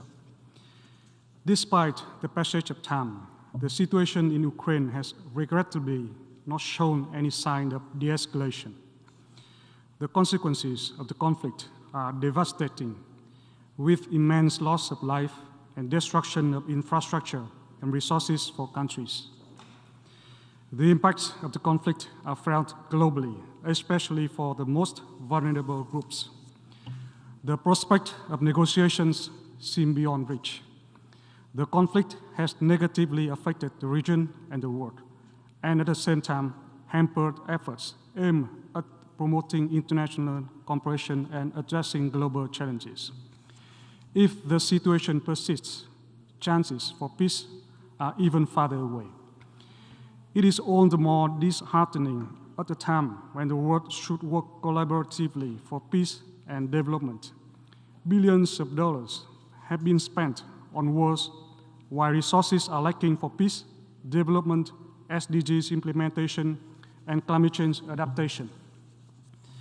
Mr. President, we reiterate that it is essential to promote peace, security, stability, and cooperation through upholding international law and the United Nations Charter, including fundamental principles of respect for independence, sovereignty, and territorial integrity of states, and refrainment from the threat or use of force. All disputes should be resolved by peaceful means through comprehensive and durable solutions. We urge parties concerned to put an immediate end to the hostilities and avoid actions that may lead to further escalations. We also call upon parties concerned to urgently resume peaceful dialogue and negotiations to achieve a comprehensive, just, and lasting peace in Ukraine, taking into account the legitimate interests and needs of the parties in line with the international law and the UN charters. These are the most pressing priorities at hand.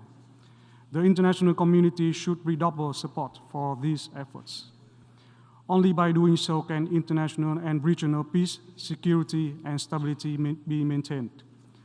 Furthermore, focus must be given to protecting the safety and security of civilians, responding adequately to the urgent humanitarian needs of those impacted by the hostilities, and safeguarding civilian facilities, in particular civilian infrastructure.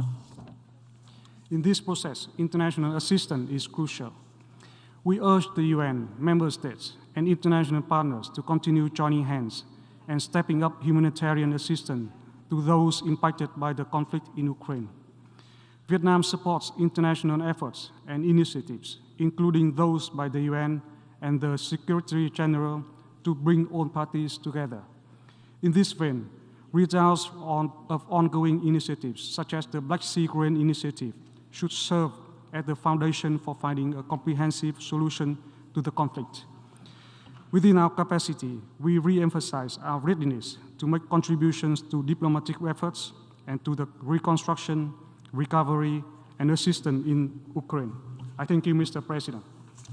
I thank the distinguished representative of Vietnam. Now I give the floor to the distinguished representative of Peru.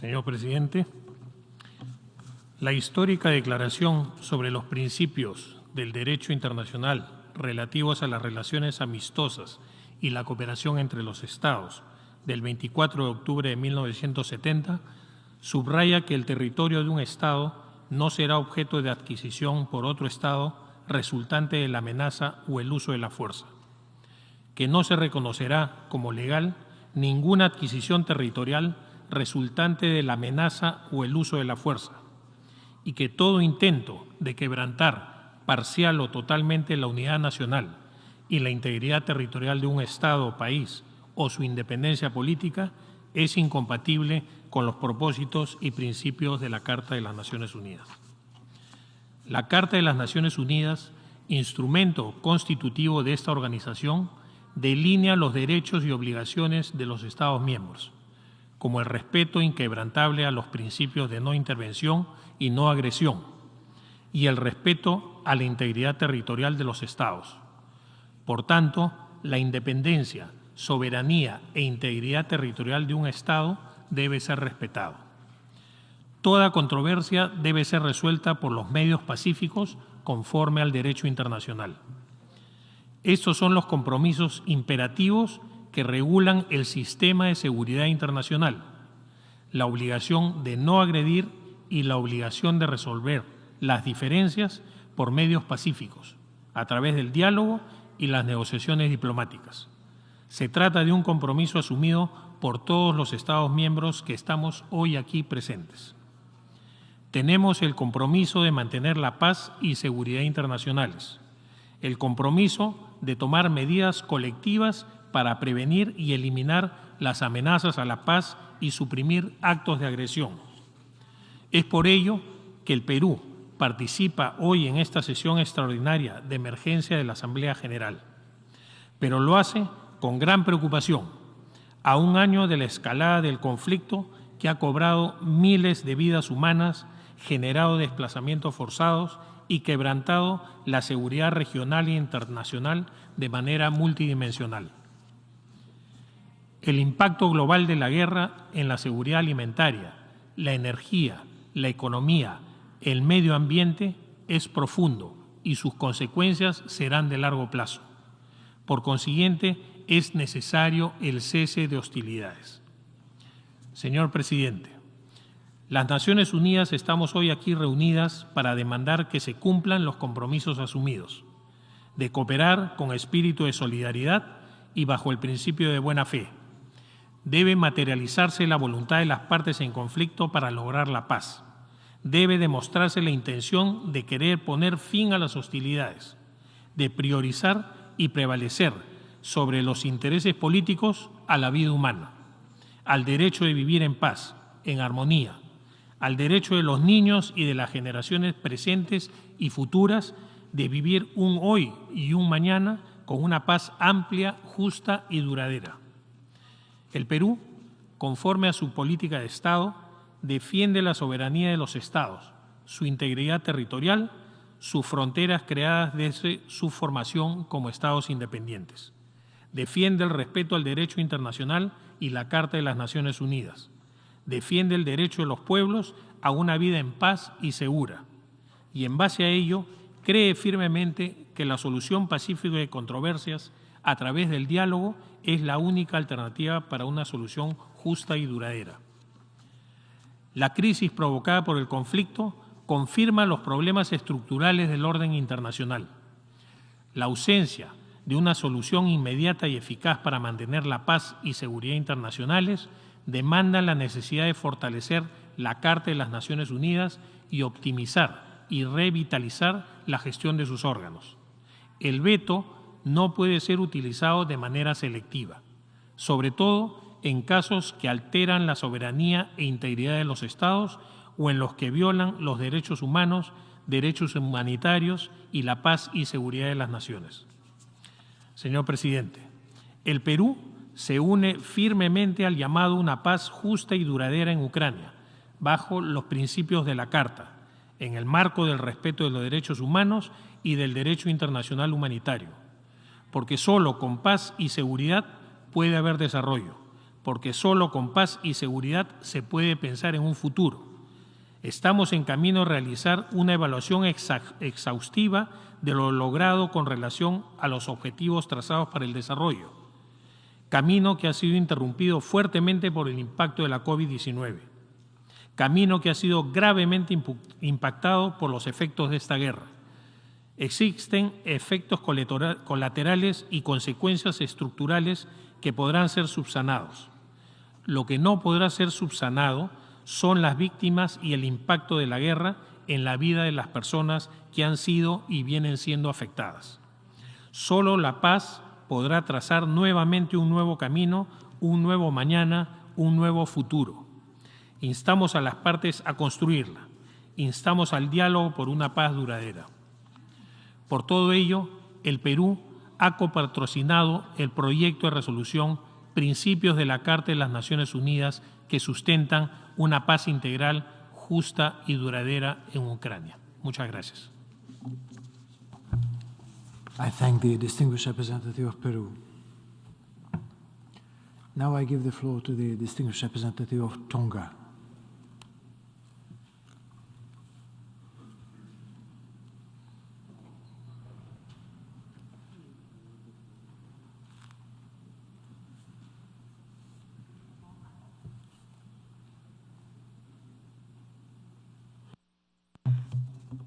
Mr. President, we gather to mark already 1 year past since the unlawful invasion of Ukraine by its neighbor, the Russian Federation.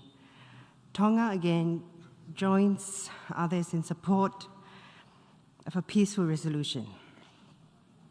A year is a long time, a year full of pain and unnecessary sufferings.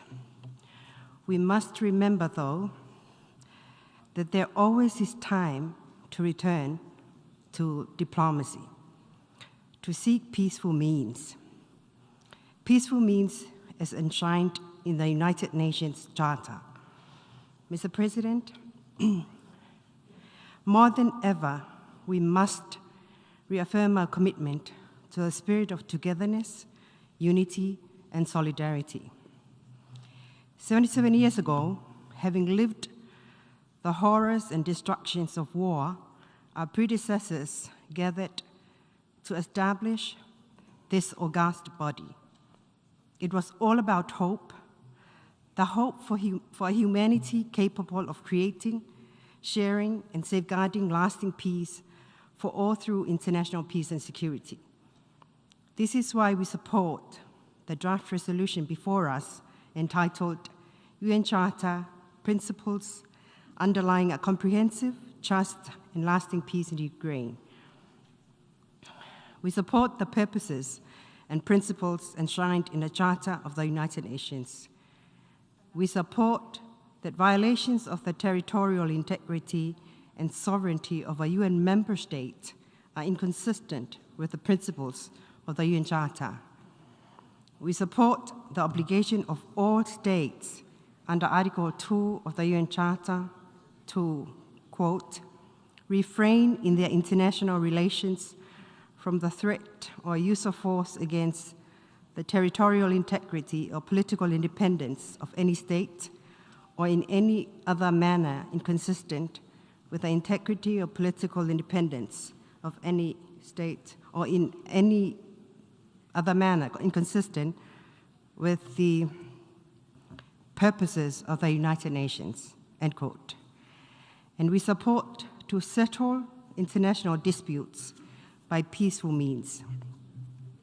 We call on cessation of the Russian Federation's aggression against Ukraine and the restoration of lasting peace in Ukraine.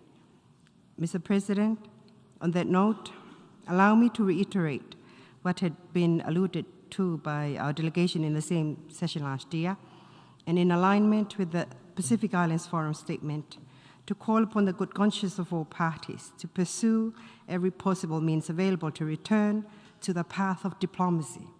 It is never too late to return to diplomacy, to seek peaceful means. We would all agree with the Secretary General that the United Nations is being tested like never before. It was made for moments like this. We now must prove that the purposes and principles enshrined in the UN Charter remain relevant and should therefore be upheld. I thank you. I thank the distinguished representative of Tonga. Now I give the floor to the distinguished representative of Sri Lanka.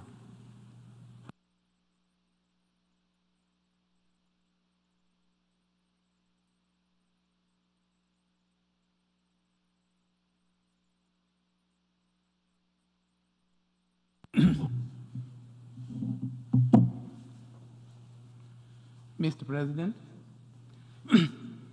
distinguished delegates, it is said that you don't make peace with friends. You make it with unsavory enemies if it has to be. My dear friends, peace talks are always a complex mix of strategic calculation and human emotion.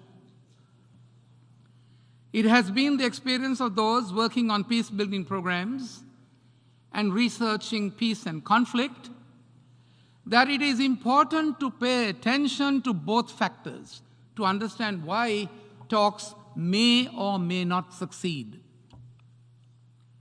Between 1946 and 2005, only 39 of 288 conflicts, or 13.5%, ended in peace agreements, according to research initiatives. The others ended in victory for one side, or an end to fighting without a peace agreement, or a victory, straightforward. My dear friends, there is also evidence that even failed peace agreements reduce the intensity of future conflict. But even when warring parties fail to reach a peace agreement, talks reduce civilian casualties through temporary ceasefires or the establishment of humanitarian corridors to deliver supplies or evacuate civilians. Distinguished delegates, peace talks can create a foundation for an eventual agreement to end conflict. They can also reduce harm to communities. We must, therefore, strenuously exploit the crisis, explore the mechanisms of peace negotiations to its utmost with optimism if we are to succeed in this instance. The easy path of enforcing majoritarian decisions does not, respectfully I say, address the equities in the dispute resolution mechanism when it comes to peace talks. Mr. President, Sri Lanka therefore remains deeply concerned about the situation in Ukraine. We call on all parties to exercise maximum restraint and work towards the cessation of hostilities in order to bring about peace, security, and stability in the region. Sri Lanka emphasizes the need for concerted efforts to resolve the situation through diplomacy and dialogue in the pursuit of peace. As someone said, the spiral of death and devastation, which is growing on a daily basis, does nothing but destroy even the little trust and hope there is between the parties to the conflict that peace was achievable. My dear friends, we must appreciate that globally it has impacted on the recovery of economies post-COVID and on people's livelihoods, and all countries, inclusive of my own Sri Lanka, is affected by increased food prices, energy prices, high inflation, and a debt servicing crisis, and increased levels of migration. Mr. President, it is important that both sides must realize that they are being prejudiced by the status quo, but also know that they cannot have any tangible military advantage. Mr. President, the only logical way then forward is negotiations. And it is in negotiations that we must place our trust in. We believe that negotiations, often supported by neutral mediators, must work to arrive at some version of a solution whereby both parties feel that they have won something. They must endeavor to craft an agreement that creates an environment of mutual gain, whether it be political or material.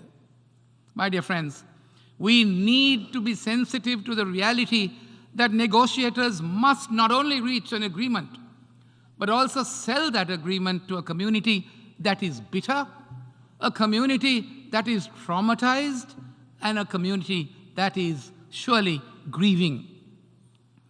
We must always be aware that there are strong reasons to include also women, community organizers, and different ethnic leaders in peace talks. Their inclusion means that public acceptance of any peace deal grows as negotiations proceed. It is known that women and youth and community leaders bring a different dimension, which is far more conciliatory as they are more sensitive to the needs of our future generations. My dear friends, talking with the generals who are in the battlefield and the political leaders alone may not yield the best results. But what we see historically is the common model, of course. And this might well be the case in the case of Ukraine and Russia, that it would still be up to a few elite men to negotiate an agreement, and that might not really work as best as it ought to. Mr. President, 2 billion people live in countries affected by conflict and humanitarian crises. I do not need to stress the importance of peace, for without peace, no progress is possible. I am reminded of an observation of the Holy Father, Pope Francis, when he said that there is a global famine for peace. A global famine for peace. That is the pitiful state that we have successfully brought the world to be in the prosecution of our greed for global power. What does it, I think it was Sir Thomas More, who said, what does it profit a man to gain the whole world and lose his soul? Mr. President, we have convened once again, about a year since the conflict in Ukraine broke out into aggression, creating manifest, woeful consequences, both in Ukraine and around the world. During this time, this assembly has met 5 times before and adopted by vote a number of resolutions. After 1 year, we have not reached a solution, nor do we see one in sight, most respectfully. Instead, the negative consequences of war and conflict continue to reverberate around the world. My dear friends, if we are to find the much-needed respite for all concerned, We must not give up on diplomacy and our hope for a future based on peace and prosperity. We therefore appeal to the principal parties and the universal community to turn to, without any further delay, to other mechanisms that include genuine dialogue and a sincere search for peace. The talks will likely be long and arduous and require smaller, confidence-building steps, but it can surely be brought to an end if we genuinely address the fundamentals that triggered the dispute. Finally, my dear friends, the resolution that we are looking at, entitled Principles Underlying a Comprehensive, Just, and Lasting Peace in Ukraine, is before this Assembly for consideration. It is imperative, I say, that such initiatives address not just the effects or the outcome that is evident, but the root causes that led to the conflict. If such root causes are left unaddressed, any peace, leave alone a comprehensive, just, and lasting peace, in Ukraine would be elusive.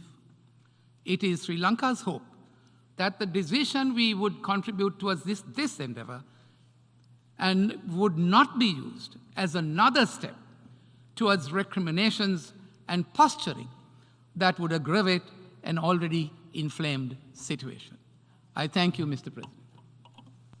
I thank the distinguished representative of Sri Lanka. Now I give the floor to the distinguished representative of Montenegro.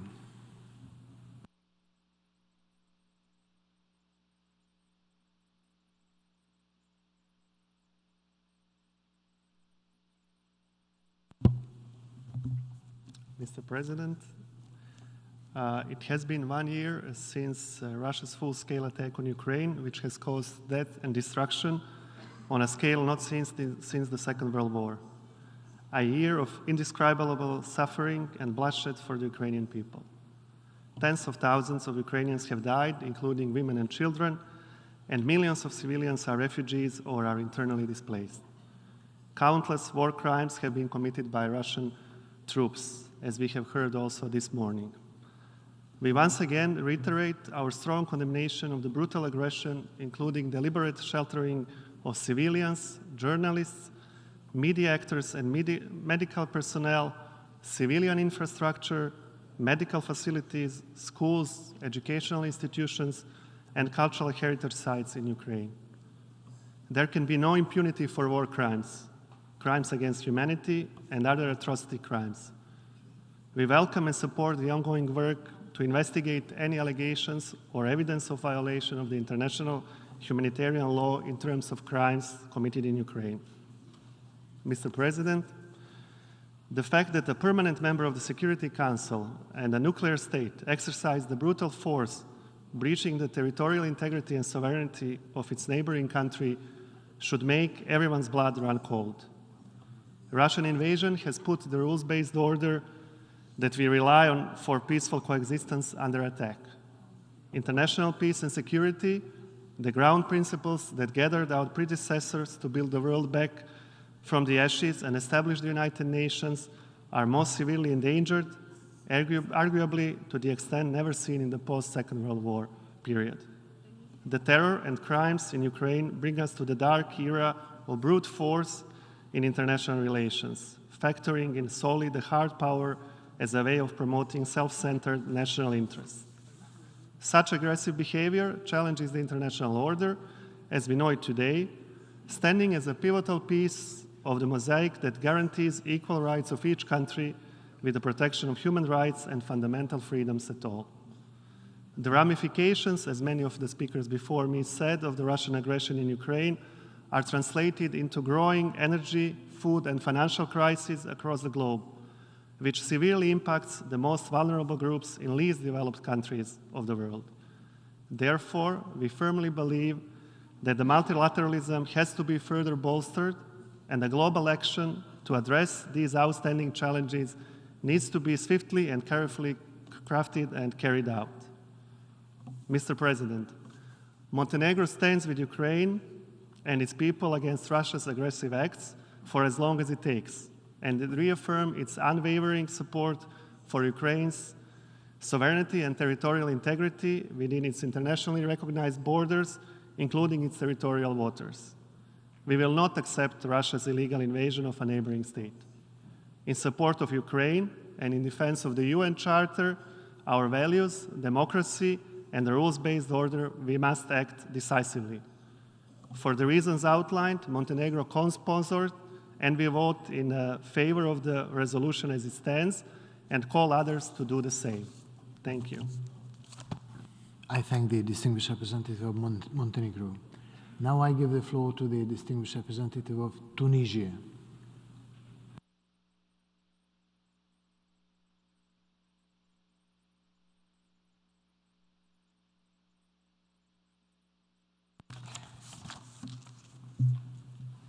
شكرا سيد الرئيس. نجتمع اليوم مرة أخرى بعد مرور عام على انطلاق الحرب في أوكرانيا بكل ما تخلل ذلك من ضحايا ومعاناة إنسانية لملايين المدنيين، علاوة على ما يشهده العالم نتيجة استمرار هذه الحرب من صدمات وأزمات عمقت تأثيراتها الصعوبات التي تعاني منها أغلب دول العالم ولا سيما النامية منها. وبقدر ما نثمن الجهود الأممية والدولية لوضع حد لهذه الحرب وتطويق تأثيراتها، فإننا نأسف لتوقف الاتصالات بين طرفي النزاع وتواصل العمليات العسكرية واتخاذها لمنحى تصعيدي ينذر بنتائج كارثية على مستوى المنطقة والعالم. وكما أشرنا في مناسبات سابقة، لا يمكن للخيارات العسكرية أن تحل أي قضية، ولا بديل عن الحوار والمفاوضات والطرق السلمية لتجاوز كل الخلافات والتوصل إلى التسويات التوافقية على أساس مبادئ القانون الدولي وميثاق الأمم المتحدة، بما يضع حداً للتصعيد ويعيد الأمن والسلم ويحول دون مزيد تدهور الأوضاع وتوليد المزيد من الأزمات والمآسي الإنسانية. ومن هذا المنطلق والتزاماً منها بالتمسك بالطرق السلمية لفض النزاعات وبمبادئ القانون الدولي، تجدد تونس اليوم دعوتها لطرفي النزاع وللمجموعة الدولية لتكثيف الجهود من أجل التوصل إلى وقف التصعيد والأعمال العدائية وتغليب الخيارات السلمية والاحتكام إلى الحوار والمفاوضات. فالمسؤولية الجماعية تحتم علينا جميعاً وضع السلم والأمن وحماية الأرواح في أعلى سلم أولوياتنا وفوق كل الاعتبارات، ومواصلة العمل لاستنفاذ كل القنوات والوسائل التي يتيحها القانون الدولي لوقف الحرب وتطويق تأثيراتها وتهيئة الظروف لإيجاد حل دائم لهذه الأزمة. لا يمكننا تحقيق التعافي وتعزيز قدرتنا على الصمود والاستدامة وتحقيق التنمية المستدامة والتحولات المطلوبة لبناء عالم أكثر سلاماً وأمناً في حين تتواصل النزاعات والحروب في عديد مناطق العالم في مسار معاكس تماماً للأهداف التي وضع من أجلها ميثاق الأمم المتحدة وقواعد العمل متعدد الأطراف ومبادئ التضامن والتعاون الدولي. كما نؤكد بهذه المناسبة على ضرورة تعاطي المجموعة الدولية مع كل حالات الاحتلال والنزاعات والمعاناة الإنسانية والتي يتواصل بعضها منذ عشرات السنين بما في ذلك في الشرق الأوسط بنفس الاهتمام، باعتبار أن مفهوم السلم والأمن واحد وغير قابل للتجزئة، انسجاماً مع مقاصد ميثاق الأمم المتحدة ومبادئ القانون الدولي. شكراً سيد الرئيس. أنا أشكر سفير تونس المحترم. And now I give the floor to the distinguished representative of the Syrian Arab Republic.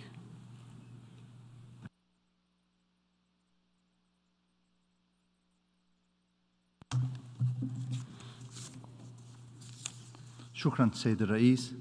بداية ينضم وفدي إلى البيان الذي ألقاه ممثل جمهورية فنزويلا البوليفارية نيابة عن مجموعة الدول متماثلة التفكير، ويود أن يبدي بالملاحظات التالية بصفته الوطنية.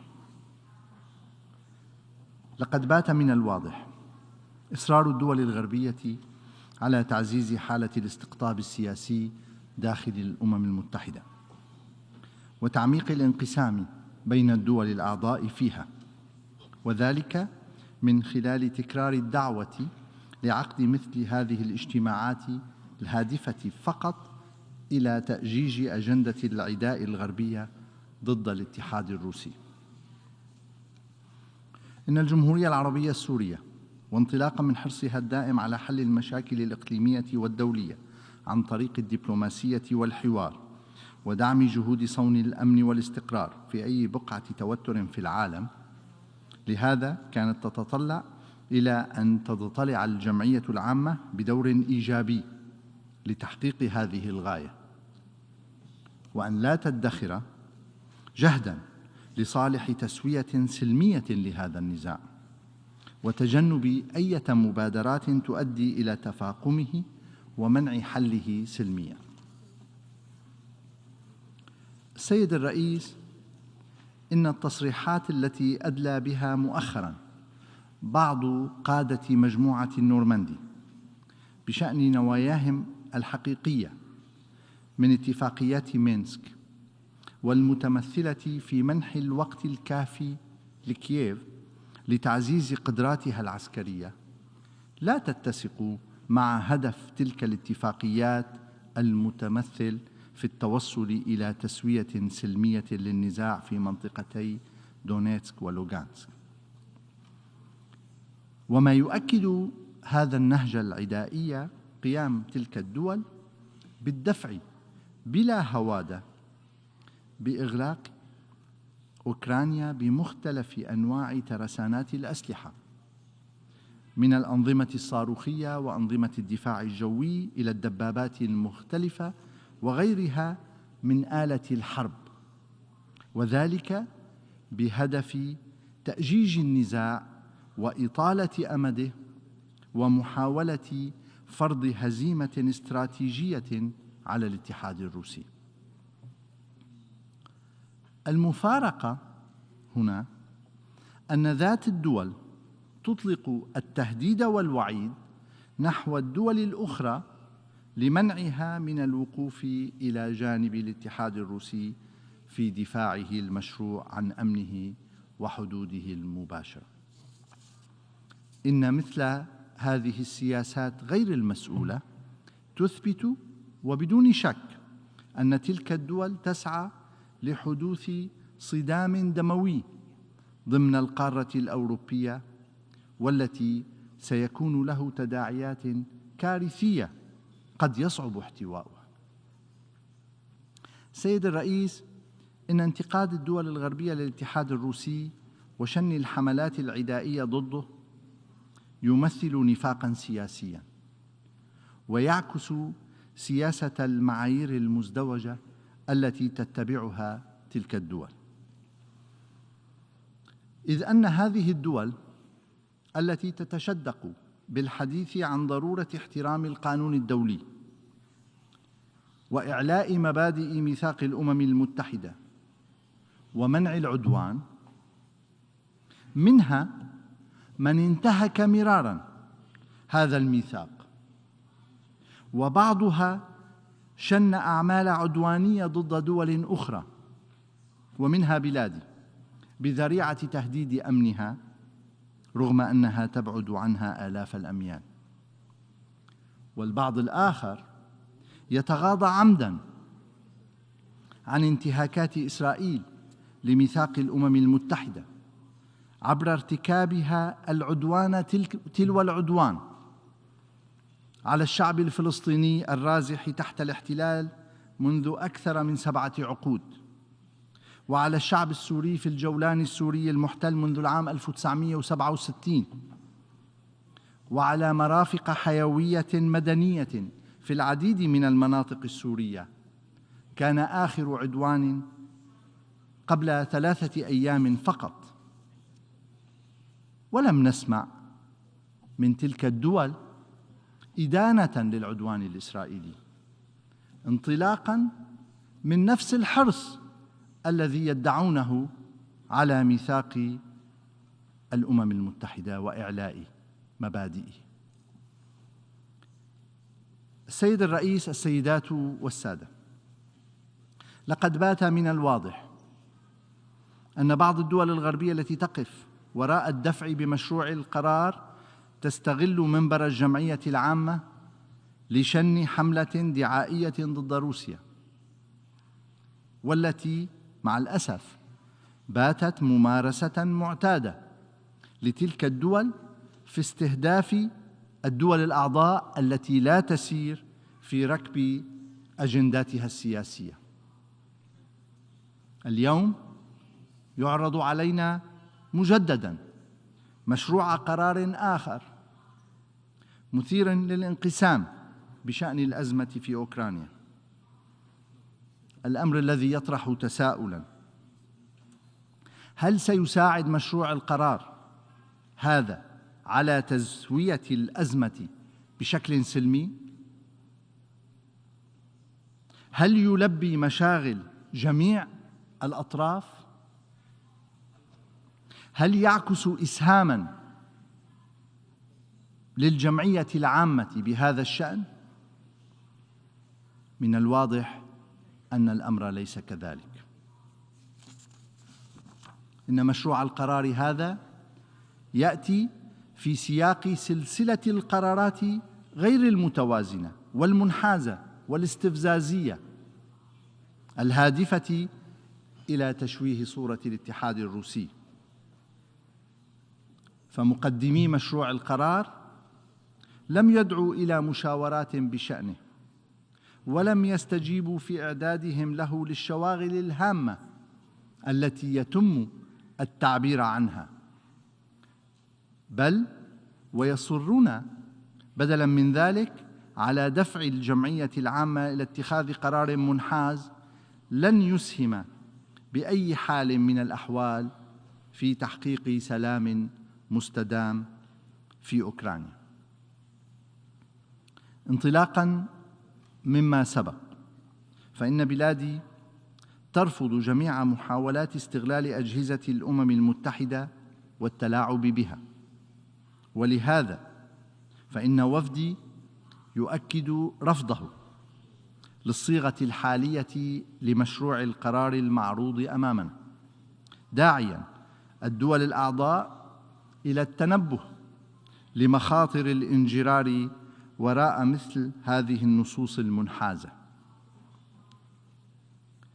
كما يؤيد وفدي التعديلات المقترحة من جانب بيلاروسيا الداعية إلى معالجة الأسباب الجذرية للنزاع في أوكرانيا، ورفض مساعي العزل والاستعداء والسياسات القائمة على المعايير المزدوجة.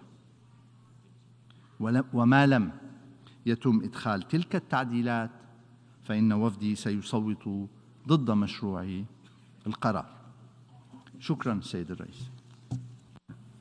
أنا أشكر المندوب المحترم لجمهورية سوريا العربية. And now I give the floor to the distinguished representative of Argentina.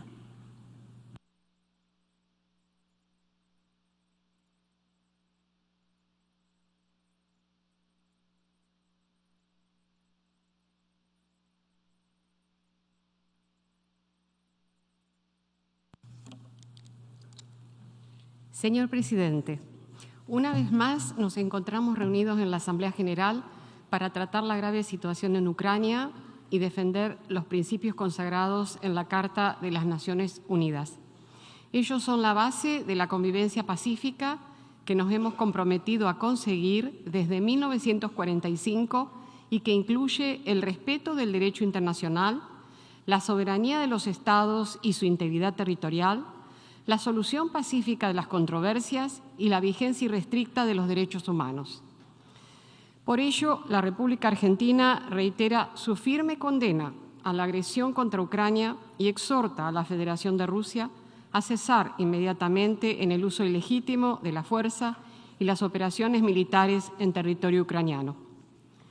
La diplomacia y el diálogo siguen siendo el único camino a seguir para evitar más sufrimiento. Apoyamos los esfuerzos del secretario general y otros actores que siguen trabajando para facilitar un compromiso constructivo entre las partes.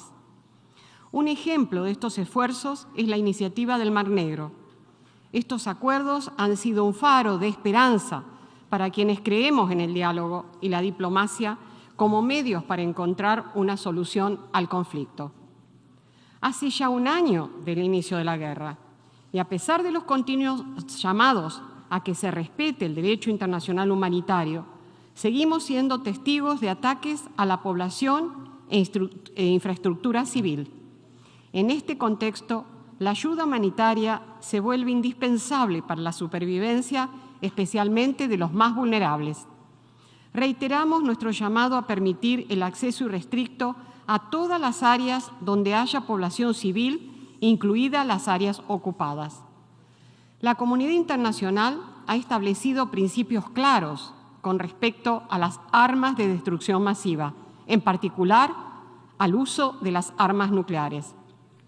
Al tiempo que defendemos el uso pacífico de la energía nuclear y la no proliferación, debemos avanzar hacia la destrucción total de un armamento que amenaza con la destrucción del planeta. Señor presidente, la guerra no es un cheque en blanco para los combatientes. La guerra tiene límites y deben ser respetados. Es imperativo el cumplimiento del derecho internacional humanitario en la conducción de las hostilidades. El respeto del derecho internacional no es opcional. El mundo quiere la paz en Ucrania, una paz que sea sostenible y de conformidad con la Carta de las Naciones Unidas y el derecho internacional. Es por ello que Argentina ha copatrocinado el presente proyecto de resolución en el entendimiento de que esta Asamblea General debe enfatizar la necesidad de alcanzar lo antes posible la paz y alentar a toda la comunidad internacional a redoblar su apoyo a los esfuerzos diplomáticos en esa dirección. Esta guerra es una catástrofe para Ucrania y su gente, y sus ramificaciones tienen consecuencias gravísimas para todo el mundo. Argentina seguirá promoviendo el diálogo y un arreglo pacífico que ponga fin al conflicto. Muchas gracias. I thank the distinguished representative of Argentina. Now I give the floor to the distinguished representative of Palau.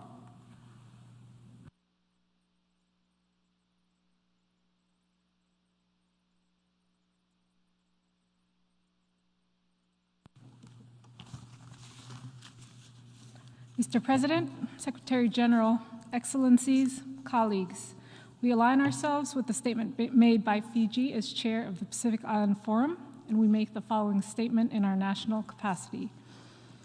A year is a milestone we often associate with celebrations, a baby's first birthday, a complete cycle of seasons, the Earth's full rotation around the sun.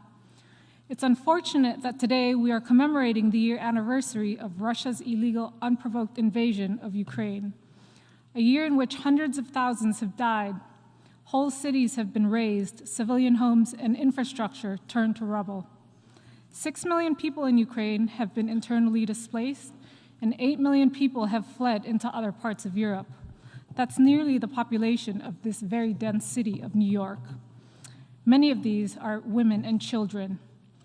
It's also a war that's inflamed an energy, inflation, and food security crisis in every corner of our world. On this day, we commend the bravery, strength, and valor of Ukrainians who have stood their ground and defended their independence and homeland. Russia may have projected a quick victory given its size and power, but instead, in the pulverized ruins of Donbass and in bomb shelters across Ukraine, Ukrainians have forged themselves anew into a unified, more resilient democracy. It's a demonstration that there are few forces more powerful than one spirit in defense of home. We also mourn the sons and daughters and mothers and fathers from Russia who've been sent to fight in this senseless war, men and women with potential who've been sent to die in defense of a false ideology. Sanctions and an exodus of its best educated citizens and private multinational corporations and institutions have sapped Russia's long-term economic prospects. Yet our colleague from Russia stood here earlier and recycled false statements that have been refuted by independent institutions with an aim to deflect and gaslight us. But to Palau, there's simply no justification to an unprovoked invasion on sovereign territory. When we became a UN member state and promised to uphold the UN Charter, it was not in vain. We reiterate our solidarity to Ukraine and call on Russia to end their aggression in Ukraine's territorial borders. Colleagues, many of us are fatigued by this war. In the midst of the triple planetary crisis and our work on reaching the SDGs, we've had to dedicate many hours of scarce diplomatic resources to this issue. But we must not falter in our defense of the UN Charter. So when you're tired, think of Andriy, a fighter pilot who finally took a break after almost 19 hours of defense measures, too exhausted to fly anymore, his commanding officer spooning stew into his mouth to revive him. Think of Vitaly, who ignored warnings that his name was on a list of people whom Russia's forces had been instructed to kill, and set about turning his anti-corruption organization into a network to support the armed forces. Think of the Ukrainian children who live in terror of being shot or shelled or abducted into Russia. Think of 64-year-old Natalia, who shivers without heat in the bone-chilling Ukrainian winter. Think of them, but also be reminded that the way this war plays out will set a precedent for our world order going forward. Might it be on your own home countries where a larger aggressor takes his chances, buoyed by the inaction of the world to defend internationally recognized territorial borders? As Russia's offensive campaign and illegitimate claim to sovereignty over several areas of Ukraine show no signs of abating, it's critical that we, UN member states, sustain these institutional measures and deepen our commitment, not only to securing a just resolution of the conflict in which Ukraine's territorial integrity is maintained, but also one in which victims of the many grave violations that have been committed are able to obtain justice and redress. If Ukraine thrives, so does a rules-based international order, and the lesson will reverberate around the world. It will be the prologue to a more stable peace. Palau will be voting in favor of the draft resolution as it stands. We call on all member states to join us. Thank you. I thank the distinguished representative of Palau. Now I give the floor to the distinguished representative of Azerbaijan.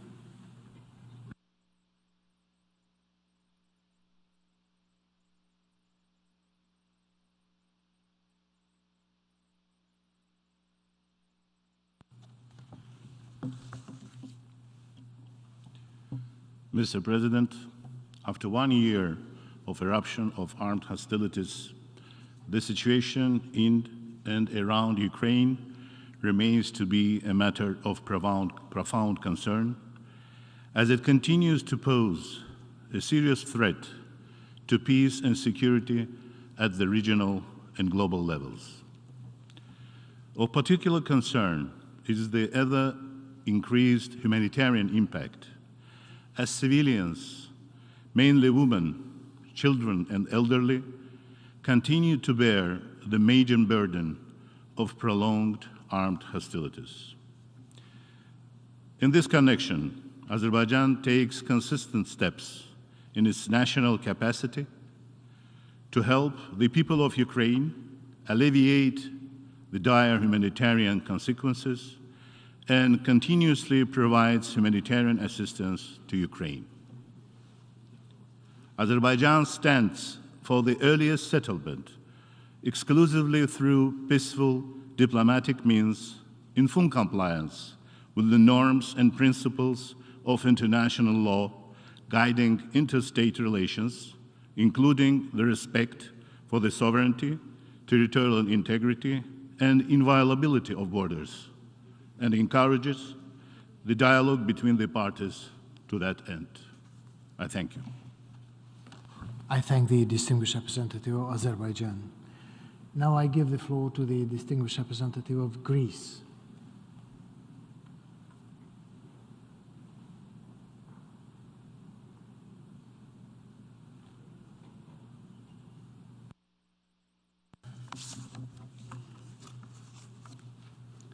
Mr. President, distinguished delegates, it is truly inconceivable that we are here today in this hall to discuss an unprovoked, unjustified war that started a year ago. A war launched by Russia against Ukraine is stark violation of the UN Charter, international law, and all the principles and values that unite us. A war that shook to the core of the foundation of this very organization. For Greece, there are no gray areas in this war. The situation is as simple as black and white. There is a side that attacks and a side that defends. Greece has stood on the right side of this war since the first day of the Russian invasion, in full solidarity and support of the one who was called to fight for the sovereignty, independence, and freedom of the country. In the face of such aggression, we commend the courage and determination of the Ukrainian people, a people who is fighting against a threat that must be confronted by the international community as a whole. From the very beginning, there was an assumption that the European Union would fail to remain united in the face of this crisis. But the exact opposite happened. The EU and its member states represent a region where human rights and respect of international law are invited to thrive. These core principles stand at the heart of Greece's foreign policy. If we fail to defend them, we will be shooting ourselves in the foot. In this spirit, along with our EU partners and NATO allies, we fully support the territorial integrity of Ukraine within its internationally recognized borders. As such, we condemn and do not recognize the illegal annexation of the Autonomous Republic of Crimea and the city of Sevastopol by the Russian Federation, nor do we recognize the self-proclaimed Donetsk and Luhansk People's Republic. Immediately following Russia's invasion, my country was among the first to respond to Ukraine's request for military assistance. Greece also fully implements extensive EU restrictive measures against Russia, regardless of the serious repercussions for its economy. Greece continues to provide humanitarian assistance, medicine, and other supplies, both in Ukraine as well as to Ukrainian refugees hosted in neighboring countries. My country is committed to being present in the reconstruction efforts and assist Ukraine on its European path. The war took a heavy toll also on the Greek populations that have been present in the Black Sea region for millennials. A once thriving Greek community lived mostly in areas now under Russian occupation, particularly in the city of Mariupol, which the Greek Minister of Foreign Affairs, Mr. Dendias, visited only a month before the launching of the Russian invasion. To our knowledge, this vibrant city, which is a busy commercial port, today is a ghost town. An important Greek community is still living in Ukraine today, and it's greatly suffering.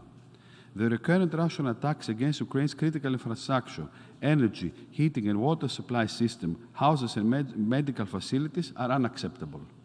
Under no circumstances can civilians be the legitimate targets. The violations of international humanitarian law and war crimes must be investigated, and the perpetrators must be held accountable. If not stopped, Russian military aggression against Ukraine may find imitators willing to pursue anachronistic revisionist agendas. Allow me to repeat, we stand in full solidarity with our partner Ukraine, and we will continue to support Ukraine for as long as it takes. Thank you so much. I thank the distinguished representative of Greece. Now I give the floor to the distinguished observer of the observer state of the Holy See.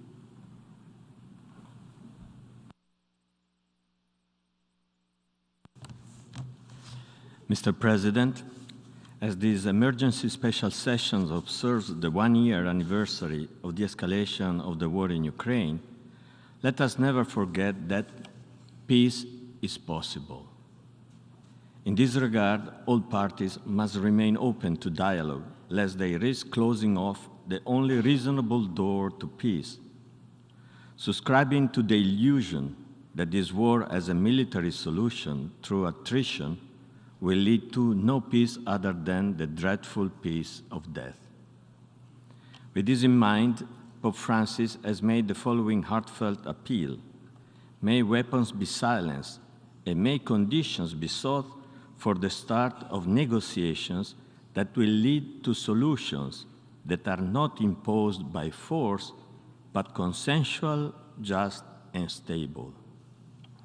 The inhumanity of modern warfare is on display in Ukraine for all to see, as each life lost leaves behind a grieving family with parents forced to bury their sons and daughters, and children left orphaned, a status that has no nationality.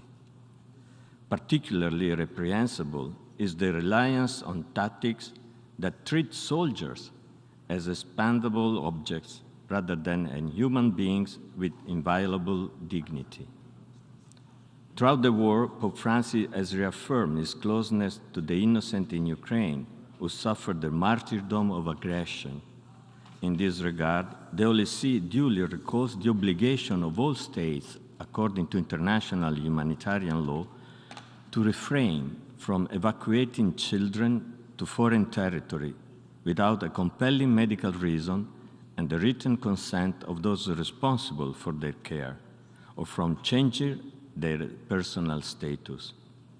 In addition, the Holy See insists on the importance of family reunification, including of children with their extended family, and calls on all states to ensure the best interests of the child at all times. Children must never become the pawns of war or used for political propaganda. In light of attacks against critical infrastructure, the Holy See reiterates that any act of war aimed indiscriminately at the destruction of entire cities of extensive areas along with their population is a crime against God and man himself. It merits unequivocal and unhesitating condemnation.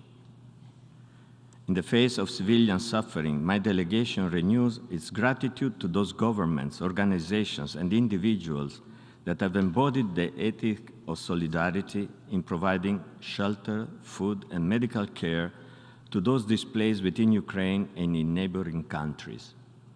For its part, the Holy See has provided aid to those in need in Ukraine through the Dicastery for the Service of Charity, while the wider Catholic Church, through religious orders, lay communities, and faith-based organizations on the ground, has delivered assistance to millions of those in need, including refugees of war. Mr. President, the repercussions of the present war extend far beyond Ukraine, having spurred energy, food, and financial crises that particularly affect those in the poorest countries. In this regard, the Holy See welcomes the implementation of the Black Sea Grain Initiative and commends the continued work of the Secretary General and Turkey in ensuring the success and full implementation of the accord, which demonstrates the viability of dialogue to lessen the suffering caused by war. Absurdly, the present war portends the risk of nuclear disasters, either through deliberate escalation or accident caused by inadvertent damage to nuclear facilities. With regard to the former, the Holy See cannot help but condemn any rhetoric threatening the use of nuclear weapons as morally repugnant, given that their indiscriminate effects violate the laws of war and would have devastating consequences for all humanity. In this regard, the Holy See supports the efforts of the International Atomic Energy Agency to create a protection zone for the Zaporizhzhia nuclear power plant. Mr. President, the present conflict makes plain the significant dysfunction present in this organization's security architecture and that of the entire multilateral system. Addressing such a dysfunction demands comprehensive reform that opposes the principle of sovereign equality of all states. Institutional reforms alone, however, cannot save us from the scourge of war, which originates from within the human heart, corrupted by sin. It is time to refrain from any rhetoric or action seeking to escalate this conflict and engage in concrete dialogue and diplomacy in a sincere attempt to put an end to this heinous war. No effort must be spared to end the suffering of the Ukrainian people and all those somehow affected by this atrocious conflict. I thank you, Mr. President. I thank the distinguished observer of the Holy See, and now I give the floor to the distinguished observer of the Sovereign Order of Malta.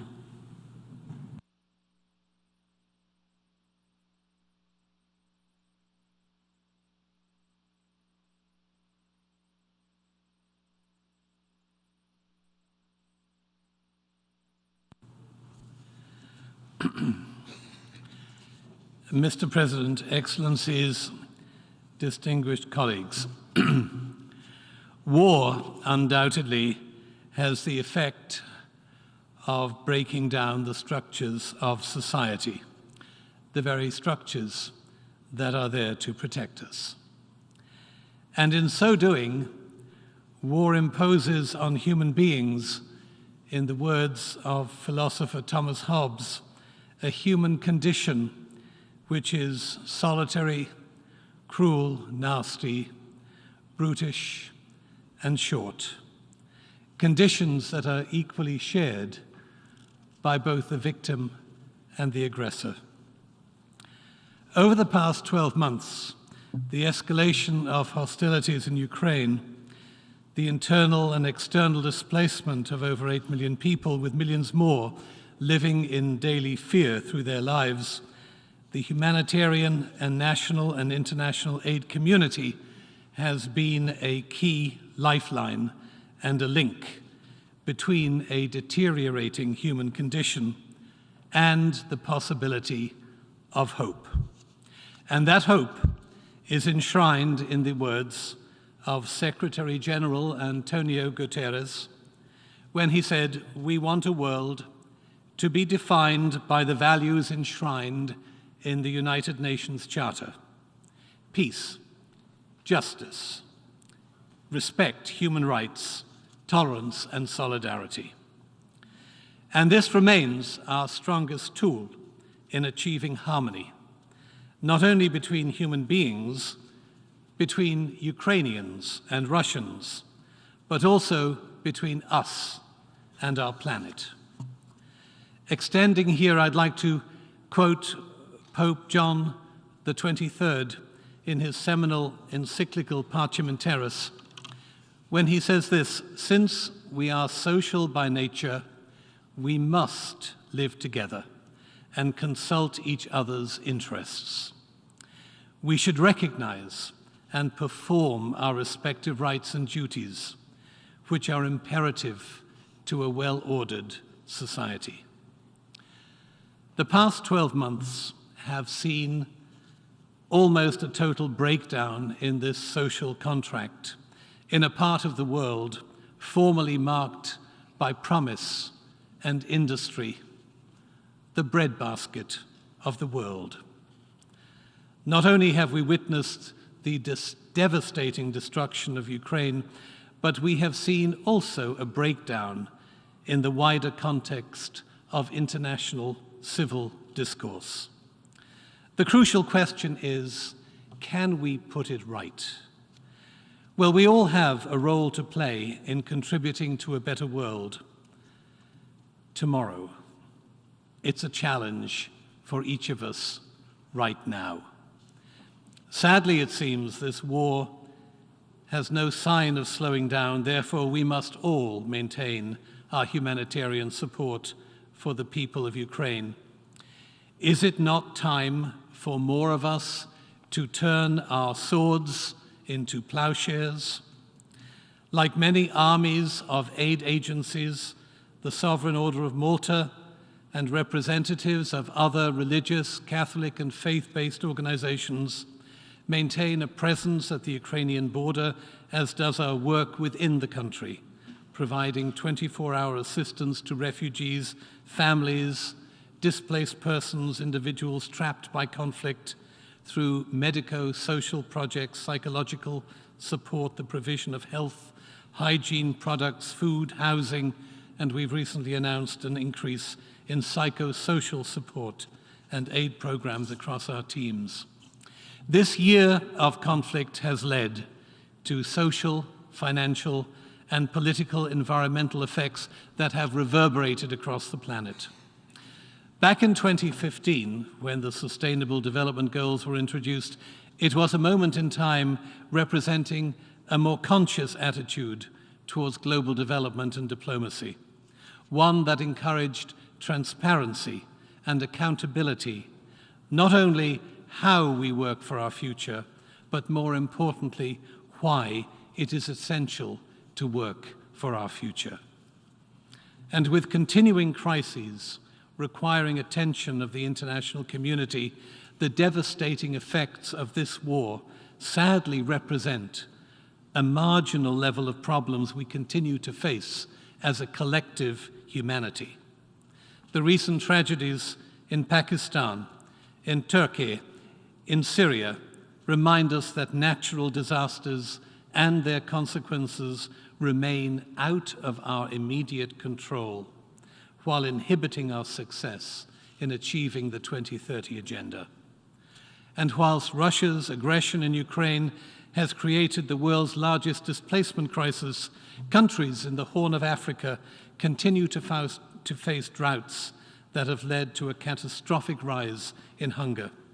Moreover, we have witnessed entire generations across the world being pushed into extreme poverty, as well as horrifically high death tolls from the 26 other conflicts that are being perpetuated on our landscape.